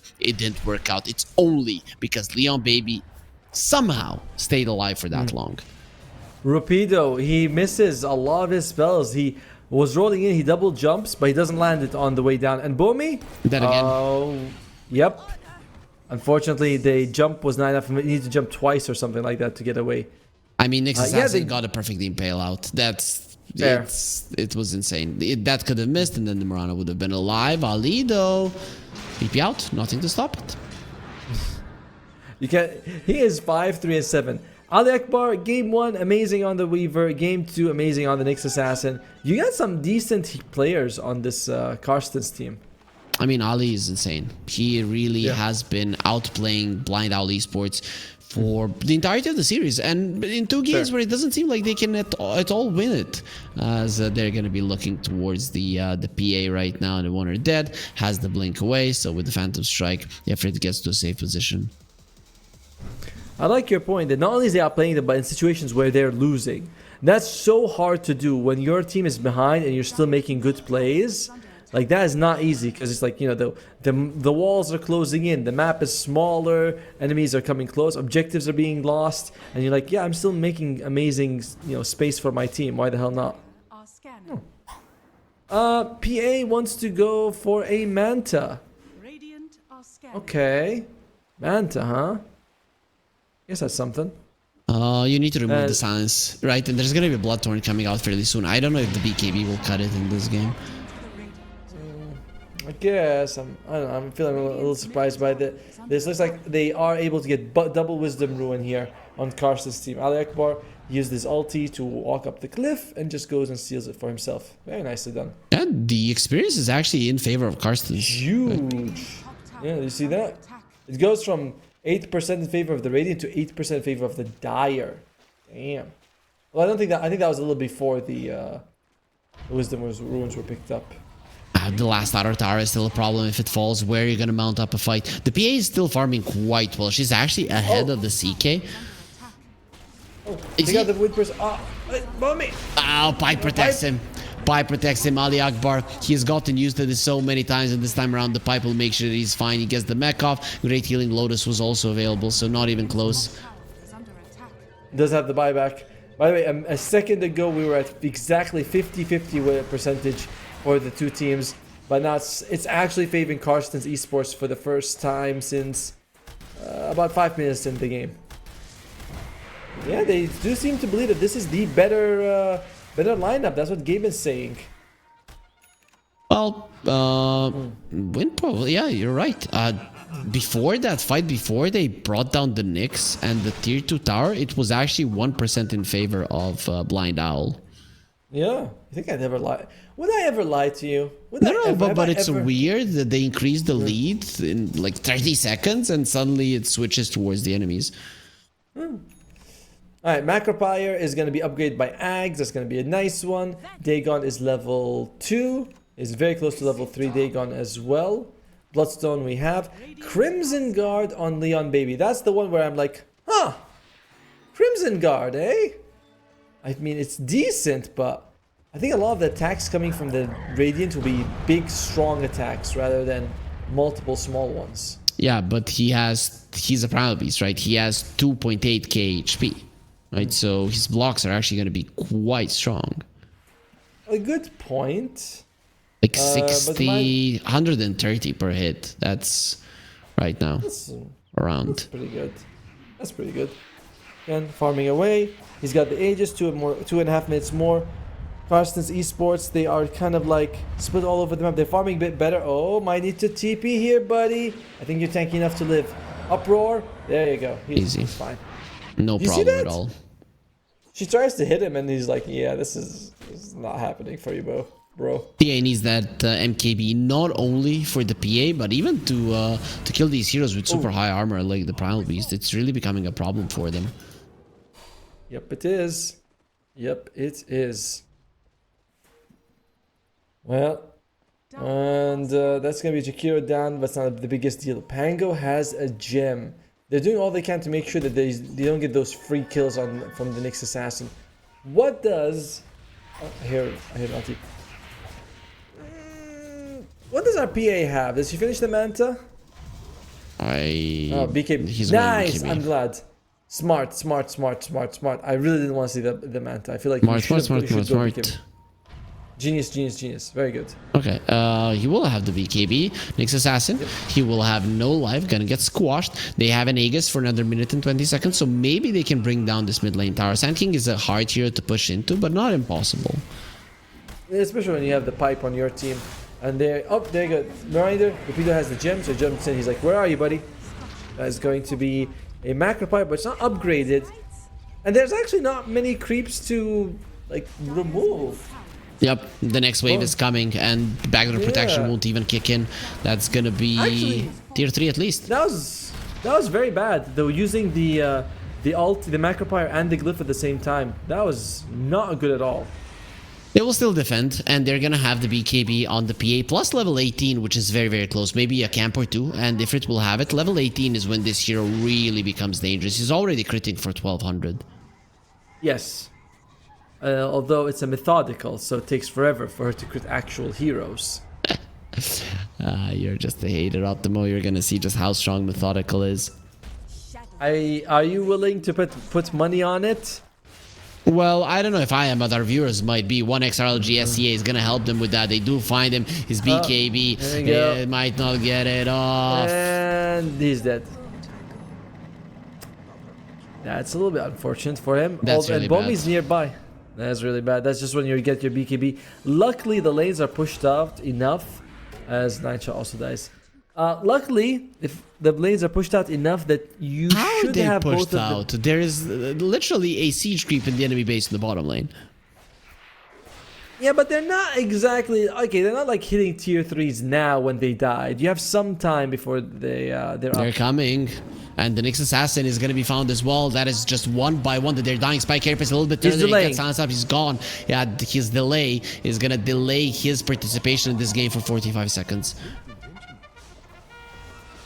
It's a calculated risk. He's just bad math. Now Meanwhile, even the Primal Beast comes forward. That's going to be the epicenter. It what does is no this? damage to the pipe. He does go for the Bloodstone, and there will be blood on the ground. Only his own. Beep, beep. They're coming. The Jeep is coming to overwhelm your base, to just stomp everybody in front of them. And now you have two of the heroes alive. I don't know if that's going to be enough. a series of very, very, very big mistakes.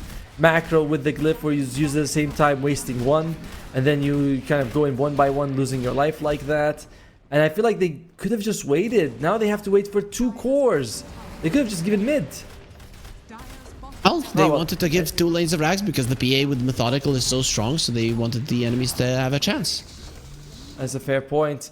Owl Esports, they're like, if you guys show us your neck, we'll be happy to cut it off every time. And openings, they'll take them. There is one more chance for Carstens to take a big team fight. Yeah, but even if you would win that one team fight, it doesn't mean you're winning the game. It just means that you're winning a team fight. But if you lose it, it does mean that you're losing the game, which is kind of a disaster. Exactly. It's like you have to win every team fight from now on till the end of the game to actually get something out of this.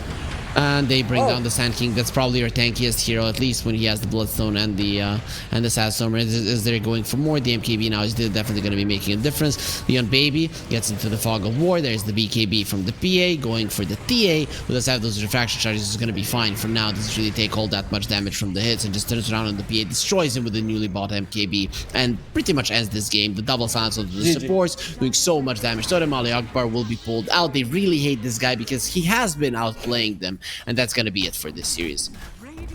A very good showing by Ali Akbar. You can see like this guy's got some real talents on him, but it's not quite meshing with everyone else. Laning phase, they doubled the CS in the mid lane, right? And we kept looking at the Sand King like, well, what are you doing today, buddy? Are you like not a single good epicenter, no big. There was actually one that killed the CK. It's good, but he got shut down. He didn't even use the epicenter there. It was just the macro part. Oh, that's true. Yep. That's true. They killed him without it. But yeah, Ken just amazing job in the mid lane, being able to shut down the Sand King like that. Top lane, there was nice rotations coming out from Grims, which allowed them to get a few kills for Rapido, and they take the tier 2 top very early thanks to that. And overall, yeah, Akari died a few times, but it's still, he's able to come back late game and just crush them. It's one of those games where the only analysis you can say is team win better than the team that lost. That's really the most basic way to say it. And I can't even analyze Blind Owl Esports all that much because to me it seemed like they were not 100% serious, right? So yes, but that can be a mistake in its own. I've seen so many teams clown around and then it transfers into games that actually matter, that you actually could lose and you lose. I feel like today they came in, they're like, we know this team is a team that doesn't have big recognizable names. Maybe they're also kind of new. I mean, I think I've never seen Blind Owl Esports together before, so this could be their first tournament. You don't want to go in too serious. We gotta win, or no salary for you, no 10,000, brother. So maybe it's good that they keep it clown a little bit. Of course, you should do exactly that you said, Ottomo, because then you're gonna be ready to continue crushing everybody. We have one more series. Now at the end of the day, it's going to be a longer break. It's going to be the Immortal versus IHC. Since you're not going to be with us, Ottomo, can you give me a prediction? Do you think this might be closer than the first two? Maybe, but in general, it's going to follow a very similar trend, except the two will be on the other side. IHC comes in as my favorites for that one. Maybe the gap isn't as big as the other two, though. I think that I remember, I need to see the player's name for Immortal, but I thought that they were like one or two names that I recognize, so it's not a huge gap, but I expect IC will take this one as well. Yeah, it does look like that to me. Of course, we are going to be switching the casters, and because we are so slow, that's going to be taking us 40 minutes. That's how long the break will be. Of course, not our fault. That is when the series is set to happen. So one more game today, a best of two between Immortal and IHC will be happening in 40 minutes. Be sure to be here because the Dota should be amazing.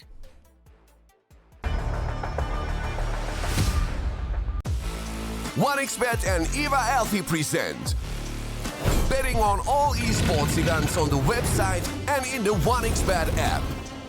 1xBet, play with Eva. The new 1xBet energy drink, so you don't have to limit yourself tonight with only one victory. You can bet on any game at 1xBet betting company, Dota 2, KS2, League of Legends, and many others. Big wins, fast payouts, reliable bookmaker. The new breakthrough and innovative phone with 1xBet app. With 1xBet app, you can register and start betting in just one click. Intuitive interface and thousands of sports events every day. User-friendly app. Big wins, fast payouts.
Let's go.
Showcase your skills in the gaming. 1xBet. Respect from 1xBet. Respect from 1xBet. Respect from 1xBet. Respect from 1xBet. Respect from 1xBet. Respect from 1xBet. Respect. Respect from 1xBet. Respect from 1xBet. Respect from 1xBet. Respect.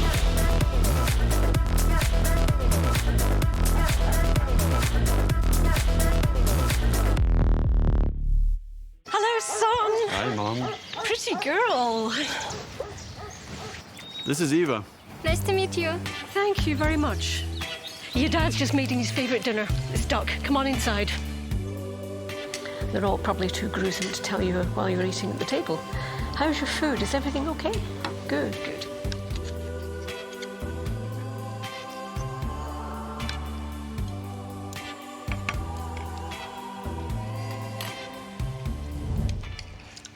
You seem to know each other.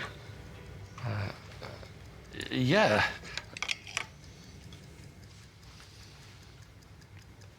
This is the new ambassador for 1xBet. Oh, I see.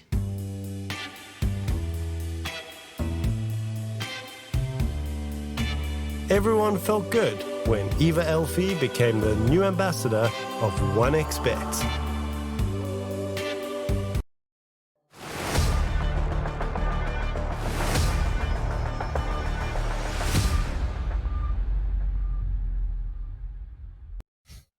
We are in the last series of the day here at the Regional Dota 2 series. I'm Harry Freak and joining me is Bowie, and we're going to be watching IHC versus Immortal. Bowie is moving left and right without doing anything, but we're going to move into...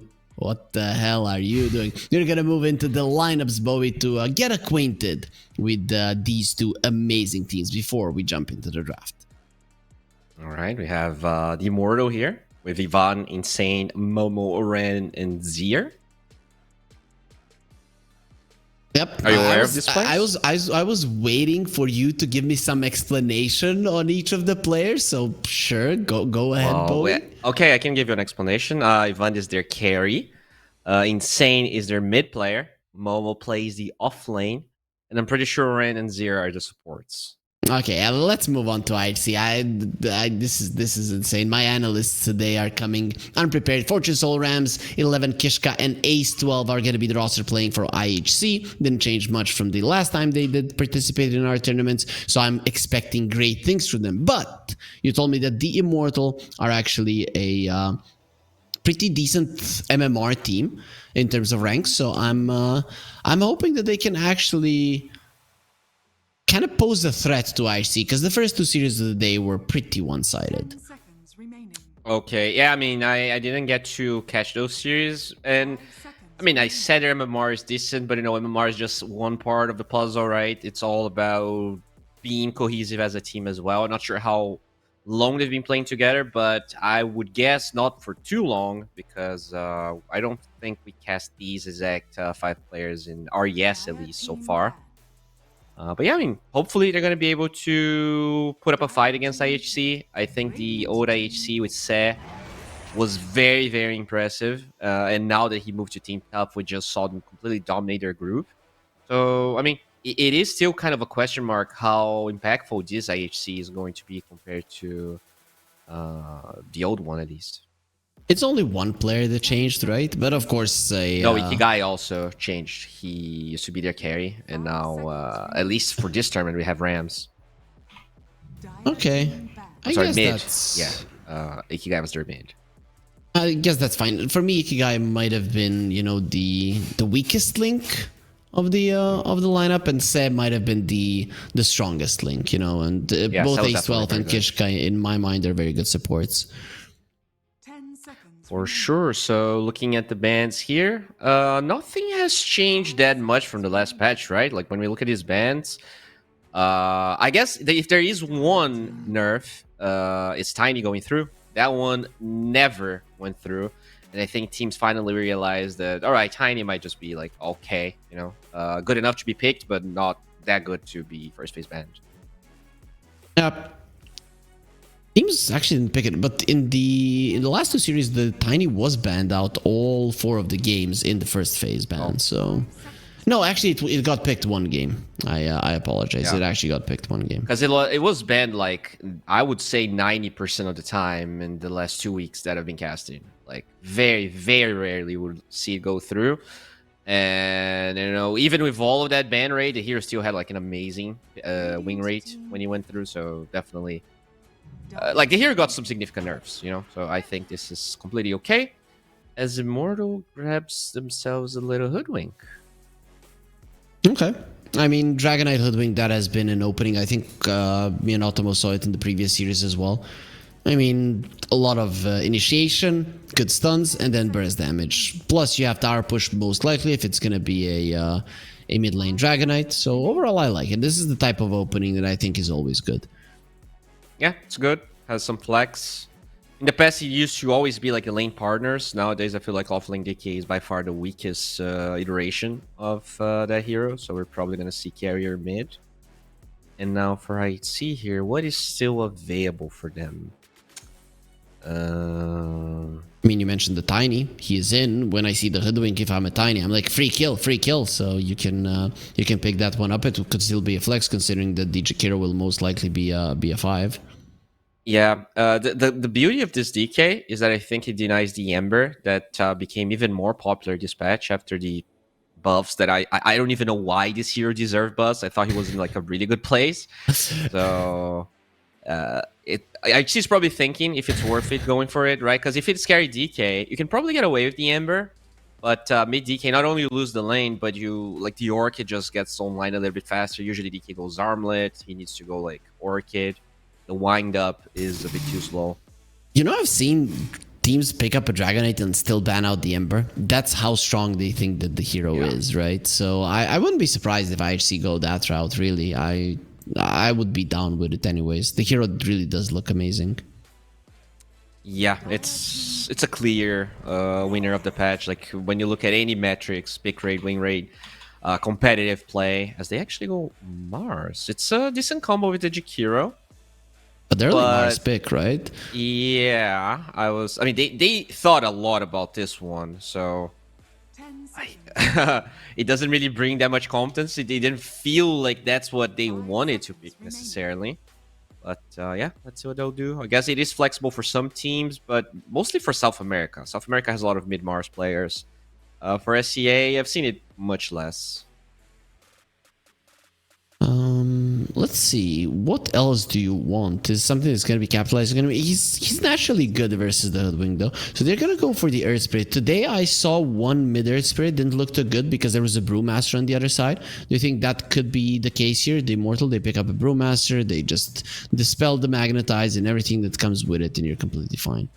I cast a supporter spirit yesterday, and it was also terrible. Like he ended up 0-12 or like something crazy. And it was actually Dandelion, so you know they were playing against a weaker team and they still lost with this hero. But they tried a new facet. I'm not sure if you checked it out. Like when you roll through people, they become faster, and you also roll longer, faster, and stun for longer. It's like when you read Boulder it, can roll over allied heroes for additional bonuses. Yeah, like it sounds really good when you read all of them, but it wasn't like it wasn't particularly great in that game. And now with the Shadow Fiend, I don't think you're playing with Earth Spirit. It might be too hard of a lane. Yeah, but imagine a lane of Mars and an Earth Spirit into a Clockwork plus anything, right? Dragonite, doesn't matter. You are gonna get screwed. I'd rather see a mid Earth Spirit in this situation, to be honest. Dude, I think IHC kind of screwed their draft here. Like, what are your options? You play Earth Spirit with a double melee off lane, or you play Earth Spirit into Shadow Fiend? Or DK. Like, both options are pretty bad. This is a pretty bad option as well. A Ember Spirit into an SF. Okay, so listen to me. This is the idea. So you send the Ember mid versus an SF. Or DK. Or versus a DK, doesn't matter. Actually, they're gonna send it a DK there, you know, because you want the SF with the Yeah. clockwork, and then the SF will be protected. I was thinking you allow the SF to come mid, you get level 2 with the Nerd Spirit, you leave the Mars to struggle, and you just destroy this SF. But actually, the Immortal have a way to deal with it. Yeah, I like what you're saying. It's possible for sure, Radiant team. but it's kind of obvious, right? As this Shadow Fiend, you can just shove the wave. It is not super easy to execute if you're aware. And if the Mars is just struggling lane with Verse Spirit gone, you know what's gonna be happening. Sure, Immortal is supposed to be the underdogs or the not the favorite team for this match, but this is kind of sort of an obvious thing. Like when you draft the Shadow Fiend and you look at the enemy team, it is not this unreal. If we are talking about it, these players should know what's coming their way. As now they ban the Enigma. They're definitely like an offlaner here for Immortal. Radiant team ban. Yeah, most likely. You mentioned that the Dragonite is probably the worst in the off lane. Why is that so? Is he just not tanky enough to play that lane no longer? Yeah, it's about being tanky. It's about like you just get. I don't even think it's bad. It's just that carry and mid DK are much better, right? You can have a lot of tempo with the mid DK. You can farm so fast with the carry DK with the Dragon Facet. If you Dragon is the best one, right? And it just doesn't fit the offlane. Basically, I think it's a bit. Which one? The clash. corrosive? Yeah, I mean it's all right, but it's definitely not as good. Especially because in the past you would get like so much armor in HP region, like with 1 point of your armor passive, and now you need levels and you level up slower in the off lane, and it's just like more fighting. It's like it's not awful, but it's definitely like there's so many better options. I'm very sad that the players can't see the banner of the Immortal, but it's cool. Hellraisers did this first, so what they would do, it would be like a shirt on a cliffhanger, right? And then on the shirt there would be logo, sponsor, whatever, and they also have the shorts here as well. So it does look quite good. As IHC, they'll get themselves a Terrorblade.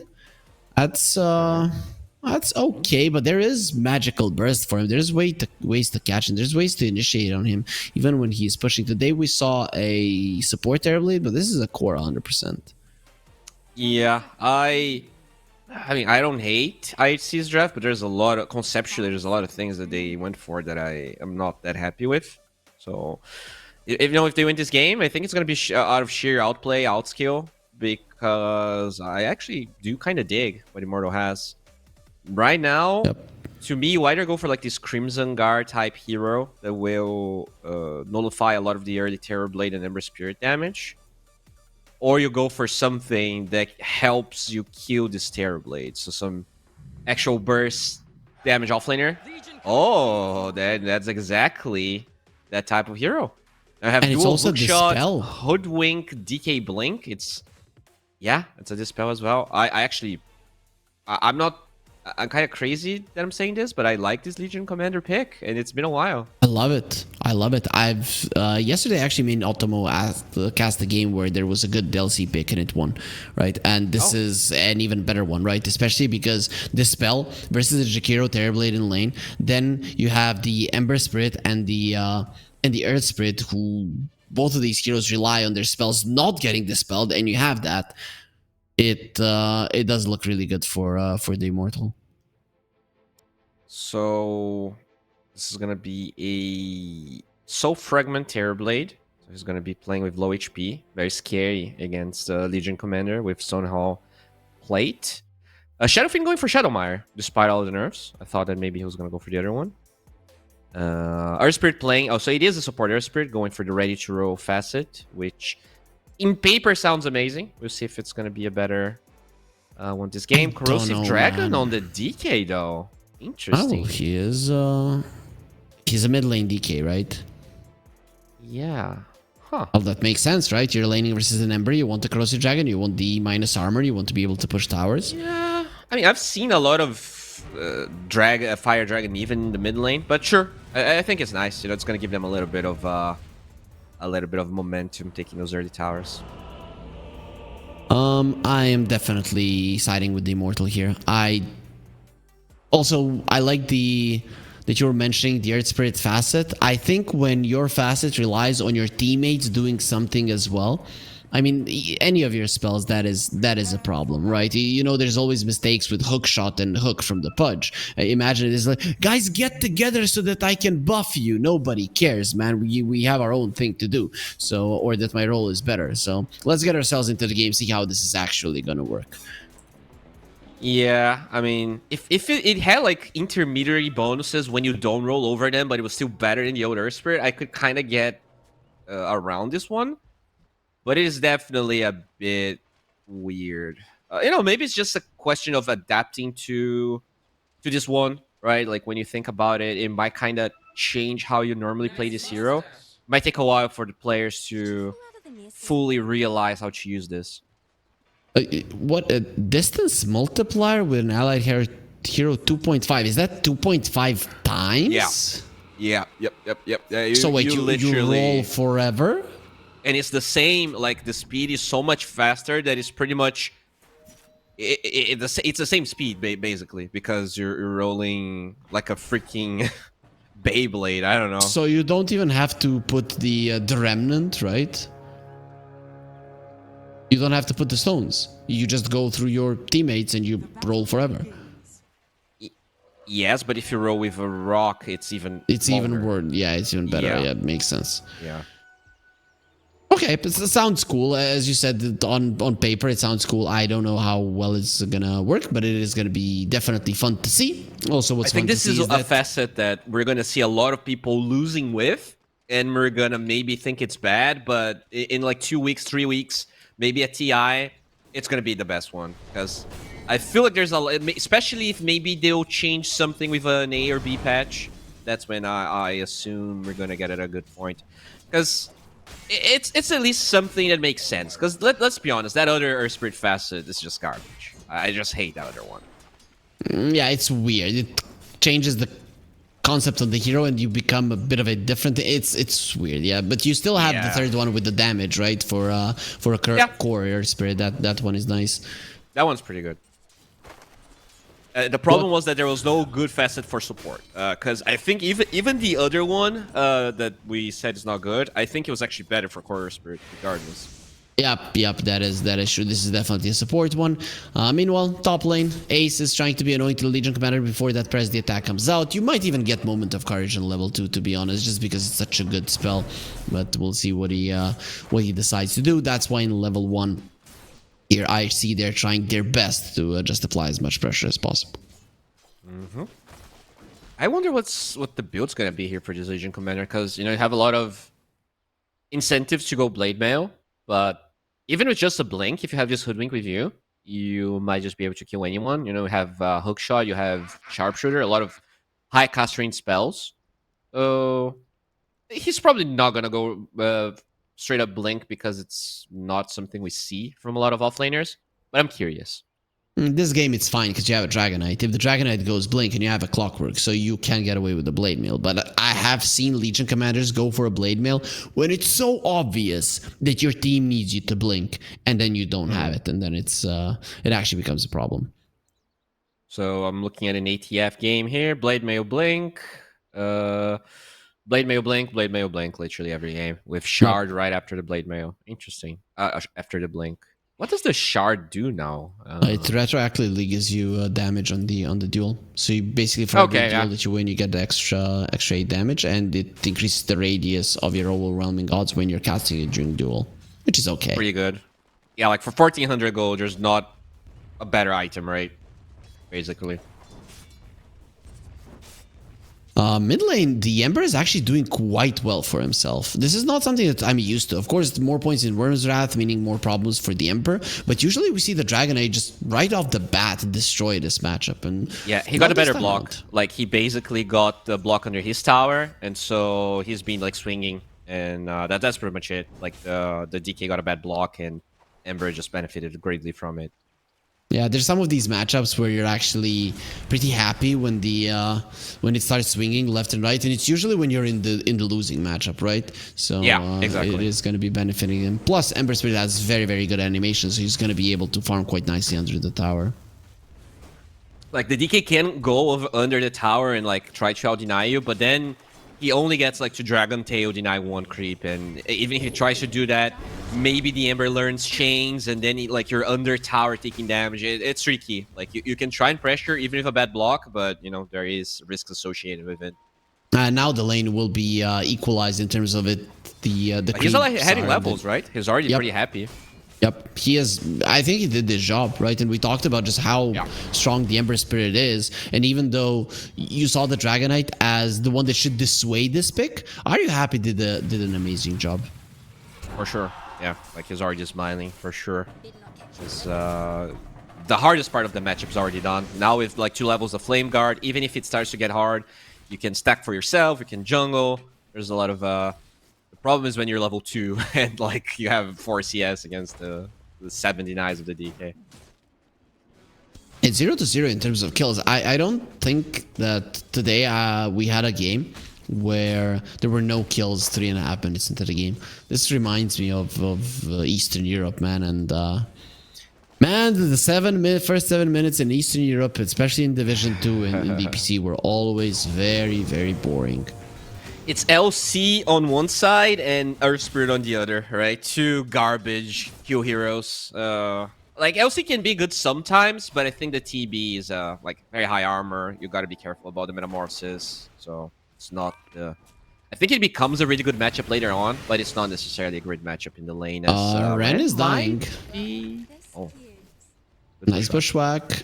Is there going to be another dual breath ace? He really wants this one, but he's very slow. And on the other side of the map, there's going to be 2 supports dying. And no first blood because it was the creeps that finished off Kishka. 11 does get a double kill, so SF loses his life as well as Ace. He doesn't really have the mana. I don't know what he's doing. He's actually putting himself in a position where Momo with the overwhelming odds will get him down. Even Fortune Soul is going to get smacked a bit. So both of the offlaners looking good. Right. In my bingo card, Clockwork and Earth Spirit dying to Mars, Clockwork Shadow Fiend dying to Earth Spirit Mars was not at all in my top 20 pick of options. Like, that just should not happen, right? No fantasy points for you, right? Yeah, I mean, I'm not mad it didn't get any fantasy points. This is just not supposed to happen at all. Speaking of not supposed to happen, December Spirit shouldn't be winning the lane versus the Dragonite, but it is happening, Bowie, and it's on our screens at the moment. Also, guys, what is going to be on your screens, if you scroll down on the stream a bit, there is a banner with which you use the promo code 1XRLGSCA. You should do it. We're already in Group B. You get that bonuses. That's a bit too deep from the Ember, and he will die. All of the lead that he has accumulated, he just throws it away like it's nothing. I was gonna say that, yeah, I mean, he's winning. It's the highest MMR player, right? Like, we kind of talked about HC being a bit more skilled. But when you're a bit more skilled, sometimes you're a bit more cocky as well. Yep, you overestimate your abilities, as Momo doesn't have the mana, but he's baiting them in. Bushwhack, very nice use to push him a little bit back. There's the tree-bound trick shot with the blood grenade, and that can turn into a kill. He did have the stick charges, so in the end, will be able to survive, and the reflection from the Terrorblade actually allows him to get into the trees and get himself out of harm's way. Rotation from the Clockwork. They get a good bushwhack. No, he messed up with the cogs. Tree-bound trick shot and Terrorblade. He has the boots. He's actually very speedy himself anyways. Man, the cogs are like the size of the arena, and you missed it. Yeah, like he just misplayed. He hesitated. He was gonna walk to the right, and then he walked down, and he just missed. Like, I guess even he didn't expect the bushwhack to be that good, and he was going for like a super weird angle. And then he got slowed by the ace. Ren puts himself in an uncomfortable position. He does have a healing lotus that allows him to survive, and actually almost even Fortune Soul dies to the overwhelming gods. That spell does hurt. Cast range is insane. Like, he actually got the TB as well, and now Fortune Soul being run down here by this Clockwork should be dead. Yep, this time around there's no misplays here. We'll be getting that kill. All of this doesn't leave the SF alone, but the SF doesn't care. He's farming the jungle and he's having a grand time doing so. All right, so Immortal here.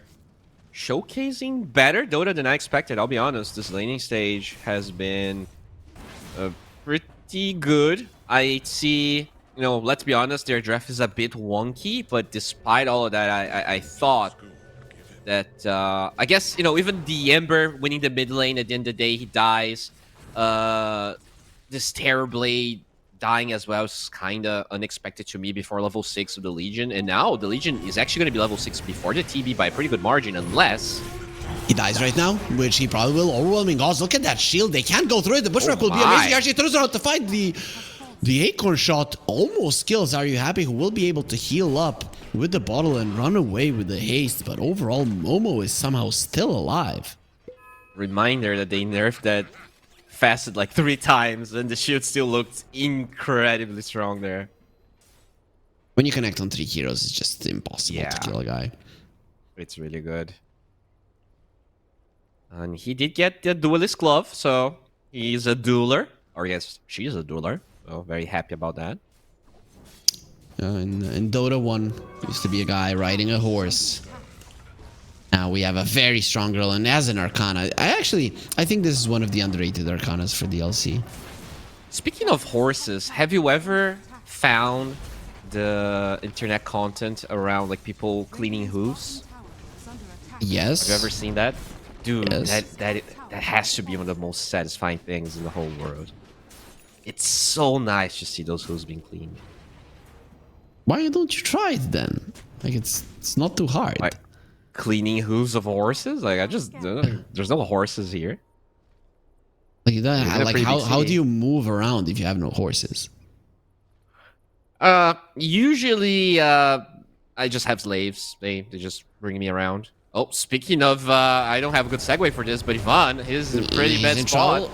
He does use the Requiem, so maybe you're in a bad spot. Pikachu went for him. There will be a duel. SF dropping low. He wants to get close to contribute a bit in the damage department. Won't be able to do that much. The Death Requiem, however, gets Are You Happy very low. He has a Remnant to get next to the healing pool, and 3-bound trick shot. It will be enough for a kill. It just bounces off those trees. 11 going for a TP out. Where's the Bushwhack? They don't have it, but Ace, on the other hand, will not be able to escape. He's not the strongest dragon here, even though he's the one with the most heads.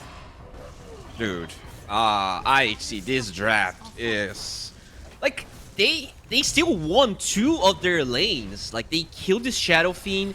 They have a really good time with the Ember in the mid lane, and they're 3k gold behind despite all of that. Just out of their draft is really weird. I don't know how else to put it. I like how you and Automo today are giving me so many synonyms for bad. He said odd. You're gonna say weird. That's cool. You learn something new every day. I have more if you want. No. You use it later on. Like later on in the game when they continue, if they continue losing. Yeah, this draft is insert word. Unpleasant. It depends for whom, though, Bowie. It depends for whom. Very true. I mean, it is unpleasant to watch so far, but you know, I still want to believe in them. I think they've been pretty consistent throughout. Yeah, sure, they didn't get the a lot of points, but at least when it came to the group stages, they were an overall above average team. See, it's a 4k gold lead, so pretty solid for the Immortal, as they do get the blink on the Dragonite. And Blade Mail on the Legion Commander is being delivered at the moment as well. So core items coming out for the Immortal actually are going to be in trouble. I don't see anything of the same level coming out from them. Yeah, I mean, they have the Blink Dagger that's queued up for Mars, but still like 1,000 gold away. And they're going for the Legion Commander here. Can they stop the attack? No, he gets it off in the Blade Mail as well. He's actually thinking about going in and using the duel. Well, that would have been a mistake because he would have been giving it. And there's the hook shot. It doesn't matter. Even with the Thunder being used, Requiem is going to be perfect, making sure that Terror Blade goes down. But it does make it a 2-for-2. Ember will join in on the fight, roll in from the earth, but he actually misses on a target that was caught. Insane. He does get a double kill. Spear gets Ivan in a position where he might actually live because no, the Ember Spirit will not allow Death Requiem. Does do some damage, not enough to Are You Happy. Already died earlier to 1 Acorn Shot, and that's gonna happen once again. No, actually, it will be the overtime damage from Insane, who gets a triple kill. Now the stun onto the Mars. What is with the damage of this Dragonite? They want the duel, won't be getting it. Ice Pad there to cover for his buddy. Mars is the only one from IHC who survived that engagement. Dude, we didn't talk about it during the draft, but this Requiem and Cogs combination is crazy. Was doing so much damage, and that's only level 2 power Cogs, so very nice. And Yeah, I mean, the heroes on the side, like the only actual damage that they have right now, reliable damage, is the Jakiro. And the Jakiro's level 5. So it took them so long to kill this LC that you're in a pretty bad spot. And I think that is the problem when you draft Earth Spirit. Like, he lacks a lot of damage, in my opinion, especially when there's a dispel on the enemy team. Which means you probably need more bursty heroes to draft, and that's something that players are probably going to have to adapt, because I honestly feel like this facet is good, but they don't have the necessary heroes to play with this Earth Spirit. It does look cool. You roll through your boulder, you through your stone, you go through your hero, and you literally blink to the enemies. Yeah. That's how it looks like. Ishka is gonna eat an acorn shot. He has the roll, gets himself away, and turns into a little piggy who will get hook shotted. Sharpshooter connects. Max duration sharpshooter as well, so he gets super low, and Insane continues to dominate this game. He's 2k gold ahead of his laning counterpart. Yeah, despite the shenanigans there from our boy Ember Spirit, still great game from the DK. And is this a full lore kid flying out to him? No, it's a TP. I was also thinking about it. I'm like, no. If it is, then they're screwed. But he still needs some time. Yeah, I mean, it's not that far. He pretty much has gold for the phylactery, and then He changed his mind once the Mage Slayer. Oh, interesting. I don't like it though, right? Because there's only gonna be a Manta on the other side. Everybody else pretty much dies with an Orchid. I mean, do they even have that much? Like, you're not even going to be hitting the Jakiro, so who are you applying? I guess you have the innate magic rest. How much is it really? Is it 25? Average resistance of the Mage Slayer, I think it's 20. Yeah. I don't think it's. I think you just buy a cloak. Like, it's literally 20% for 800 gold. Right? Yeah, I think so as well. I'd rather him buy an Orchid. We'll see if Insane actually does change his mind. That Oblivion Staff, it could be used. Already bought it. Okay, so no way. There will be a duel onto the Ember Spirit, but that Ember Spirit might actually win the duel. The Bushwhack makes sure that that doesn't happen as well with the Sharpshooter. So they killed the Ember, they get the duel. Are going to be happy with it, but if this Magnetize does bring in the damage, it's going to be a big deal. Insane has been kicked as well there, so slow down. It would like him as well. Roll in, going to be missing. Dragon Tail will connect. They have the spear onto the dragon, and that's a big kill if they can get it. And it does look like he should fall, surrounded by 4 enemy heroes and nobody coming to assist him. Weird fight. I mean, they got the Ember kill, but then they couldn't really disengage from that fight. That was a little bit irresponsible, I think, from Momo. He's been trying really hard to be a part of fights, but that one, I guess they weren't fully aware that IHC would react that fast. You could see, though, the facet from LC, the amount he was life-stealing just because he was lower level than the Ember was crazy. Yeah, it's the innate, right? The innate yeah. is very, very strong. Is he 50% extra lifesteal? So, like, you have 140 lifesteal for Moment of Courage? That's insane. Yep. It's only 1k goldie though after that fight, and it was the Terrorblade that got the kill onto a 5-streak Dragonite who was before that fight the one at the top of the network chart. So now this Terrorblade is super strong, and he wants to go for the Demon Zeal. So what's the shard? That means that he would like to enter the fight low, use the Sunder, and then just murder somebody.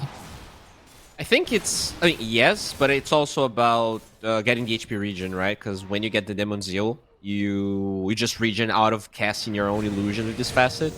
So when you go for Soul Fragment, it's kind of, I guess, synergistic to get the shard early. Okay, that makes a lot of sense. I mean, it is quite a lot of regen. People tend to forget about that one. Was that added recently? Yeah, it was, I don't know, the B or C patch of 736. Because no one was speaking this facet, and then they're like, all right, let's buff the facet, let's buff the shard, let's find a way. Because like you needed to go like Mask of Madness or some really weird build to sustain yourself, and you know, it didn't really work out that well. No, brilliant. But now he is definitely the strongest demon on the map. This SF would like to be it, but that is just not the case at the moment. Still, if you're IHC, you've only taken down 1 tower, so that is definitely going to be a problem for you, having an Ember Spirit and not being able to push a bit deeper in the mid lane. Yeah, he's It's going for Gleipnir here, but does have the BKB queued up as well. So if the AIC is able to keep increasing their lead, he's probably going to go for the Gleipnir. Despite the fact they have this Legion Commander, the way these fights are happening is, at least in general, it's Immortal getting the jump. But this is they have too the deep, low man. ground with a Great Ward. This is not good. Don't do it. Yeah, Sleight of Fist. He actually went for the Terrorblade, but Terrorblade is going to be protected. Sharpshooter, not enough damage, and Momo gets taken out. There will be a Sunder used instantly. Requiem on the other side. They will get the Earth Spirit for their troubles, but they already lost the core, and Fortress Soul is not done the hook shot. They want to save Ivan. He's not even close to fighting Fortress Soul at this point on even footing, but he doesn't have a Sunder, so Fortress Soul will actually drop down. Insane is still considered the strongest guy in these fights from what it seems. It still does look like Are You Happy is going to be getting a double kill, a triple double if you count the mid laners, and they're the only ones alive. Insane, he really wants to punish the enemy. That's not going to be happening. In next fight, this Emperor will have an 80 room. Even though it is a 4-4-4, I think IHC still benefited very much from this, right? Because at the end of the day, the Terrorblade was the second to last hero dying there, and he also got a kill. The duel wasn't really applied to the Legion Commander. Just looking at the drafts, I would say that the scaling is similar between the two teams, but the order the heroes died, it's still a little bit beneficial for HC, just as life win. Yeah, I think in that regard, I agree. The problem though is that the Dragon Knight is surviving, man, and this is a corrosive dragon who's very farm. Finally, we're gonna be seeing a clean duel, or are we? He's not having that much luck with the moment of courage. The Kishka is a little bit too tanky, and the Sharpshooter doesn't connect, but they have the hook shots. So in the end, they'll get the kill. But again, no dual damage for this LC, who, in terms of farm, was doing well. But without the damage, this hero just doesn't work as well. Yeah. He's a little bit too behind, right? Level 10. They don't have like a Skywrath Mage or something that's like insanely high damage. The Sharpshooter is good, but Earthspirit is a really tanky hero. 2k HP, especially off the changes to Bracers and Spirit Vessel, makes this hero even more tanky than he used to be. Only a 2k goldie though, 20 minutes in, that really doesn't matter much. This game is very close, Bowie, at the moment. Yeah. What is being delivered to the Terrorblade? Is that a Dragonlance? Yep, and next item on the line, Skadi. I think with that Skadi, that's when the big timing for IHC will come. Yeah, it's good. DLC, I mean, the duels are going to be harder if he has Skadi. It's not going to be life-stealing that much. You just get a lot of armor for yourself and HP. I think the biggest problem is just this Shadow Fiend is having a really bad time. All of the fights, besides that first one where he got the Requiem with the cogs, they have not been beneficial for him whatsoever. Yep, he's done nothing in fights. Even though he does look strong in terms of net worth, we haven't seen those right clicks come in handy. Like, if he didn't die 4 times, he would be like ahead. Like, he should be ahead of everyone. This hero, with the start that he got, he should be much more farmed, as they will get a Ferocia for HC. SF is just that type of a hero, man. Every death counts so much, right? It's annoying. It's like a TA. Even worse maybe than a TA. Yeah, worse than a TA. And it used to be mitigated a bit, but recently when they added this thing that he collects even extra souls and stuff like that, it is returned, I think, to the former situation of the SF that we all know him for. Yeah, I mean, in this case, he doesn't even have that because he went for the other facet. So he doesn't even get more souls, even if you're getting kills. Oh, so wait, did they remove that from the Senate? It's on the other facet now, for some reason. It's not on Shadowmire anymore. Ooh. So I the only think way you can have 25 souls is with an axe, and he's not buying that. you can have 25 souls if you go for... What's the name of the other one?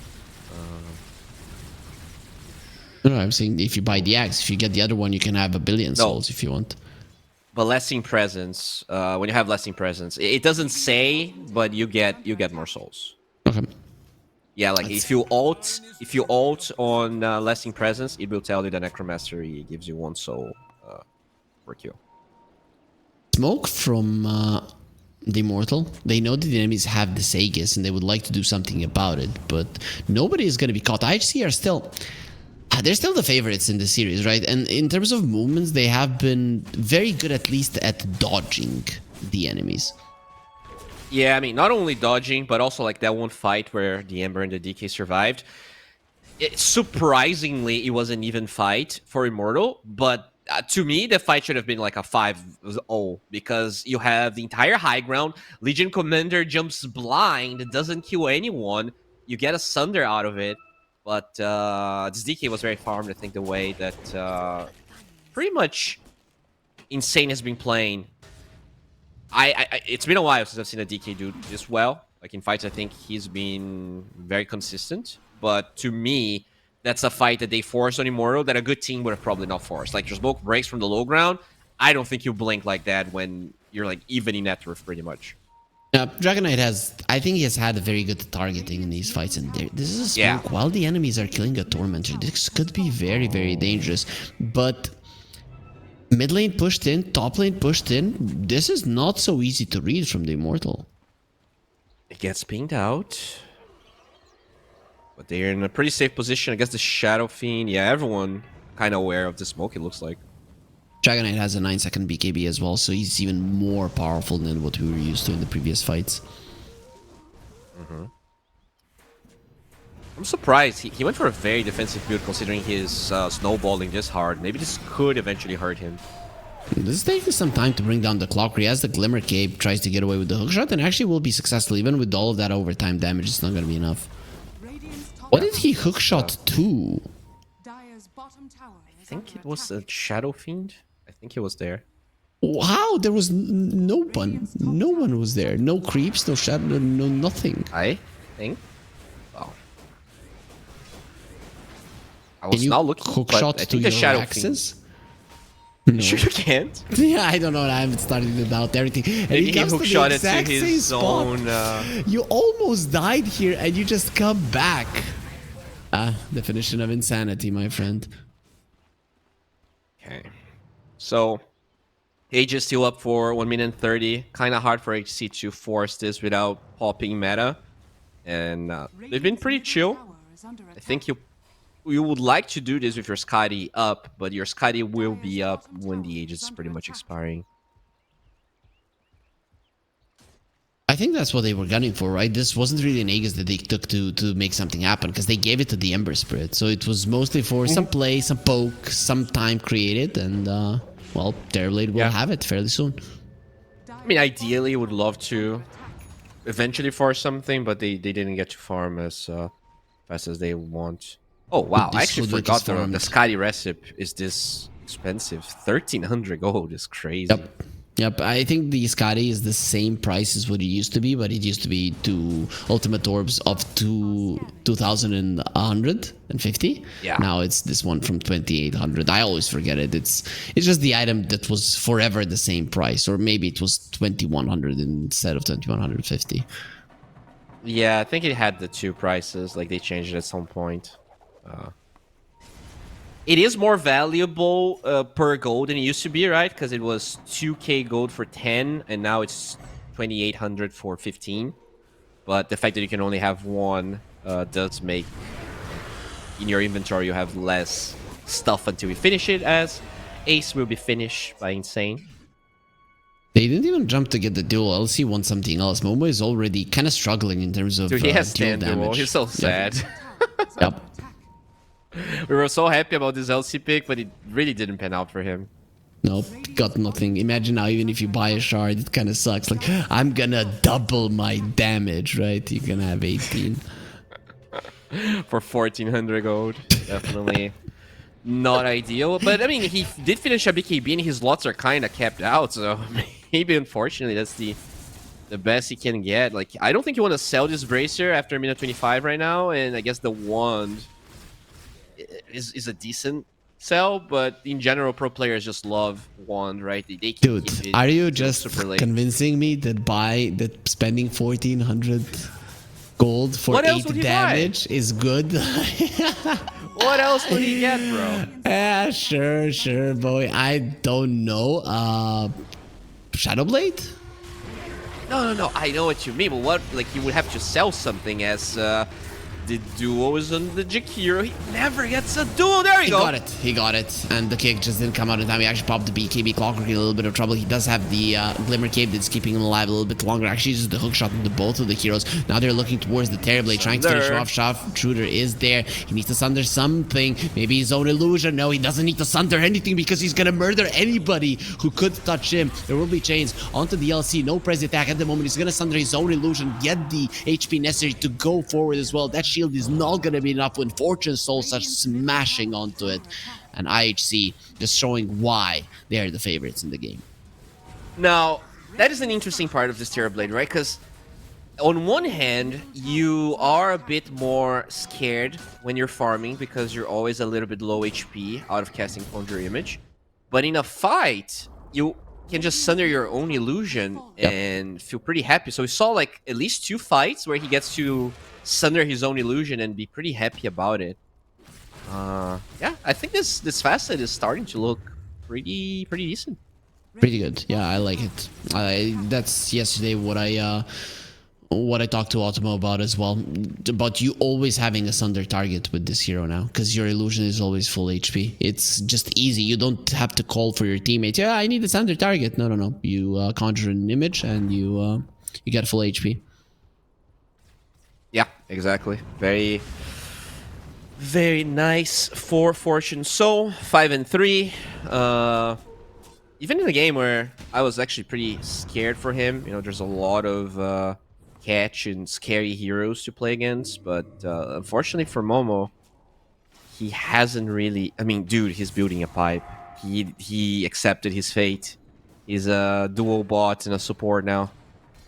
I mean, he has 30 damage. That's 3 times as much as he had like 2 minutes ago. So you never know if he gets 3 times as much in 2 minutes now. That's gonna be 90. This pipe even that good this game? Like, this is a Mars with an AC. Like, he doesn't have a shard. I don't know about this pipe, man.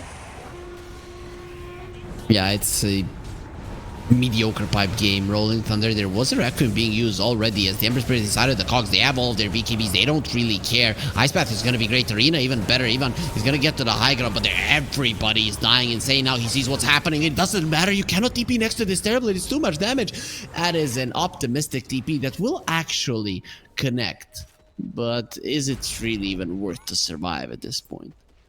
That's another fight where Immortal, they had this ward in the lane and they wanted to find around it. They get impatient and they run to a freaking high ground ward and IHC like fully prepared. It's a literal repeat of the other fight, but this time instead of being a 4-for-4, it's a 5-for-all. So I know, just goes back to bad movements, patience, and kind of playing for their timings. Like, instead of giving up on that play, they force it too much and they pay like a hefty price. They might even lose. I guess they're not going to lose tier 3, but this is a position where Roshan might just be free for IHC despite the fact it's Radiant. It is an 11k gold lead, 22 to 22 in kills, but kills don't matter much. And yeah, I do agree, man. In terms of setting up fights, IHC have been so much better, which is weird. You're playing versus a Clockwork. There should be extra added vision on the Immortal, but they've been jumping the gun a bit too much. Yeah, like they set up in the lane, no one takes the bait, and they're like, no, we gotta do something now. And they didn't, right? Roche was not up. What they could have done is just chill, ward around Roche, occupy that area, and then you either poke it, you force IHC, and then like you're fighting on your own terms with vision, knowing full well that IHC doesn't want to give away Roche. But, you know, fighting for what there? There was no Tormentor, there was no objective, there was nothing that they could have actually gained besides kills, and at the end of the day, the kills they got were their own kills, which is not what you want. Definitely not. There will be a smoke on smoke action. The Roche is still up, so they didn't manage to get that one down. But if you win this fight, it could just as well be game over for Immortal. They started off the Roche. This is bad. This is bad, Bowie. This is the play they should have done. Yes. Oh, no. Oh, Magnetize. He got them all. The arena is going to be perfect. Already lost one hero. Insane is going to try to escape, and Ivan goes for the Requiem. TP out, not going to be happening. Even Insane barely survives there, and that's going to leave the Roche open for them to do whatever they want with him. That's going to be Aegis and of course the banner in the pockets of IHC. With that, they are just going to be coming down the whichever lane they want, actually. Yeah, you know, This is why Dota is such an interesting game, because despite all of these draft laws, you could clearly see how, if IHC, let's say, was playing the Immortal Draft, they could have ended this game in 20 minutes. But instead, just out of, let's say, impatience and not really playing for their timings as well as they should have or could have, they are just slowly giving away everything here for HC. It's not like HC is doing anything crazy smart. They've just been more patient, and they fought on their own terms when they really want to. Where is their banner? It's in the Roche the pit. first Roche, It's in the right? Roche pit. No, it's the second really? one, and the first one was taken. Remember? I think he's in that blind spot, right? No, Where it's in the maybe you pit. can't- You think that's the No, blind no, spot that but they the, didn't see the it? blind spot of the entrance where you... Yeah, maybe. You know, like, I think it's in that weird spot. Maybe they drag Roshan and you drop there. Could be. I still think it should be a little bit more to the cliff, but I understand what you mean. That's when you enter into the pit, it's not When you used in to, the like, pit, it's put not out of mines the pit. there. Yep. The techies mines, you can't really deward. Yep. I think there was a bug with a ward, right? That you couldn't also deward if you put it like in this perfect pixel. I don't remember with the ward one. There's something that There was there was a T-Gunner video about it. I don't know, like 8 months ago or something. Okay, that was a long time ago. I mean, 8 months. That was like New Year. Yeah, I think it was about around that. Are you aware that we're in the 8th month that this year is coming to an end, Bowie? Yeah, it's crazy. Dude, I'm just getting a vibe. I'm gonna die soon, right? I don't know, man. Like I'm gonna wake up one day and like, okay, I am 100 years old. You know what? Speaking of dying, the TB almost died to the Tormentor, but now that you have this thing, TB is now in the group of heroes that can pretty much solo Tormentor, because then you just sunder your own illusion and you're fine. Yep. Pretty cool. Do illusions take damage from the Tormentor as well? Do they, does the damage disperse to them? Okay, so yeah, an illusion hero is pretty decent versus the Tormentor anyways. Radiant Yeah. are scanning. Let's see. Aghanim Scepter and the Shakira almost done. He's like 500 gold. 11 now. He does have the shard on this Mars. If they had a shard in the previous fight, not even the Dragonite would have survived because he would have been caught by him. And the Mars actually with the Solar Crest does attack quite quickly. Weird that they sent him to do the to do the dirty work. Yeah, right. Especially the TB having ages, but they've been... Maybe they just want to poke something. They want to force a weird play, which they were being quite successful at. Overall, Immortal a bit too greedy, a bit too eager to fight. I don't know what Immortal do now, right? They're in such a bad position. This Terrorblade is way too strong. All 3 of the enemy cores are above your cores, and this Terrorblade, I don't know how you kill him. Look at the range, look at the strength. He has a butterfly. Look at the Legion items. He's trying to go for a Crimson Guard now, but he's just very far away from it. It's not going to be ready. He's just a walking Vanguard at this point. There's nothing. There's going to be a Lincoln Sphere on the Ember Spirit as well, so you can protect your Terrorblade if you want. Another minute left on the Aegis. Insane comes close, and he has to be careful about getting close to this Terrorblade as the Ember going in, pops the BKB. Oh That's going to my. be a double spear. Actually, Insane doesn't get caught by it against the BKB off, but the Terrorblade, the second that he enters, is going to be destroying them all. His BKB is still going to persist through the Requiem. It does absolutely nothing. Reflection missed on the target. They are going to be getting the spear, so they still see him, even though they didn't use no dust, and very soon that's going to be expiring, so the SF will be on the menu. Pops the BKB, and with the Silver Edge actually runs away. No vision on them. In the end, it doesn't really matter. You cannot hide your Raxes, you cannot hide your towers, you cannot hide your base. Yep, doesn't matter. It really doesn't. Good game from IHC. You know, this is the type of draft that they were definitely at a disadvantage in my understanding of the game, but you know, they were patient. They were able to do a bit better in lanes than maybe you would if this was a more even game skill-wise. But I think Immortal played fine. I think they drafted really well. To me, you know, the best part of this game for them was the draft. I think it made a lot of sense. This Legion, a bit sketchy, right? I can't really pinpoint whether the hero was the problem or the gameplay. Like he just didn't execute as well as he could. But overall, everything else I really liked. Yep, did look solid for the Immortal at the start, but as things continued, it started getting worse and worse, and this might just be another series where we look at the favorites and we know they're gonna win. But the Immortal did play a little bit better than the two teams that we saw today. The Manta Esports Game 1 were looking solid. Bowie, we are going to be taking a short break. That's information for you viewers as well. We have one more game today to watch, and let's take the 10-minute break and then come back with the last game of the day. 1xBet and Eva Alfie present betting on all esports events on the website and in the 1xBet app. 1xBet, play with Eva. The new 1xBet energy drink. So you don't have to limit yourself tonight with only one victory. You can bet on any game at 1xBet betting company. Dota 2, KS2, League of Legends, and many others. Big wins, fast payouts, reliable bookmaker. The new breakthrough and innovative phone with 1xBet app. With 1xBet app, you can register and start betting in just one click. Intuitive interface and thousands of sports events every day. User-friendly app. Big wins, fast payouts.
Use your skills in the gaming. 1xBet. Respect from 1xBet. Respect from 1xBet. Respect from 1xBet. Respect from 1xBet. Respect from 1xBet. Respect from 1xBet. Respect. Respect from 1xBet. Respect from 1xBet. Respect from 1xBet. Respect.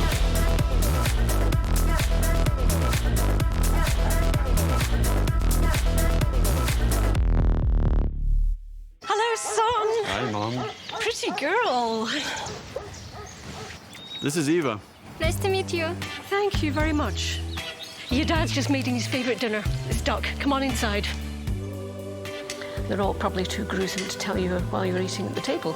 How's your food? Is everything okay? Good, good.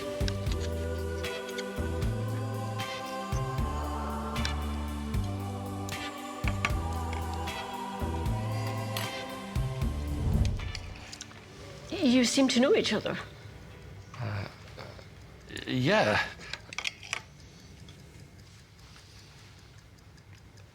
This is the new ambassador for 1xBet. Oh, I see.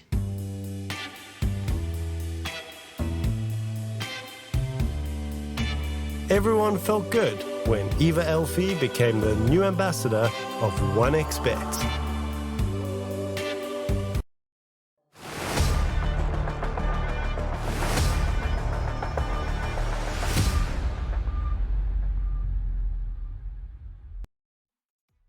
Last game of the day is upon us here in the first day of Group B at Regional Dota 2 Series Southeast Asia number 4. I'm Harry, joining me is Bowie, and we're going to be taking you through the action of IHC versus the Immortal. Bowie, IHC just looked like the better team in that game. I think we can both agree on that. Yeah, for sure. And they're the better team with the worst draft, so it's really going to take Immortal here to kind of sharpen up their gameplay, but also still keep a draft that is at the same level.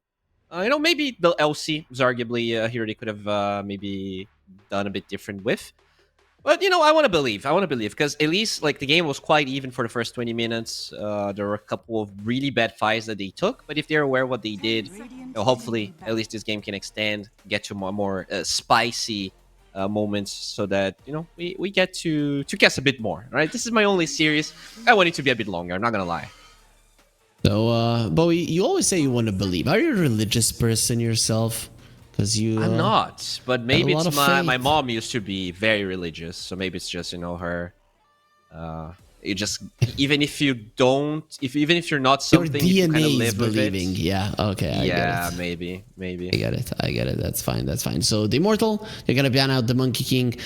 Any particular heroes that you think deserve a ban or a pick that are not being picked up right now that you've noticed are crushing it in the new patch? Otomo had one that he is constantly talking about. If you Which don't one? have, can you guess?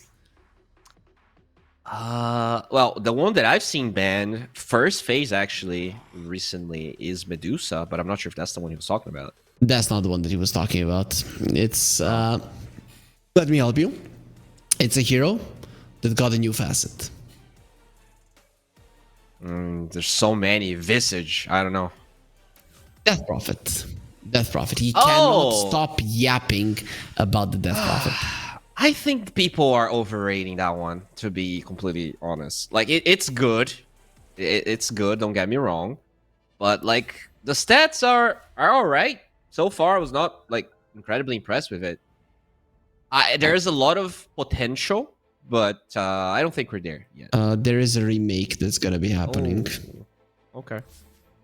Oh, we are gonna be here a little bit. Man, I love when I talk to Otomo first, and then I talk to you. And you guys, like, I tend to challenge him a bit in terms of his opinions. But if you two would be casting together, it would literally be disagreement after disagreement. I don't know, man. Whenever I come, I remember the right-click Zeus. You are You are the biggest And I fan. mean, it was He's so the OP biggest that they literally nerfed it to the ground, right? So I'll just make a stand here that I was correct. I'm not taking sides, but Okay. he was whenever he sees the right click Zeus, he starts crying, and whenever you see a right click Zeus, you are the happiest guy in the world. And now we have this Death Prophet thing. Yeah, there were other stuff as well. It's pretty fun. I mean, it's there's definitely like a portion of Heroes Dispatch that kind of got this new. It's not new because this mechanic existed in the game, but the whole delaying damage type with Kunkka getting another way as well, right? You get a lesser buff or a stronger buff when your bolt goes through people. So they're trying to introduce this mechanic thing, which is nice. I just feel like I don't know what the point is, because if you don't get Spirit Collector, you just don't do a lot of damage. And the problem with Death Prophet, in my opinion, is that now that you don't slow with your Spirit Siphon anymore, even if you're tanky, people can just ignore you. So that's kind of my gripe with Morning Ritual. At first glance, it looks great, but I think at the highest level, like this is probably going to be really strong in pubs, but they're probably going to have to change something else with DP for this to become popular. Because you're just ignorable, in my opinion, because you don't really do enough damage later on to the game, and yeah, that's it. Like, you don't need to burst the DP unless you're playing from ahead, which in general just doesn't happen. Okay, so production, can we remove the draft because it's not happening? People want to see our faces clearer, right? Because we want to attract the female audience here. Yeah, thank you. Thank you. The great female audience, so many. I think maybe it's getting more. I think you and me, Bowie, we are attracting people who don't watch Dota. They come into the stream, they think, oh, these are two very cool guys. Why don't I see what Dota is? Why don't I click on the banner down below? Why wouldn't I use the promo code 1XRLGSCA, get a bonus on my first deposit, and bet on whichever team these guys tell me for, even though they're working for 1xBet? No kidding. We are always giving our honest predictions. That's the honest truth. I know that my casters, they're mostly wrong, but it doesn't matter. That's why you should listen to me. Okay, all right. But just to keep talking about this Death Prophet, I've seen a couple of players trying to make this one work. Looks like the build has been just like Vessel into U-Scepter, and I think it makes sense because now Vessel is less about a universal type hero item to right click in lane, and more of a let's become tanky type item. So DP kind of there's a couple of pieces of things that should conspire for DP, but I think she needs a ladder patch to actually become. Like, oh, you want her viable. even stronger? Okay, that's an interesting approach. I also have a question. I haven't really been paying attention. Has it finally been done so that the universal heroes aren't overwhelmingly picked over the other main attributes? Well, I think so. Let me check here. How are we looking? So when we look at pick rate, top 10: Sven, Strength; Wind Ranger, Universal; Hoodwink. Is Hoodwink Kaji or Universal? I don't remember. I think she's still Agility. Yep. Yeah. So only one Universal. Rubik is Intelligence. Jakir is Intelligence. Shadowfiend is Agility. Pudge. So out of the top 10, there's only one Universal hero. Yeah. So probably yes. Maybe even a little bit too much, but it's hard to balance out. I was very surprised when Universal was at it. I mean, all of these changes are nice, but I don't know. Do you think Dota is getting maybe unnecessarily complicated? Yeah, dude, I gotta be honest. I think so. I was listening to Suns Fan and Sinner's podcast, and they were like going through the patch, and I had read a little bit of it anyways. But obviously, like there were a couple of things that I paid more attention to others, and then they were like talking about the Abaddon innate or facet that got changed, and I was like, man, I have no idea what this is. And sure enough, it's a hero that was not played, but I do feel like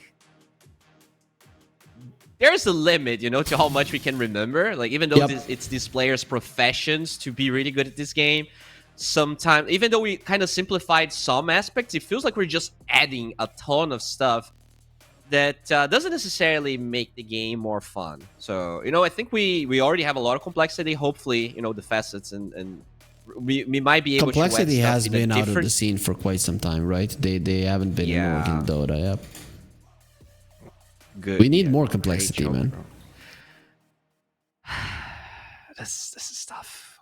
Production. Can we get this game going? Like, I know I said I wanted to be this to be long, but not a conversation with Harry Freak. I wanted a game, not a podcast with Harry. I try my hardest to cast with everyone but him, but I heard there was no other scheduling, Harry. So No. We had to work together. Sorry, Bowie. It is what it is. At the moment, we're waiting for one more person to join the lobby, and then we are gonna be starting the game. So unfortunately, guys, you're gonna have to bear with us a little bit longer. Bowie is gonna have to be uncomfortable for a little bit longer as well until we can start talking Dota one more time. So okay. So here's the thing.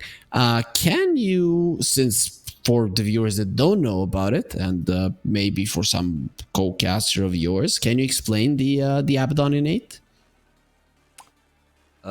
Sure enough. So now it's like this debuff thing that is applied, but only actually works when they're below 40% HP. Okay. So it's like their what is it? HP regen, healing, lifesteal, and spell lifesteal reduced by 35. Anything that So heals it's you, kind of like a basically. Scotty type thing, but only when they're low, which is interesting. That's another thing they added, right? A lot of effects that only work with a certain thing happening. So the LC thing where you need to be lower level, a Abaddon where they have to be below 40. That was not a type of mechanic that really existed, I think, in Dota before Dispatch. I guess herd mentality from the Spirit Breaker was similar, right? Because you would but that's already from 736, right? Like from a super recent patch. Yeah, true. I get that. Yeah, I know it seems like a year, but it's probably like what, 3 months that we had that patch. Yeah, we've been casting so much Dota, man. I don't know if I've ever watched this much Dota in a year. I would always play quite a lot. This year, it's almost none. But I've been collecting Dota hours forever. I see we'll open up with the Hoodwink. That's an interesting thing, though, Bobby. How many hours in Dota do you have? Well, without really getting into any specifics, because in the past I used to have a different account, but now I'm a reformed little boy that would never disrespect the law. I would get, I don't know, 25k hours, maybe more, probably more. Wait, do you have it on this account? So 15k on this one, but I definitely have more than that. But at the same time, I have this thing where I leave Dota open. So I honestly, like, it counts, right? If you just leave it's not game hours, it's game open hours. Yeah, it is. It kind of sucks, right? Because there was a time where I used to never shut down Dota. To be honest, I was playing 14, 15 hours a day, not gonna lie, but still it was 14, 15 hours compared to the 24 hours that I would get each day. And now currently, like, I don't turn my PC a lot, so I would like be making videos and I would have Dota open to like film something, and it would be like turned on the entire, like, from pretty much the entire day, like 24 hours open almost. So it is a bit hard to really grasp. But you know how much you have? I just checked. I have 25k hours, man. Yeah, I think I have around that if I just add the old hours. And I think this account, I mean, I started playing Dota 2 pretty late. I was hating it because it only had like 40 heroes for the first 2-3 years. Oh, it's like from the 2014, I think this account was created. Anyways, we're gonna see techies, man. We didn't see that for quite a long time, and now it is. Now it is here. We're gonna be exploding a bit. Yeah, I did cast a couple of games. I think I had Panda, and they were going for the other facet now, the damage one. So it's pretty much kind of like Hoodwink does in the lane. It's about bursting people down. So it was like Techies Mars, Techies Centaur, the old little lane combos where you try to burst people. Yep, I think you and me cast. Actually, you and me cast one game of Techies. I think we have. Yep. I didn't really want to kind of call you out on it, but you talked about this Lycan thing. It was not Immortals playing it. Do you remember the team that played the level 6 Wolf Lycan? Let me check. And also, one thing, they played the level 6 Wolf Lycan with when there was a bug that the wolves didn't get armor. Because on the level 6, they should get armor. And they still won. It still looked amazing. Let me check who played that. Me and Dr. I mean, wolves did no armor, so I don't think it was a bug. Yeah, well, they do. Obviously, they do.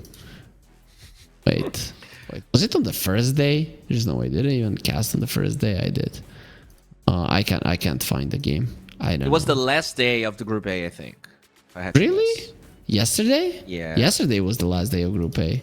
Oh, then the last one, because I didn't cast yesterday, so it was the one before that. No. Lycan was played by Outcast. Okay, so DB played it. Yeah, now I remember. Okay. So they're gonna go Clockwork. This is gonna be a Shadow Fiend. Is IHC stealing the Shadow Fiend Clockwork from the Immortal, or are they gonna keep this open? Maybe you can just pick your 10 seconds remaining. mid hero here. Is this you can really pick Ember. 5 seconds remaining. Yesterday we got to see a Drow, me and Ottomo. And I called it out that it was gonna be picked. He laughed at me. He literally laughed at me. Then and the Drow looked amazing, man. So that could be something that goes with the Clockwork, and we'll see if in this particular game it's actually going to be good. Was it the sidestep facet with the buff, or It was the one with the high ground. It was the one with the high ground. Is that the high sidestep? No. No. Sidestep's the one where you walk with multi-shot. Or Yeah, something no. like that. It was the glacier one where you do what 20% more damage when you're on high ground. It actually looked pretty good. I mean, the Drow it looked insane in general. That was a game where the enemies had limited jump and were really susceptible to the gust, right? So that's why it was up. I don't think it's that great of a hero, to be honest. Yeah, I don't like it that much either. It's a fun pub hero, but competitive. I think it really needs like this super specific type. It's a 24 pick type hero in my opinion. And it needs a specific lineup around it, and for and everybody against to it. know what to do with it. So it's gonna be a 5 techies now with these 2 picks. The Immortal have revealed that they're gonna be going for the double offlane of the Darkseer Spiritbreaker. That doesn't look really strong, but Clockwork is actually relatively decent versus these 2 in lane. Yeah, they can go for this because there's no Dispel, right? You already pick your 2 supports, so no Oracle opportunity, and also no Brew. These are the, I guess, alongside Enchantress, the Dispel options you have in this patch. They're gonna go for, well, we'll crush your lane instead. But this also means it's a Clock Ursa double melee matchup into Darkseer. You know what? I usually would be very happy with this Darkseer Spiritbreaker, but now I look at it again. And have you read new Spiritbreaker sounds awful? No, it's especially not. support. He gets to max movement speed in a second, man. Don't worry. Ottomo said that as well, and then everybody just started Really? picking the. Yeah, it's like there's no change. That's basically how it feels.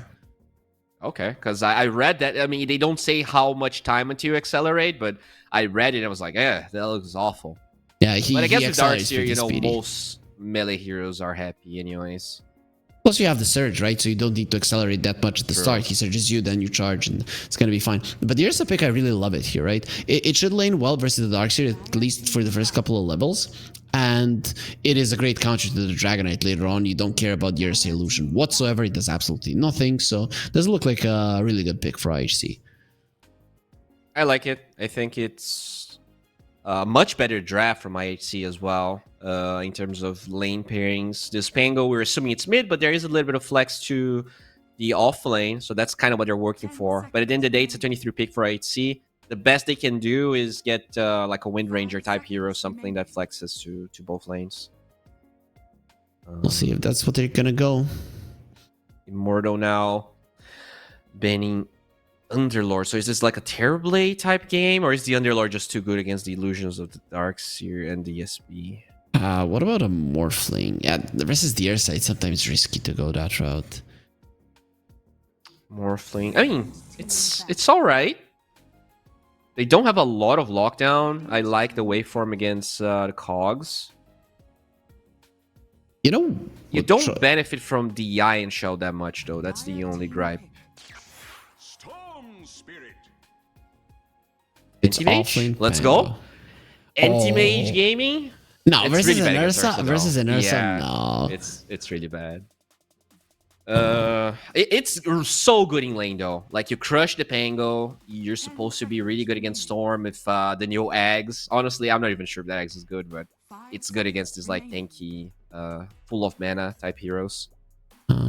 You know what I'm saying? I think they might lack damage. Could you go Medusa? Yeah, I guess they could. I guess it. Yeah, maybe they can. You know what is also cool? A PA. Ursa is a PA is good matchup. It's all right. I think they have enough disengage. Like if one of the cores didn't had a little hefty jumpy jump, maybe you can go PA. I don't like it that much here. Maybe you need like. You mentioned what about the a illusion Pudge? hero. I don't know. Pudge, Iron Shell, Surge. Too bad versus Ursa again. That's interesting. Now select your heroes. That's also a hero that's not the greatest versus the Ursa, but really I see are lacking the damage without the Ursa a bit, right? So if this Alchemist gets farmed, he can overwhelm the map. You control the Ursa with the Spirit Breaker, and then the Alchemist just kills everybody else because they can't touch him.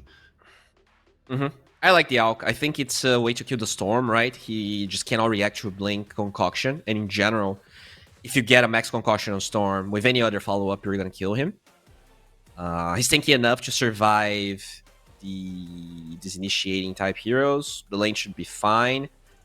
I like it. Honestly, I think this is another draft where Immortal are in a good position. I don't think they are in a better position they were game one, but still, like, their drafting makes a lot of sense to me. I like it. And it's a chaotic lineup. If I'm a worse team, if I feel that the enemies move and control the map better, I want to be the one setting the tempo with chaos, right? You turn the game into a chaotic one, and then there's fights happening everywhere, and you use your individual skill that you're hoping is better than the opponents, or at least on this day is going to be better than the opponents, and you win that way. So I think this is the lineup with which that can work. So in terms of the differences between teams, I think this is actually a lineup with which the Immortal can win. It's not that hard to execute. I agree. And you know what? Insane had a really good game last time. I sure hope he goes for the Orchid this time. He like had a good game despite of the build he went for.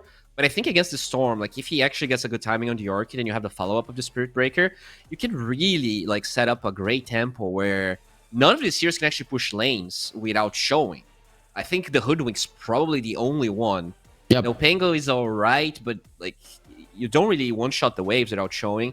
So to me, if they get good enough lanes like they did game one, with an Orchid on this DK, I can see them actually creating a lot of tempo and possibly taking this game. Especially at that point, right? You would have a Blink Orchid that's going to be around the 20-minute mark, a little bit earlier than that. That's where the Alchemist is at its strongest, at its peak. Yeah. So you're going to be able to mow down towers, bring down heroes, even take down Roche, with the Alchemist. So this lineup just makes a lot of sense to me. Also, what makes sense is when you see a QR code to scan it to see what it is. And I'm going to tell you what it is. You don't have to guess. It is the 1xBet app, and it's just so good, user-friendly. It gives you so many stats. It's going to make betting on these games very, very easy, as the game does start with the 10-man smoke, like always.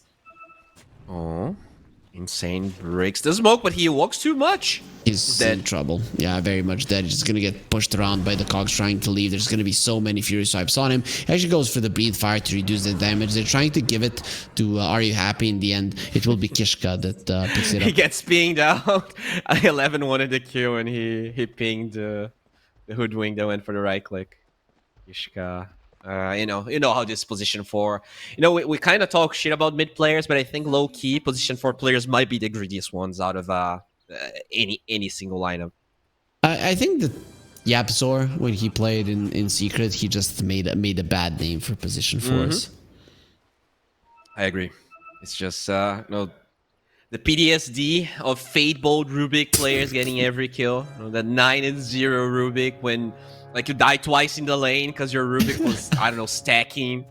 and he keeps getting every kill. 900 Rubik with 30 CS because he's just staying in the lane and taking every range creep from you without any rotations to the rooms or He whatever. finishes Blink before the mid DK for some reason. Do you remember when like everybody was playing the Mirana and then they were maxing out their first spell, the Absor? He was Holy maxing out shit. the arrow and farming an Aghanim Scepter. Yeah, like when Clarity was busted, right? You Yep. had infinite clarities and it just healed for so much. That's one of the players that I really miss quite a lot. I actually miss him more in the position 4 role than Jerax.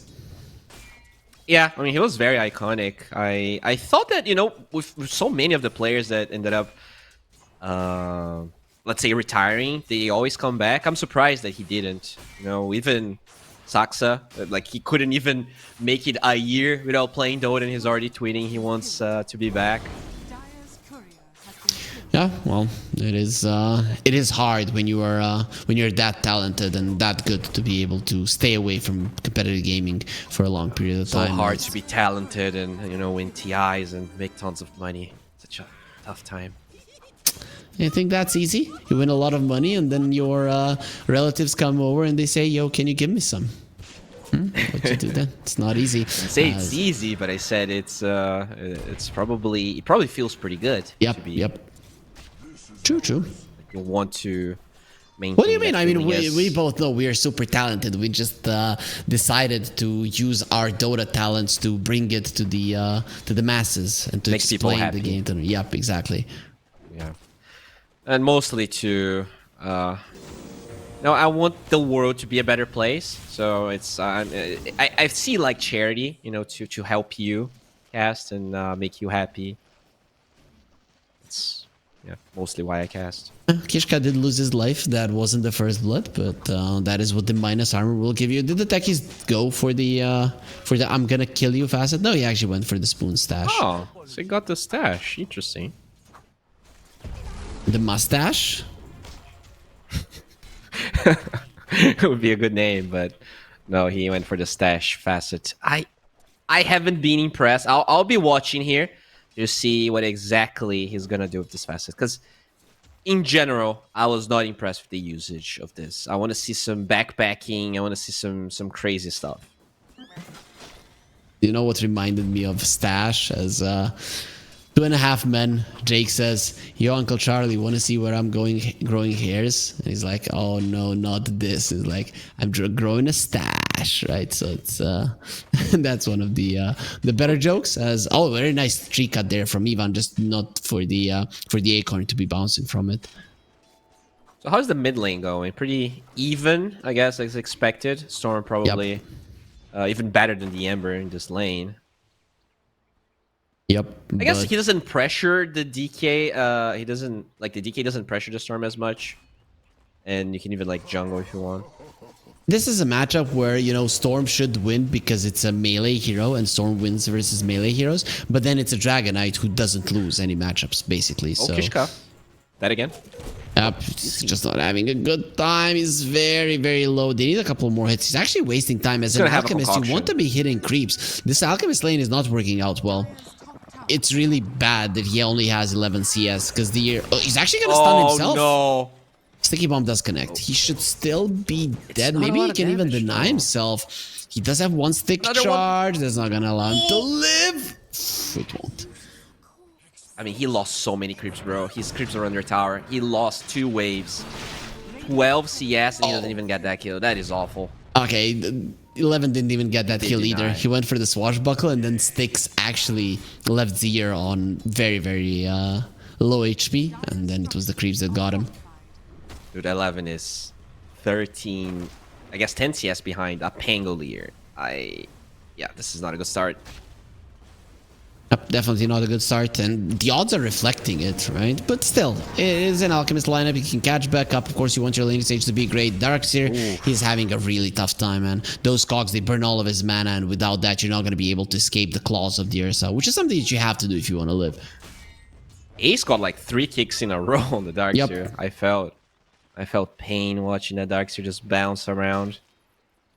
Are you a pinball fan? Yeah, this is looking tough. And I mean, we talked about it during the draft. This is a draft that's much better for ISC, so the lanes are working out a bit more than they did in game one, and it's gonna be a test here for Mortal if they can actually kind of equalize and stabilize this game so the Alchemist can shine. It's gonna need some time. It's the first item of the Darkseer, right? But the problem is that the Darkseer is now being hunted by the Ursa, who's going to be charged by the Spirit Breaker, keeping him at bay. But the Darkseer just TP'd to the bottom lane, and still he's suffering. And that is the hero that needs to pull everybody else, right? When he gets his first item, when he gets his auras, that is when you want to get together as a team.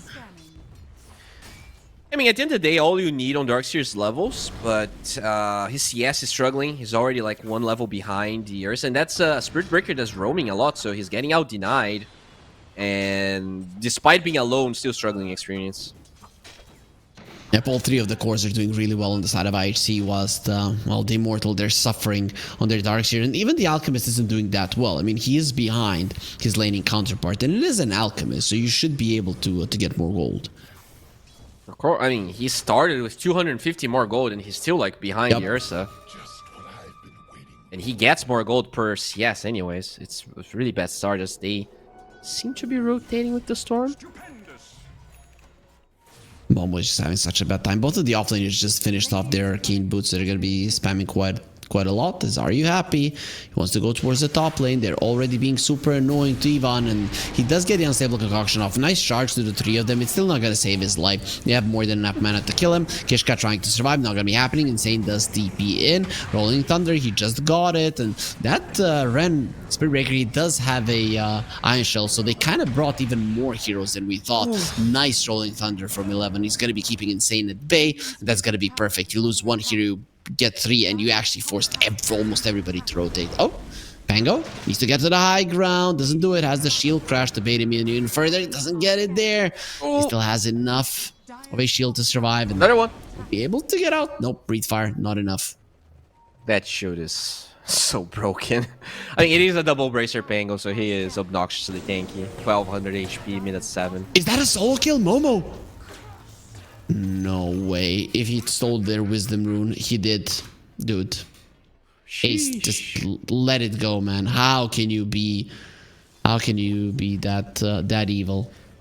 Look at his experience. He is ahead of the Alchemist. He's almost ahead of the Ursa, and he is ahead of the Alchemist, but like he's almost ahead of his own carry. Okay, now he's not ahead of the Alchemist any longer. Alchemist just hit his level 6, but Clockwork is coming. And to be honest, this guy is a murder machine. He gets on top of somebody, you're dead.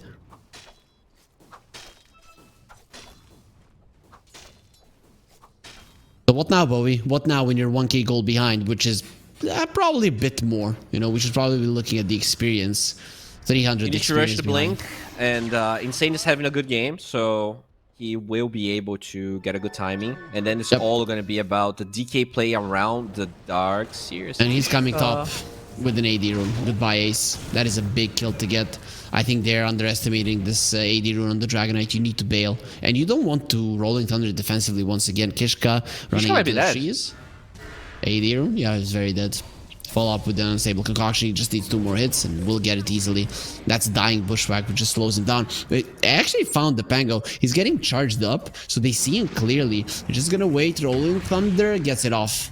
How was he stronger than the charge? What? So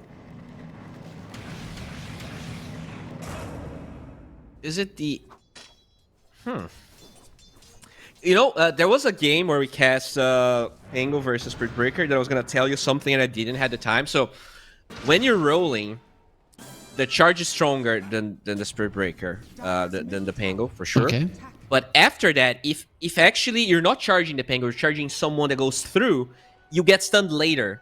So, you stun the Rolling Thunder, but then you don't go through the Rolling. But I don't know what happened there. Yeah, this I don't know. It just that is unrelated to what just happened. As they will go mid. The Dragon Knight is taking a lot of damage. They didn't have level 6 on Kishka, but with the Pango coming in, they might be able to finish him off. Oh, what a blast off the 4th damage. They get disarmed as well. Maybe one more hit gets the Dragon Tail. Are you happy? Holy crap. One more hit. He needs one more hit. There it is. No, actually needed a lot more. Guys, just a ton of armor. Where is it? Where's the damage? Finally, they're going to get it off, and 2 heroes are going to die even with a beautiful blast off. Are you happy? Will probably lose his life. A beautiful bushwhack maybe to keep him alive. Going to be using the remnants, and ultimately he will fall to the charge of the Spirit Breaker. A 2-for-1. What a commitment. In the end, the Dragon Knight barely dies. Dude, really well played for everyone. They're just a little bit under level on the side of Immortal. Also clutch, he was 30 gold away from buying Blink Dagger, and because he was able to hold on for dear life, he buys the Blink. So it is clutch that he has it now, and they could potentially use it here.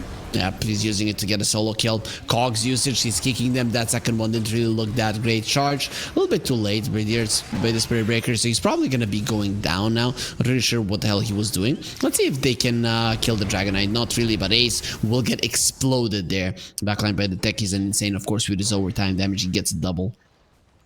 Dude, I gotta say, I think it's undeniable that Insane, at least when he's playing this Dragon Knight, is by far the best player on Immortal, right? Like, he's first phasing this hero every single game, and somehow he looks incredible. Like, his rotations are pitch perfect. He is doing a lot to keep them in this game, as now with this rotation and Blink Dagger, they might be able to kill the Storm. Oh, it's not enough stun duration.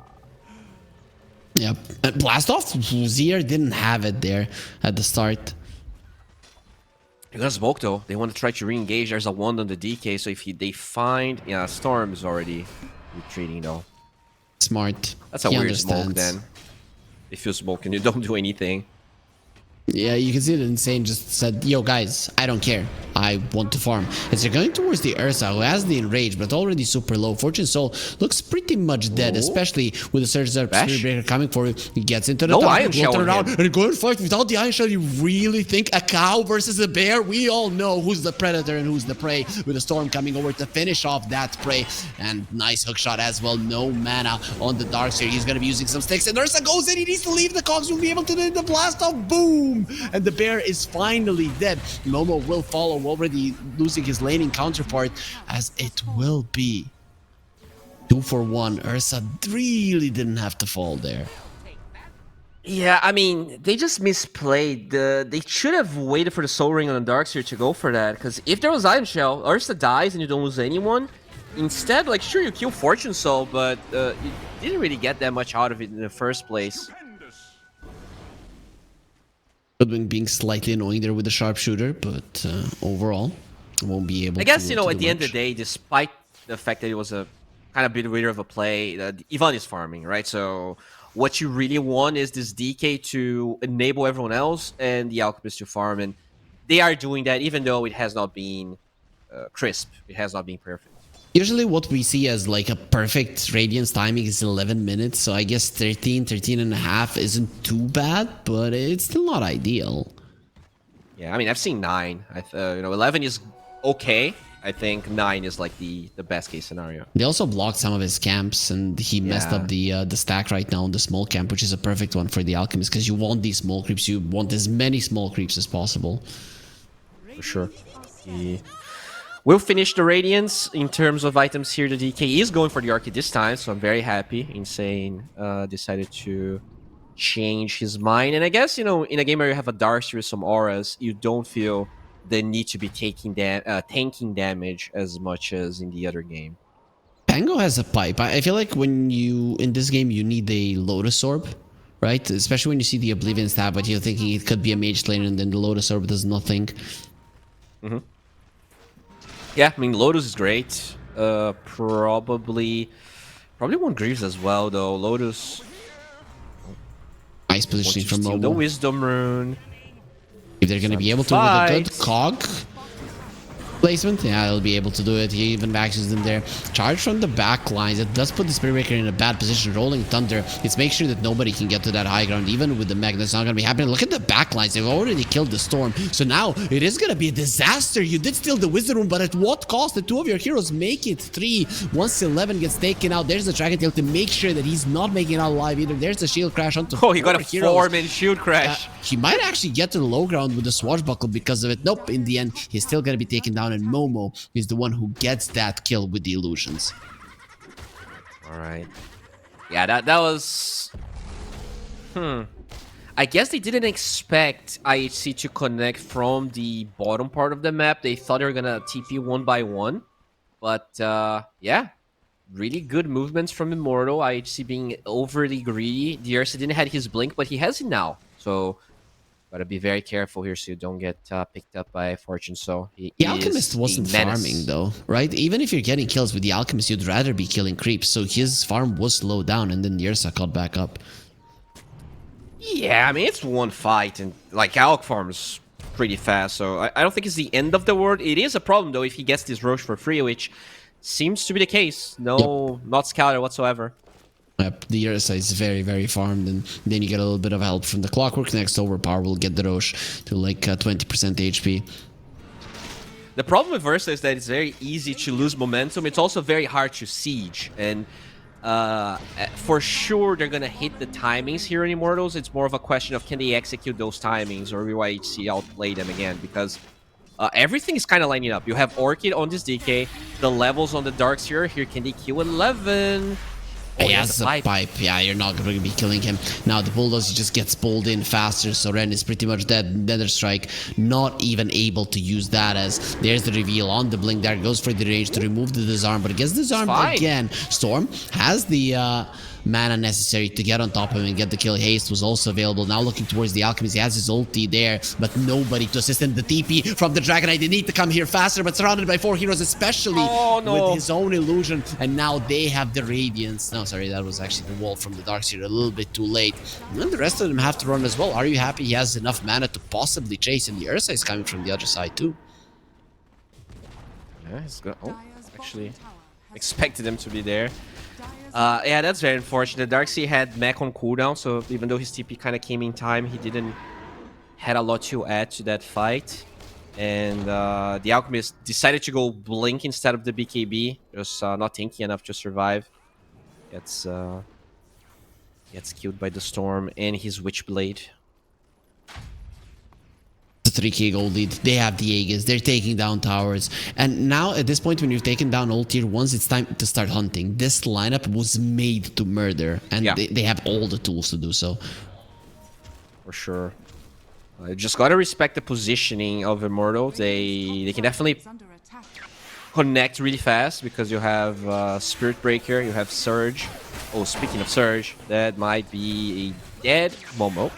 Very dead. Nice vacuum, though. Might have saved his life. Now, Acorn Shot kills him. This ward has remained ever since that rotation towards the Wisdom Rune. And that was, you know, despite losing 3 heroes, wards are just something that are going to be getting you kills later on down the line. And yeah, you know, that's a techies lineup that should have minds, that should be able to predict and kind of counter these sorts of moves, as they're looking for Ren in the top side, but looks like he's not going to be found. Zierra did the ward in their triangle, so at least some part of the bottom part of the map is not going to be controlled by IHC.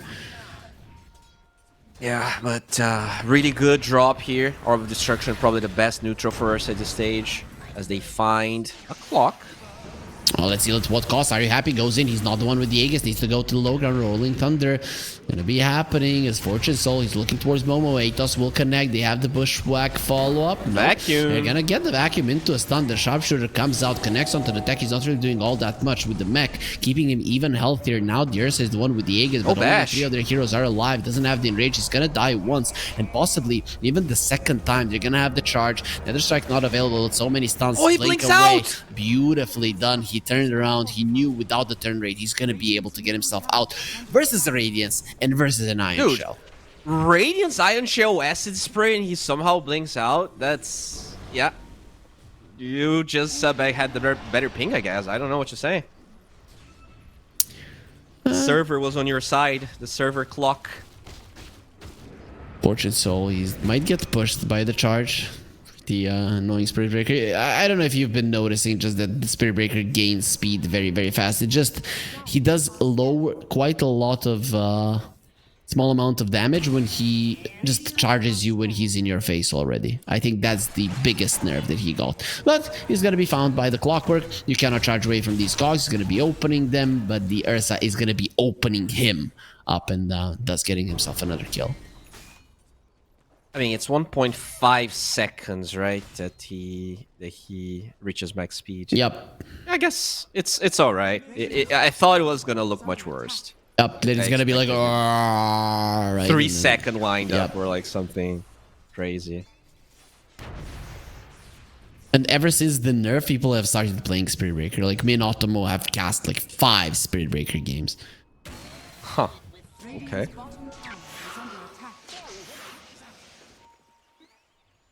Are you happy looking for Insane? Doesn't get the right angle there.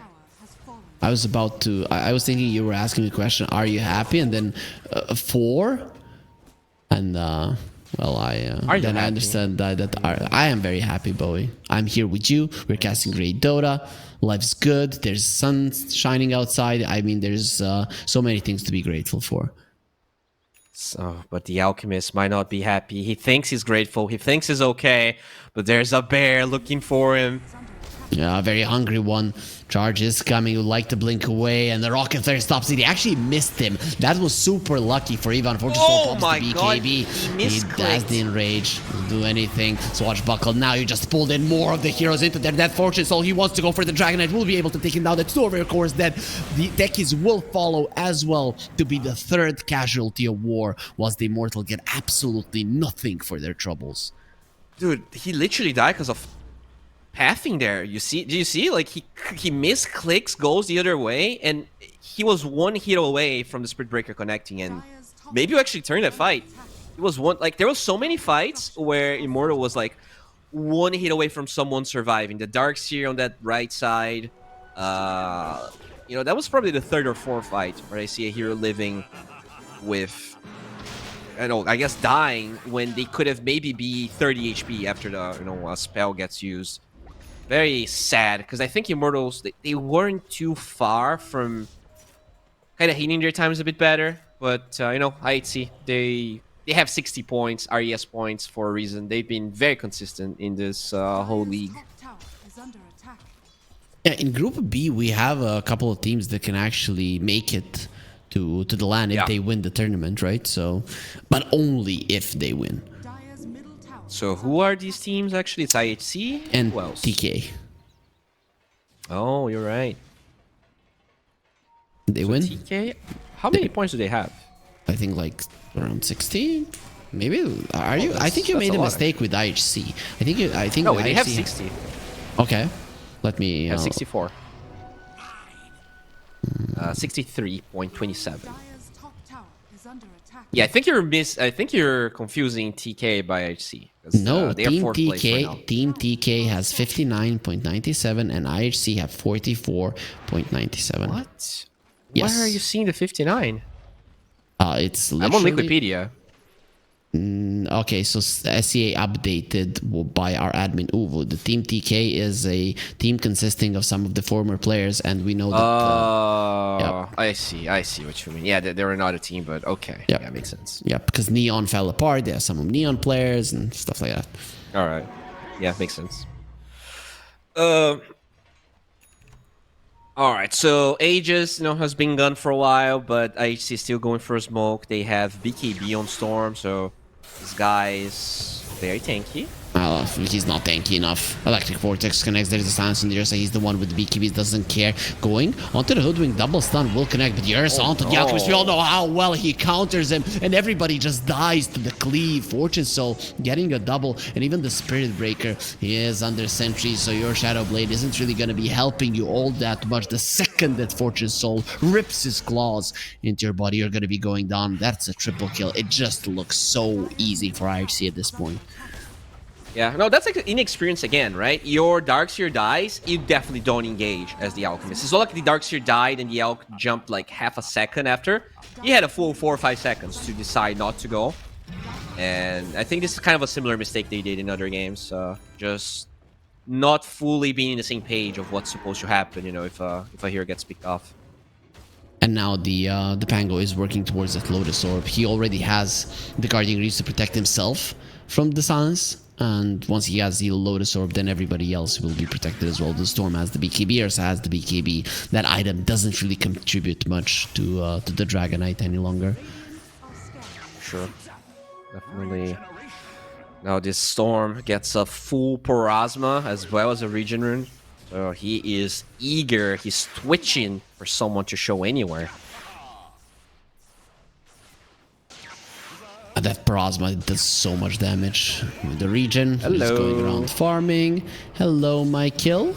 Glimmer Cape might actually protect him. Spirit Breaker going in. He actually gets dusted as well because the area was dusted. They're going to be finding they go for the Alchemist. Not again. They have the bash and the Ursa actually doesn't get a single one off. That's why the Alchemist will survive. Well, Ren, he's not going to be as happy, and Alchemist is just using his time to run away. Very soon, he's going to be losing the BKB, and then his life will follow, just like the lives of his supports have already been taken. This game is out of their hands. Momo will get the surge in a couple of seconds. The question is, can you survive just because you're fast? And the quick answer is probably going to be no, because the Storm is faster. Yeah, this is looking pretty over. It's a slow game because you have an Ursa, so your siege capabilities are pretty bad. This is like the second time in a row where they pretty much give a team wipe away out of bad positioning, trying to... Like, they're not setting up their fights properly, and they don't know when to call it quits. They're trying too hard to help people that are just out of position. I was expecting the Immortal to go for these kind of aggressive plays, for them to be the team that is setting the tempo, but ever since all 3 of their tier 1s have fallen, it has only been IHC. They've been running from left to the right part of the map and just getting kills in their wake wherever they find heroes. And the Immortal have made enough mistakes to, when they give 1 or 2, then they fall up with more kills, kind of dying one by one. Exactly. It just gets easier and easier by the day. And they had the chance. I feel like the Darkseer DK didn't play as well around each other as they should, and now they're smoking. This is when they should potentially shine, because it is a fight in the pit with like a Darkseer on the enemy side. But even if they somehow get a good jump, this is an 18k gold lead with a... Who actually... Okay, Aegis on the Ursa. It's just that the smoke hides the UI here for me. It does, as always. So they have a banner that's gonna be making the pushing easier. There's no glyph on the other side. You might actually try to go for the high ground, but to be honest, this lineup of the Radiant side is just better at killing. I'd rather they just go for kills. Yeah, it's always a debate as an Ursa to like actually try to poke high ground with everyone alive. You need to be ridiculously ahead, and even when you are, if somehow you die, like, you give so much away. It's every Ursa game that I see the heroes succeed, the teams are just very patient as they are going bottom here, and they find Ren. Is that he even tried to charge and then got Gleipnired just as he was starting to run away. Nicely done by the Hoodwink. Yeah, just fully controlling the map. They're trying to split push with the Spirit Breaker. But there's a fair amount of catch. You have vision from the Clockwork, you have the Storm. That's gigantic. Storm is, well, this gigantic Storm is getting beaten up by mines and getting kind of low because of that. Yeah, after like the 5th mine, you have to be very careful. As gigantic as you are, like, you can die. How long does the debuff stay on you? I think he was waiting. 4 or 5? 5 seconds. 5 seconds. Yeah. You can definitely go through like 10 mines if you want to, and that I think that can kill like anything, because the way it scales, it's just kind of exponential.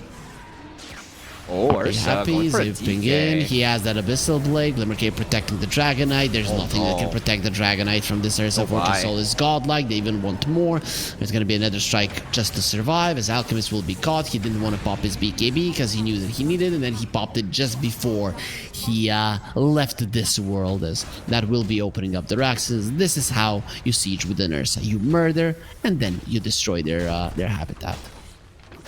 I mean, usually that can backfire greatly, but they're so far ahead that despite the BKB on both the Alch and the DK, they're the first ones to die. Like, we never really got a fight where this Darkseer got a good vacuum wall. It feels like he's always a little bit out of position, not ready, and maybe that was a good read from IHC, where they're just like, okay, let's just freaking jump a DK on tier 4s. I mean, if you're the ones jumping, it's very hard to get the vacuum wall, especially with this kind of a lineup, because the Pango doesn't need to get too close. The Storm zips around, and it's only the Ursa that is actually committing. And you're going to create an illusion from the Ursa. Woohoo! It's going to do absolutely nothing. Yeah, that's why the Ursa pick was so good. They kind of rushed this Darkseer on Immortal. Now they are paying a hefty price for it. They have all of these Mayas on the left side that they kind of want to bait a fight into. Okay. Oh my god, the Ursa just tanked everything with the pipe. Yep. Pipe and the enrage takes 0 damage. You know, they can't kill anything when you have 80% damage reduction. As Ivan is trying to escape, the Storm doesn't want to allow that. There will be a Glimmer Cape to protect him, and the Storm getting quite low, but the Rolling Thunder will make sure that he's protected, and the Ursa and the Pango will be more than enough to bring him down. Yules on the Darkseer trying to run away. Momo is not going to be surviving for a long period of time unless he's allowed by the enemies, which that's not going to be the case. Are you happy with just one Remnant gets the kill? And the Ursa, he knows what his job is, to kill people. He doesn't care about the base. He cares about showing them who is boss. 30k gold lead. Game 2 is over. This series, just like the 2 before it in Group B, will end in a 2-0. Yeah, overall, I guess expected, right? IHC, definitely the team with the better results, with the more known players. I think game 1, I think in both games, you know, it was around a 30-minute game. Immortal, they didn't get absolutely destroyed in the lanes, but I think it was mostly about how they play the map. You could see, like, IHC play around each other so much better. Draft-wise, I think both teams are actually quite evenly matched. What happened, Bowie?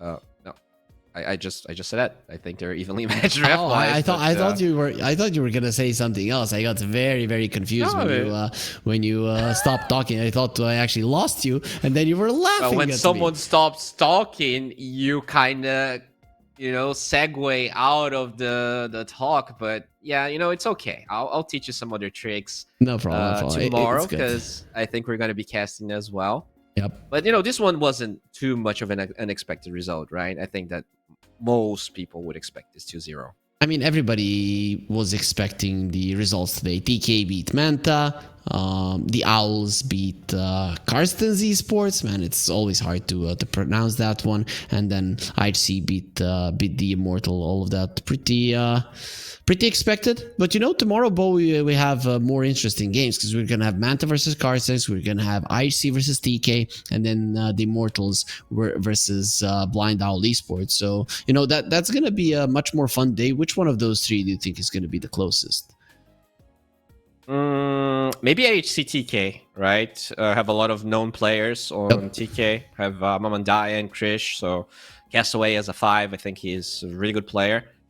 Probably that one, I think, is the most interesting game. Unfortunately, I'm only going to be casting the first one with you, I think.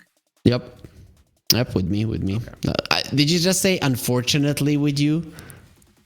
Unfortunately, I'm not going to be casting that one. But, you know, if you want to project your insecurities, it's all right. I know we all have our insecurities, and it's totally okay to feel. Yeah, it's easy to let them out here when surrounded by friends and fans at home. Like always, guys, thank you for watching. We are done for today. Tomorrow we'll be back with the 3 best of 2s that we just mentioned. We're going to be starting at 10 CEST like every day. Me and Bowie are going to be on the first series, and we're going to have a guest. DK Truman is going to be coming to join us for 2 series to give us his insight. He is sometimes a guest here at the Regional Dota 2 series, and we love to have him. But until tomorrow, I wish you all good night and bye-bye. One chance. One dream. One match. One energy. One fight. One aim. One action. One hope. 1xBet.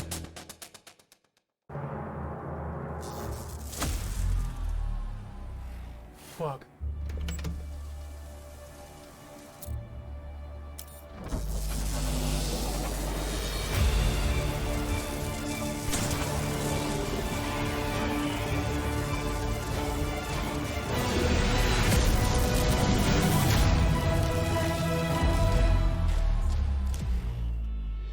Use your skills in the gaming.